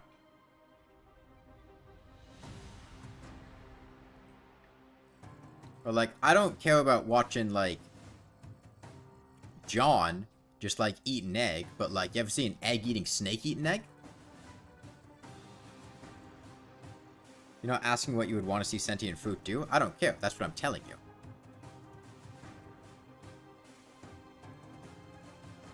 Even if it wasn't the question, it's the answer.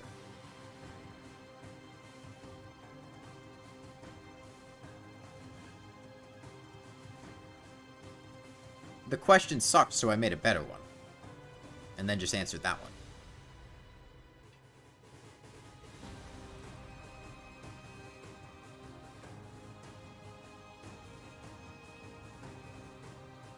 I said I wasn't gonna watch some dude eat.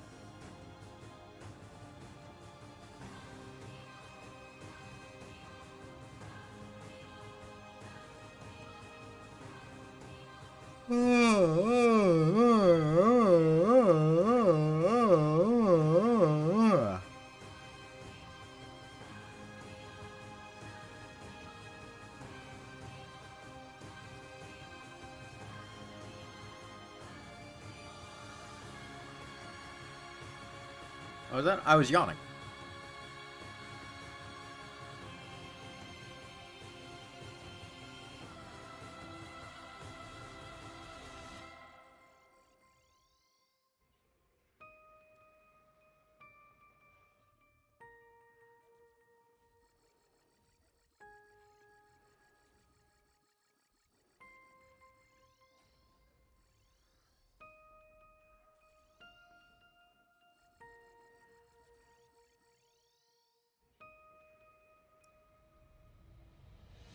Hey, what is that, Agilus? Do you remember subscribing to me, but it'll keep it that way? Oh, thanks. I've done a lot of things that are not related to this at all. That, might have been something you saw, whether they be femboy things, or Rain World things, or, Terraria guides, or, that one time I just sat in front of the camera in pink body paint, and didn't say anything for half an hour.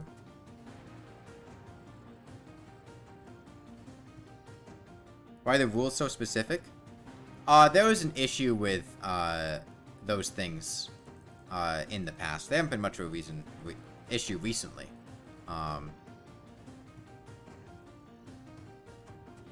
But Russian troll bots, or even just Russian trolls, Nazis and spam bots were an issue for a while. Thought I was sunburned? No, it was pink body paint. I don't go out in the sun. People watching people unalive is fun. Why else do you think the world occasionally goes to war? People do not go to war for fun. In fact, that's probably about as far from fun as I could possibly imagine.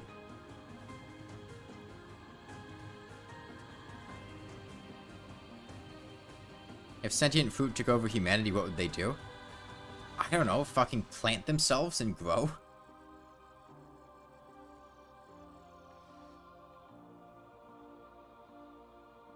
How's a sentient fruit gonna take over humanity? I'm sorry. I'm not bowing down to a coconut. Alright? How's a sentient coconut going to kill humanity? And take them over? It'd be one thing if, like, they set a civilization up of their own, or they became intelligent, and, like, were able to communicate with us. But how is a coconut or a pineapple going to... How do they start mining? They don't have limbs. They can't move. Just because they have intelligence doesn't make them able to manipulate matter in a way they weren't able to before. You telling me a pineapple's gonna randomly sprout arms and start beating you up?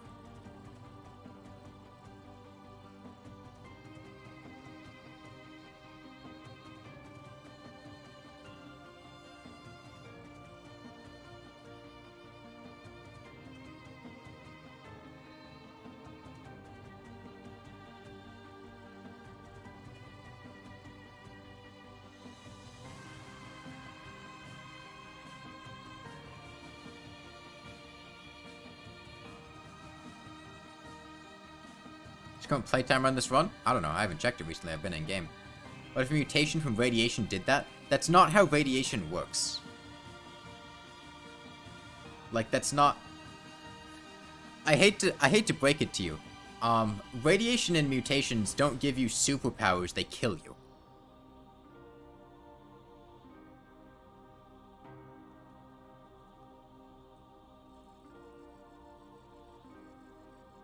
They mutate your DNA and you fucking die.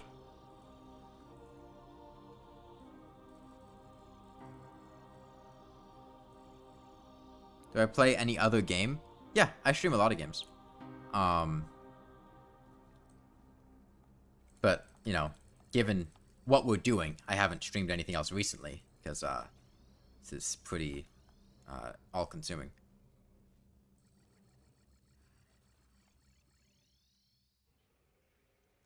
If Spider-Man has taught you anything, it's that... What has Spider-Man taught you? Taught you?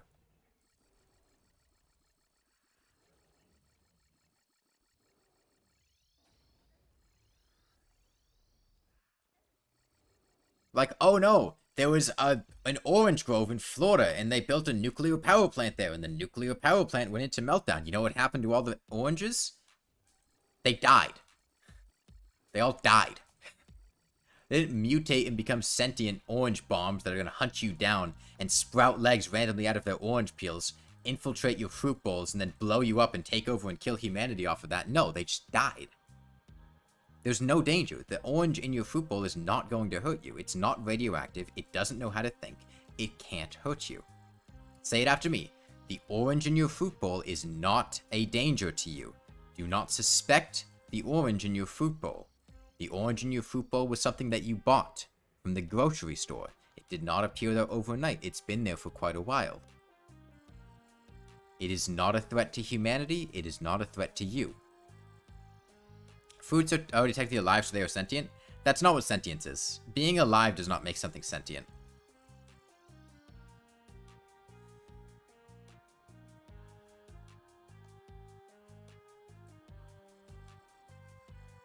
There's being alive, there's being sentient, and there's being sapient. And those are not the same thing. Sentience is just like being aware of your existence, and like having something resembling a concept of like being alive and interacting with the world. Like dogs are sentient. Most animals are sentient, if not like all animals. Sapience is like intelligence. Plants have that. We don't know the degree to which plants have like consciousness and experiences. We know that they react to stimuli, but that doesn't mean they're sentient. They communicate with other plants. They might not know that they're doing it, and might be like they may not be like I would actually hazard a guess that they are not conscious and don't have a concept of them communicating with each other. Like the plant doesn't know that it's communicating with other plants. It just does it automatically because it's a developed instinct that's aided in survival and repopulation.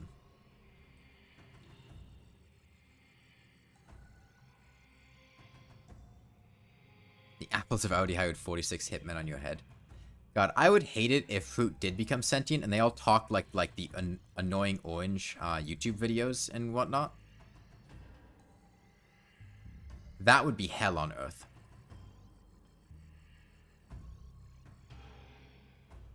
There are more organisms than sentient then? I mean, the issue is we don't know what the experience of being a plant is like. We can't say what plants do and don't know, but we do know that like plants don't have like nervous systems, and as far as we can tell, they have no capacity to think or problem solve. They just perform automatic behaviors in the goal of survival.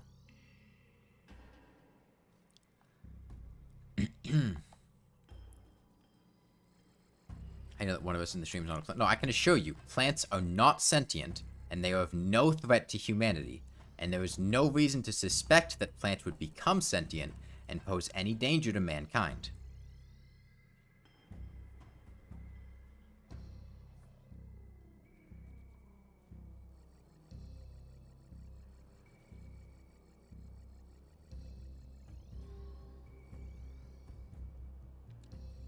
Who talked like that, you would delete your existence, yeah. Am I winning? Yeah, actually, I am winning.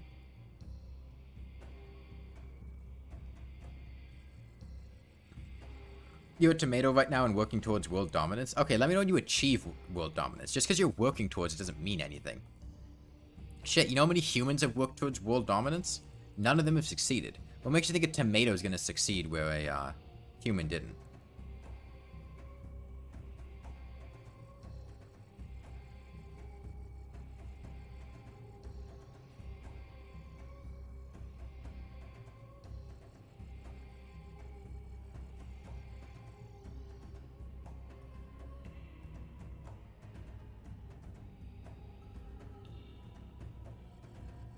Coconut is a mammal, is hairy, and produces milk. I mean, there are plenty of mammals that are not hairy. Not in the same, like, degree of,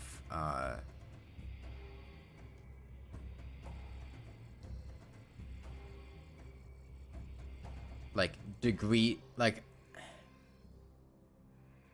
You wouldn't call, like, a naked mole rat hairy. Or like a sphinx cat hairy. They do have hairs, but I wouldn't call them hairy. I wouldn't call your mom hairy either. Humans only dominate other humans, they never truly dominate the world. No, humans have a pretty substantial grip over, like, all life on Earth at this point. With the exception of, like, things in the ocean who are just slowly poisoning. Can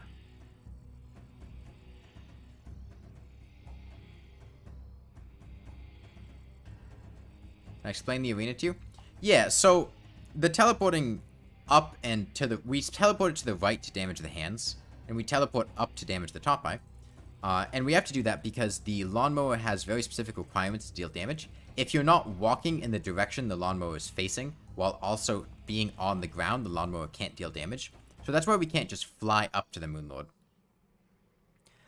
to damage him. And the teleporting a distance away is to avoid his healing, because if we are nowhere near the tongue, if we teleport away, the tongue comes out, and then we teleport back. The tongue won't spawn healing leeches.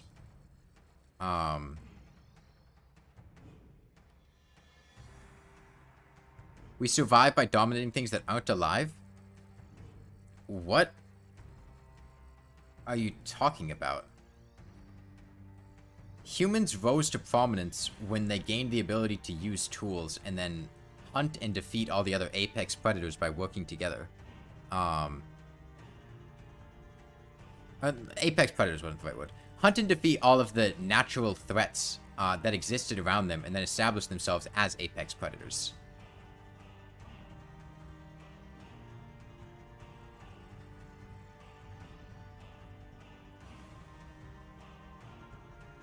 Humans literally dominated animals to the point of domesticating them to farm them for food.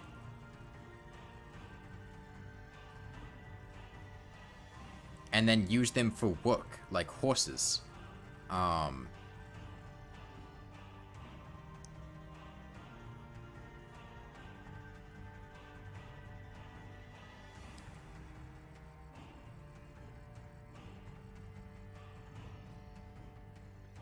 Like, livestock animals have pretty much been completely dominated by humans. Like, most of them don't exist in wild populations, and if they do, their wild populations are nowhere near what their, domesticated farmed populations are. Like, wild cows and pigs, and wild horses are much rarer now that they've begun to be, like, mass, farmed, and the populations really aren't that high. Like, humanity has absolutely dominated living organisms.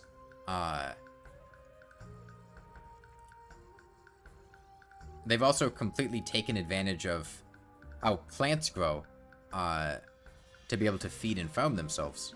And even before a lot of modern inventions, like,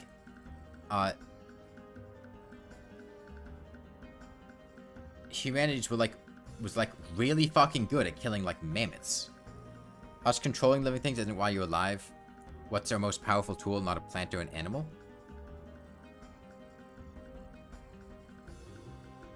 No. We survive by eating food. And to eat food, we have to kill or consume something that is alive.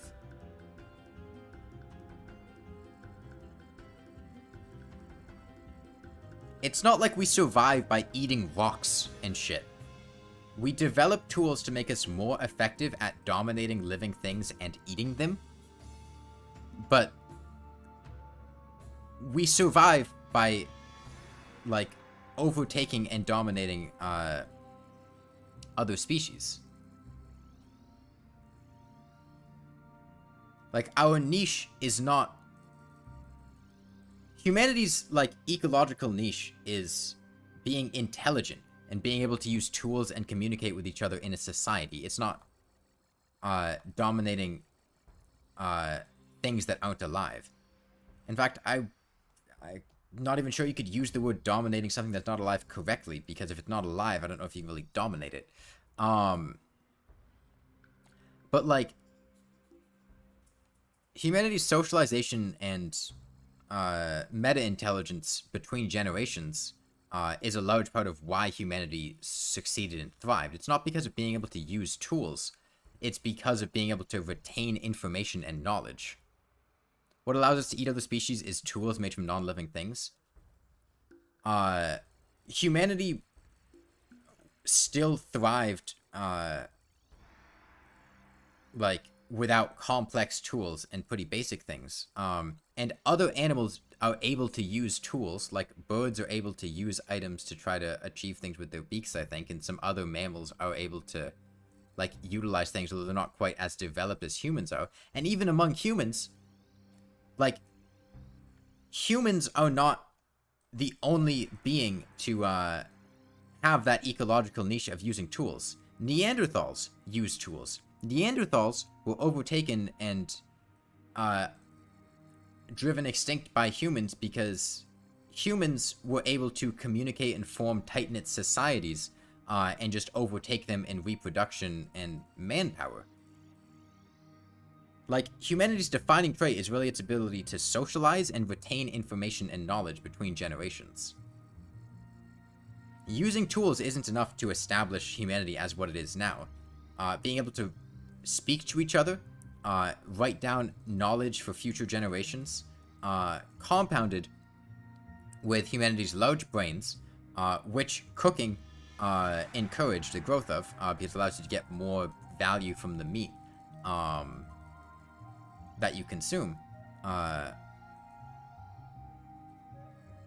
Neanderthals are just lesser capabilities in the capabilities that we fulfilled? No, Neanderthals were superior to humans in several respects.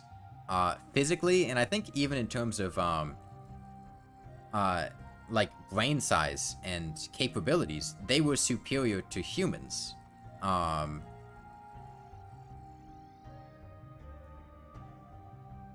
But they lacked the socialization aspect that humans had.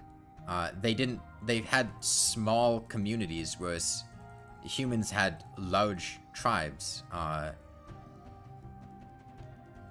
and they just lost the evolutionary arms race on the basis of that. Yeah. Humanity's defining characteristic is its ability to have sex well.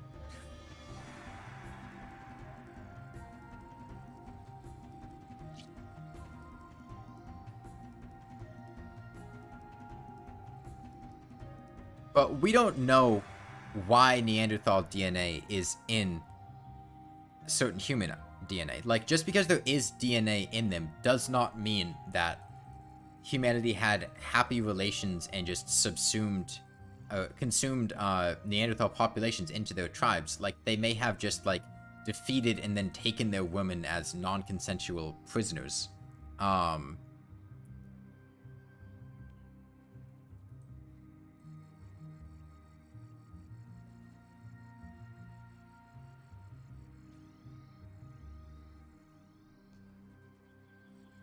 I would see that as an entirely plausible outcome.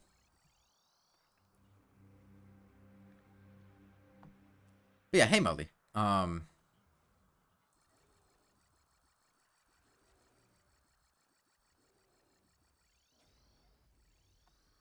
slavery is a weird thing, because slavery, in the sense that a lot of Americans understand it, is not the same as slavery has been through a lot of human history, and how a lot of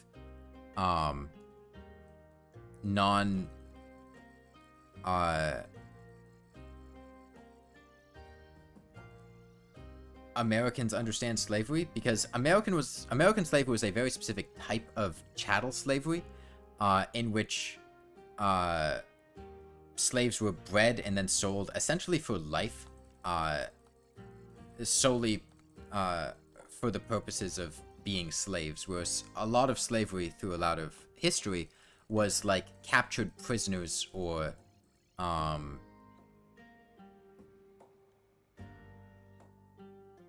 not express, like, breeding slaves for the purpose of being slaves for life that then breed other slaves.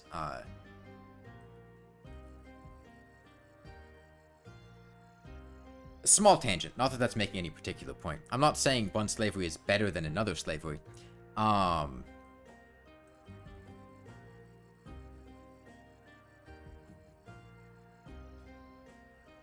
But I'm pointing out the differences in how a lot of the concept of slavery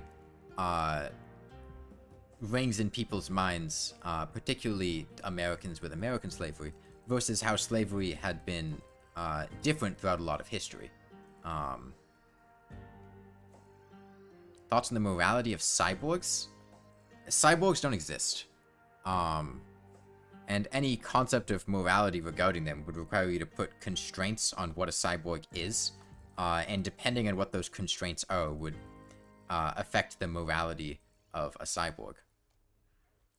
Like, depending on what exactly you're talking about as far as a cyborg goes would determine whether or not it would be moral.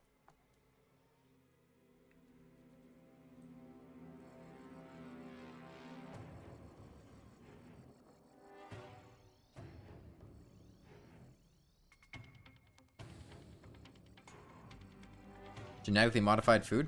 I don't really have much issue with genetically modified food. I mean, like, most of the food that I eat is genetically modified.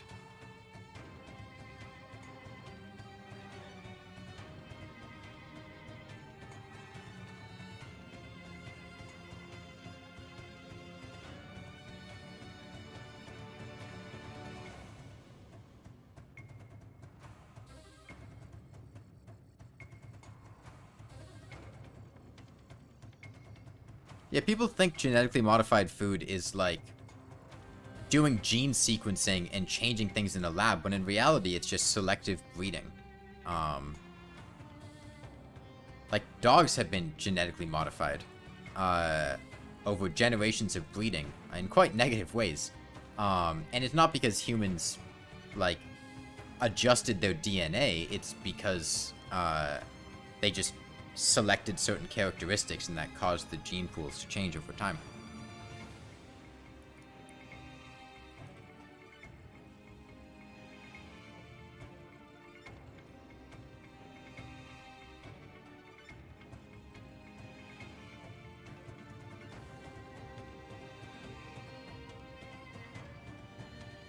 Welcome back.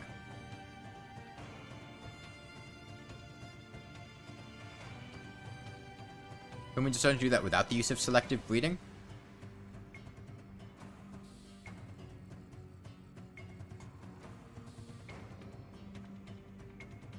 I mean, I don't really care that much.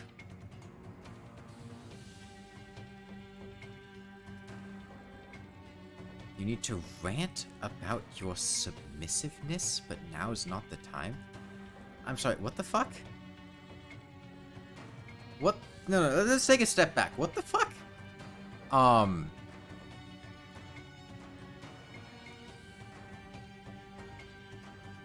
You need to rant about your submissiveness, but now is not the time. So you recognize that this is not the environment to rant about your submissiveness, yet you still bring up the fact that you want to rant about your submissiveness. What the fuck is that? It's either the time or it's not the time. How do you just go, oh yeah, I need to talk about geopolitical politics and the current state of nuclear weapons in North Korea and the Russian invasion of Ukraine, but now's not the time. I'm not going to bring any of that up. Like, what the fuck is that? You brought it up. You're talking about it. What?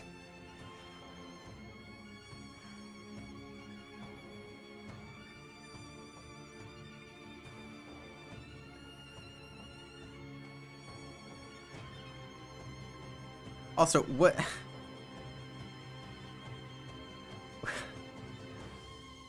What is even ranting about your submissive? What the fuck? Are you like a horny 16-year-old who's really down bad? Yeah, we can move on. The situation was very absurd.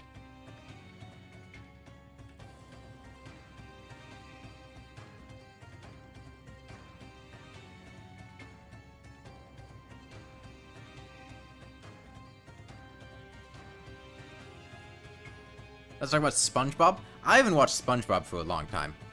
I remember we used to have nightmares about that episode with the gorilla suit. That thing scared the shit out of me as a kid. What do I do in the second phase?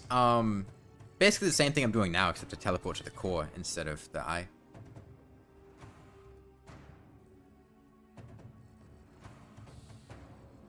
Is SpongeBob still ongoing? In your opinion, Sandy is hot, but you don't like furries. What the fuck? Why you gotta be horny for the squirrel underwater?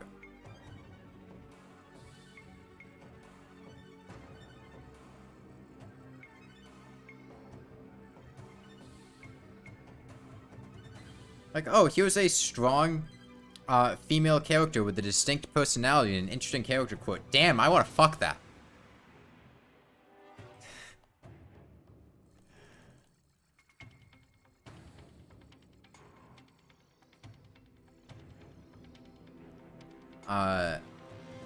SpongeBob is like The Simpsons now? It's still ongoing? Damn. SpongeBob sucks now, it's literally garbage. Stop watching SpongeBob if you didn't have access to cable.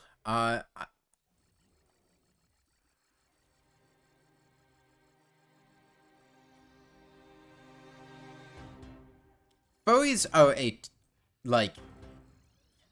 a group of people.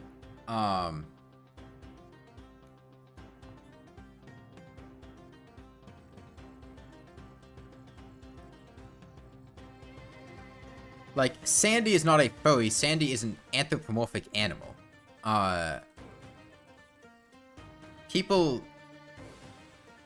Furries have personas that are anthropomorphic animals, but an anthropomorphic animal is not a furry.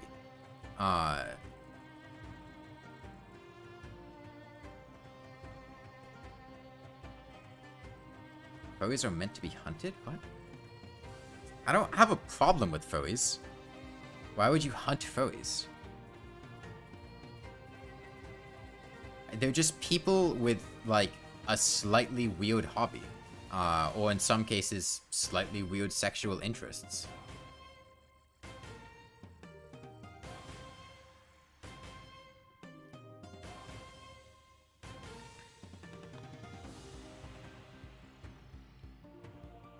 You know, a lot of IT, people are furries.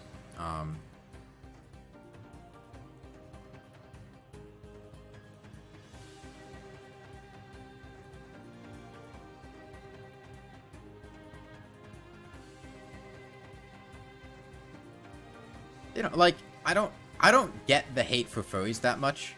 I feel like it's kind of like a running meme that people have just, like, take to be like, furries suck, but, like, they're just, like, people that like anthropomorphic animal. Like, I don't even think that's that weird.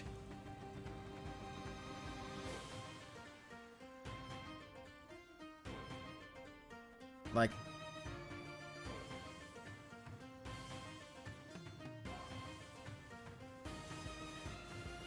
that's what you're saying in this series. Yeah. I want to get to a point where I can kill. What do I find weird? In general, I'm not that judgmental or toxic or, anything like that about things. I think,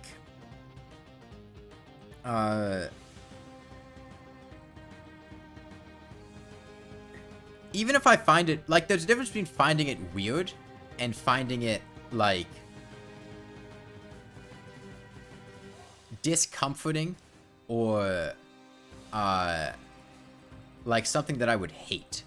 Like, I can't really think of very many hobbies that are not rooted in hatred or bigotry, that I would find discomforting, to know that somebody does.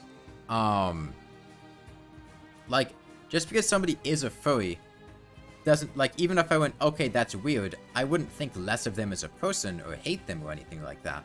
I'd just be like, okay, you got a weird hobby.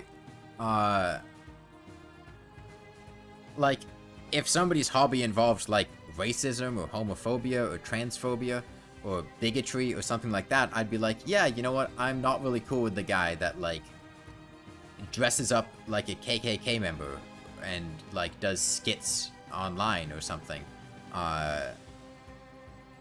But, like, I can't really think of anything like that where I'd just be like, yo, that's weird, man. Dog, you gotta stop. However, when it comes to sexual matters, that's a different story. Generally, anybody who has a particular kink or fetish that's involving other people in it without their consent, that's inappropriate. Am I a femboy? Yes. People hate furries because it's been a running joke on the internet to shit on furries for a long time. Because they're weird and they're different and people don't understand. And it's easy to laugh at and make fun of things that you don't understand, or think are weird. But I generally don't do that, regardless of what the matter might be. No, I might say something's weird, don't get me wrong. I might call something out on, people being weird, or having weird interests or something, and then just kind of be like, that's alright, but that's weird. Yes, I know what a zoophile is. A zoophile and a furry are not the same things. In fact, furries generally want to take animals and make them not like animals by humanizing them and anthropomorphizing them.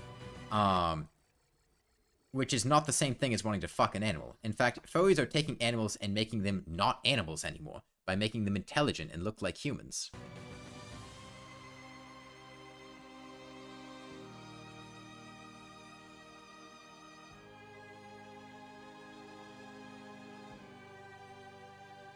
Zoophiles should go to prison.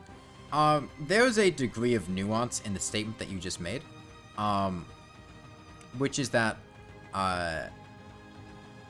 being attracted to an animal and having sex with an animal are not the same thing. Somebody would not go to prison for being attracted to a dog or wanting to have sex with a dog, but then if they were to actually do that, that would be animal abuse, and be inappropriate. Just because somebody might be attracted to something, that's not the same thing as actually doing something. I think rhetoric that encourages the idea of somebody that holds a particular belief should therefore be sent to prison or something is flawed, and it's more of whenever they would engage in that action that it would then become inappropriate.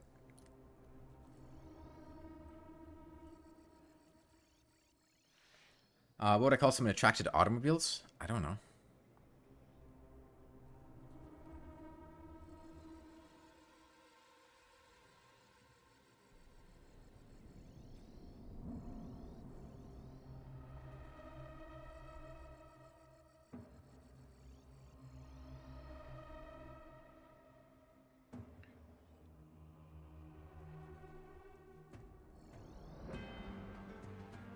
Yeah, well, if somebody said that, Sharktails, I'd probably be like, that's weird.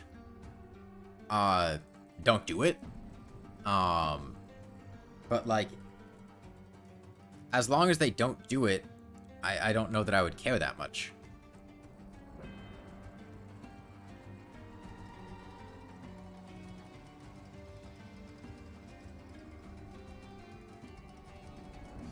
I wouldn't let him near my dog, but, like,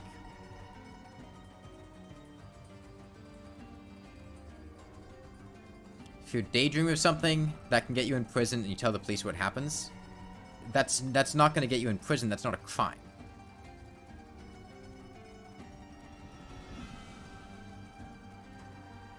You can't be arrested for thoughts.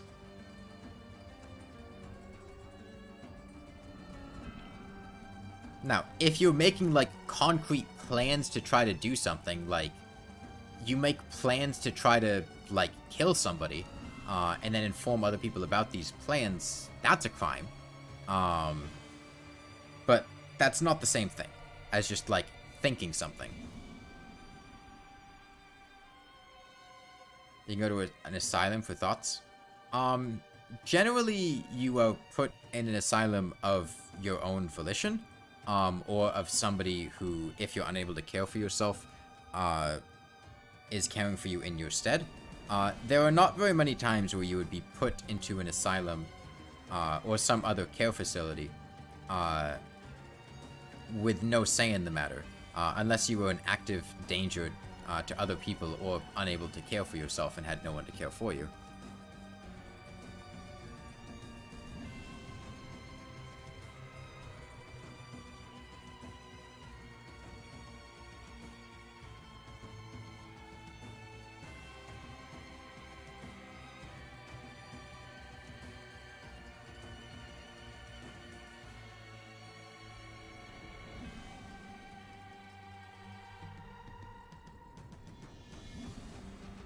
What's the asylum to go to? Is the asylum in Dark Souls 1? I don't know, there's a big bird there. Birds are cool.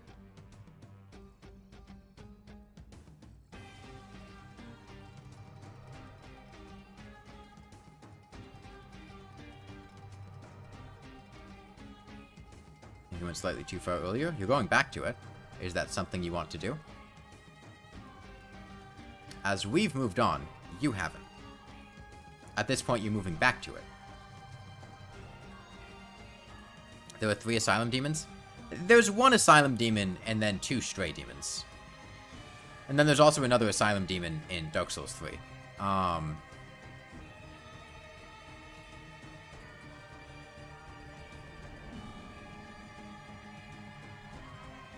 Texture-wise, they're the same. The strays are reskins. Strays are not reskins. Stray demons have completely different AI from asylum demon. They're not the same thing. They have similar models, but, like, the AI-wise, Stray Demon is nothing like Asylum Demon. Stray Demon casts magic and AoE shockwaves, and that's, like, his predominant thing. Whereas Asylum Demon smacks you with a hammer.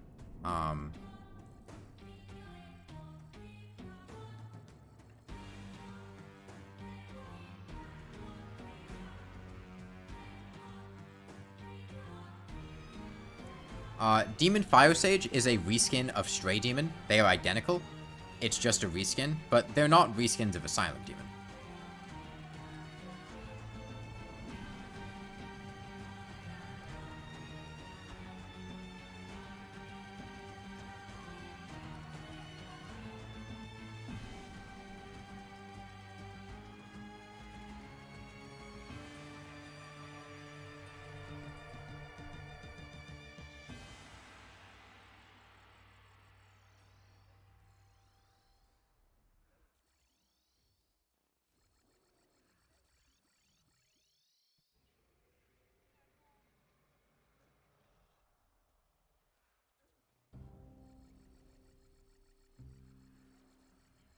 Okay, I think I'll go down to 12,500 and then pause there.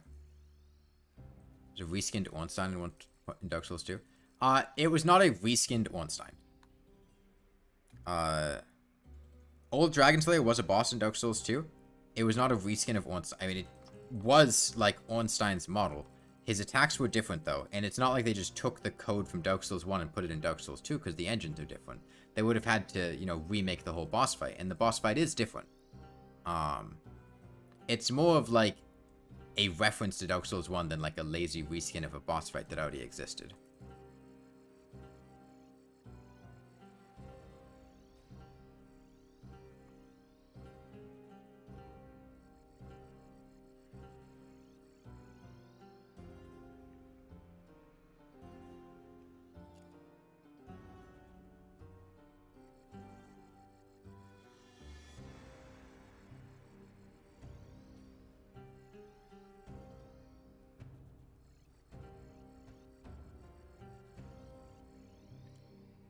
I've seen the word reskin thrown around a couple times. A reskin is when something is exactly the same, it just has a different,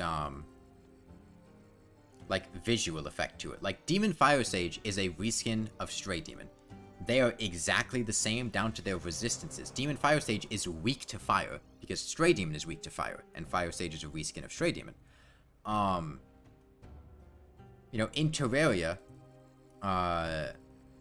the different zombies are reskins of each other. A lot of fighter AI enemies. But Old Dragon Slayer is not a reskin of Ornstein. It's just, like, the same boss, but rebuilt. The timings are different. Some of the attacks are different. But it's the same guy that you're fighting. Or somebody inspired by the same guy. It's not exactly clear.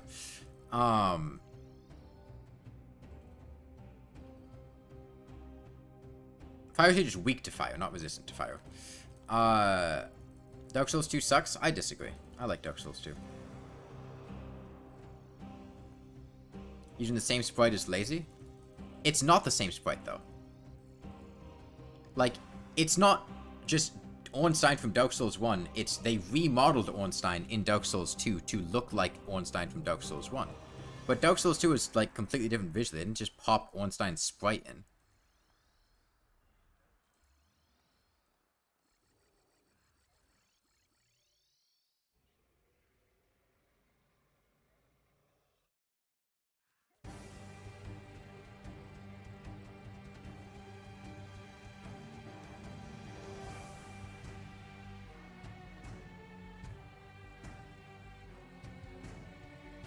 You could call it lazy for not being an original idea, but it's not lazy because, like, they didn't make a new asset or reused AI or something. It's a unique asset with unique AI within the game.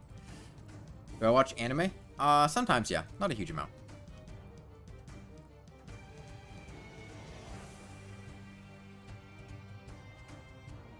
Yeah, see you, Meme God.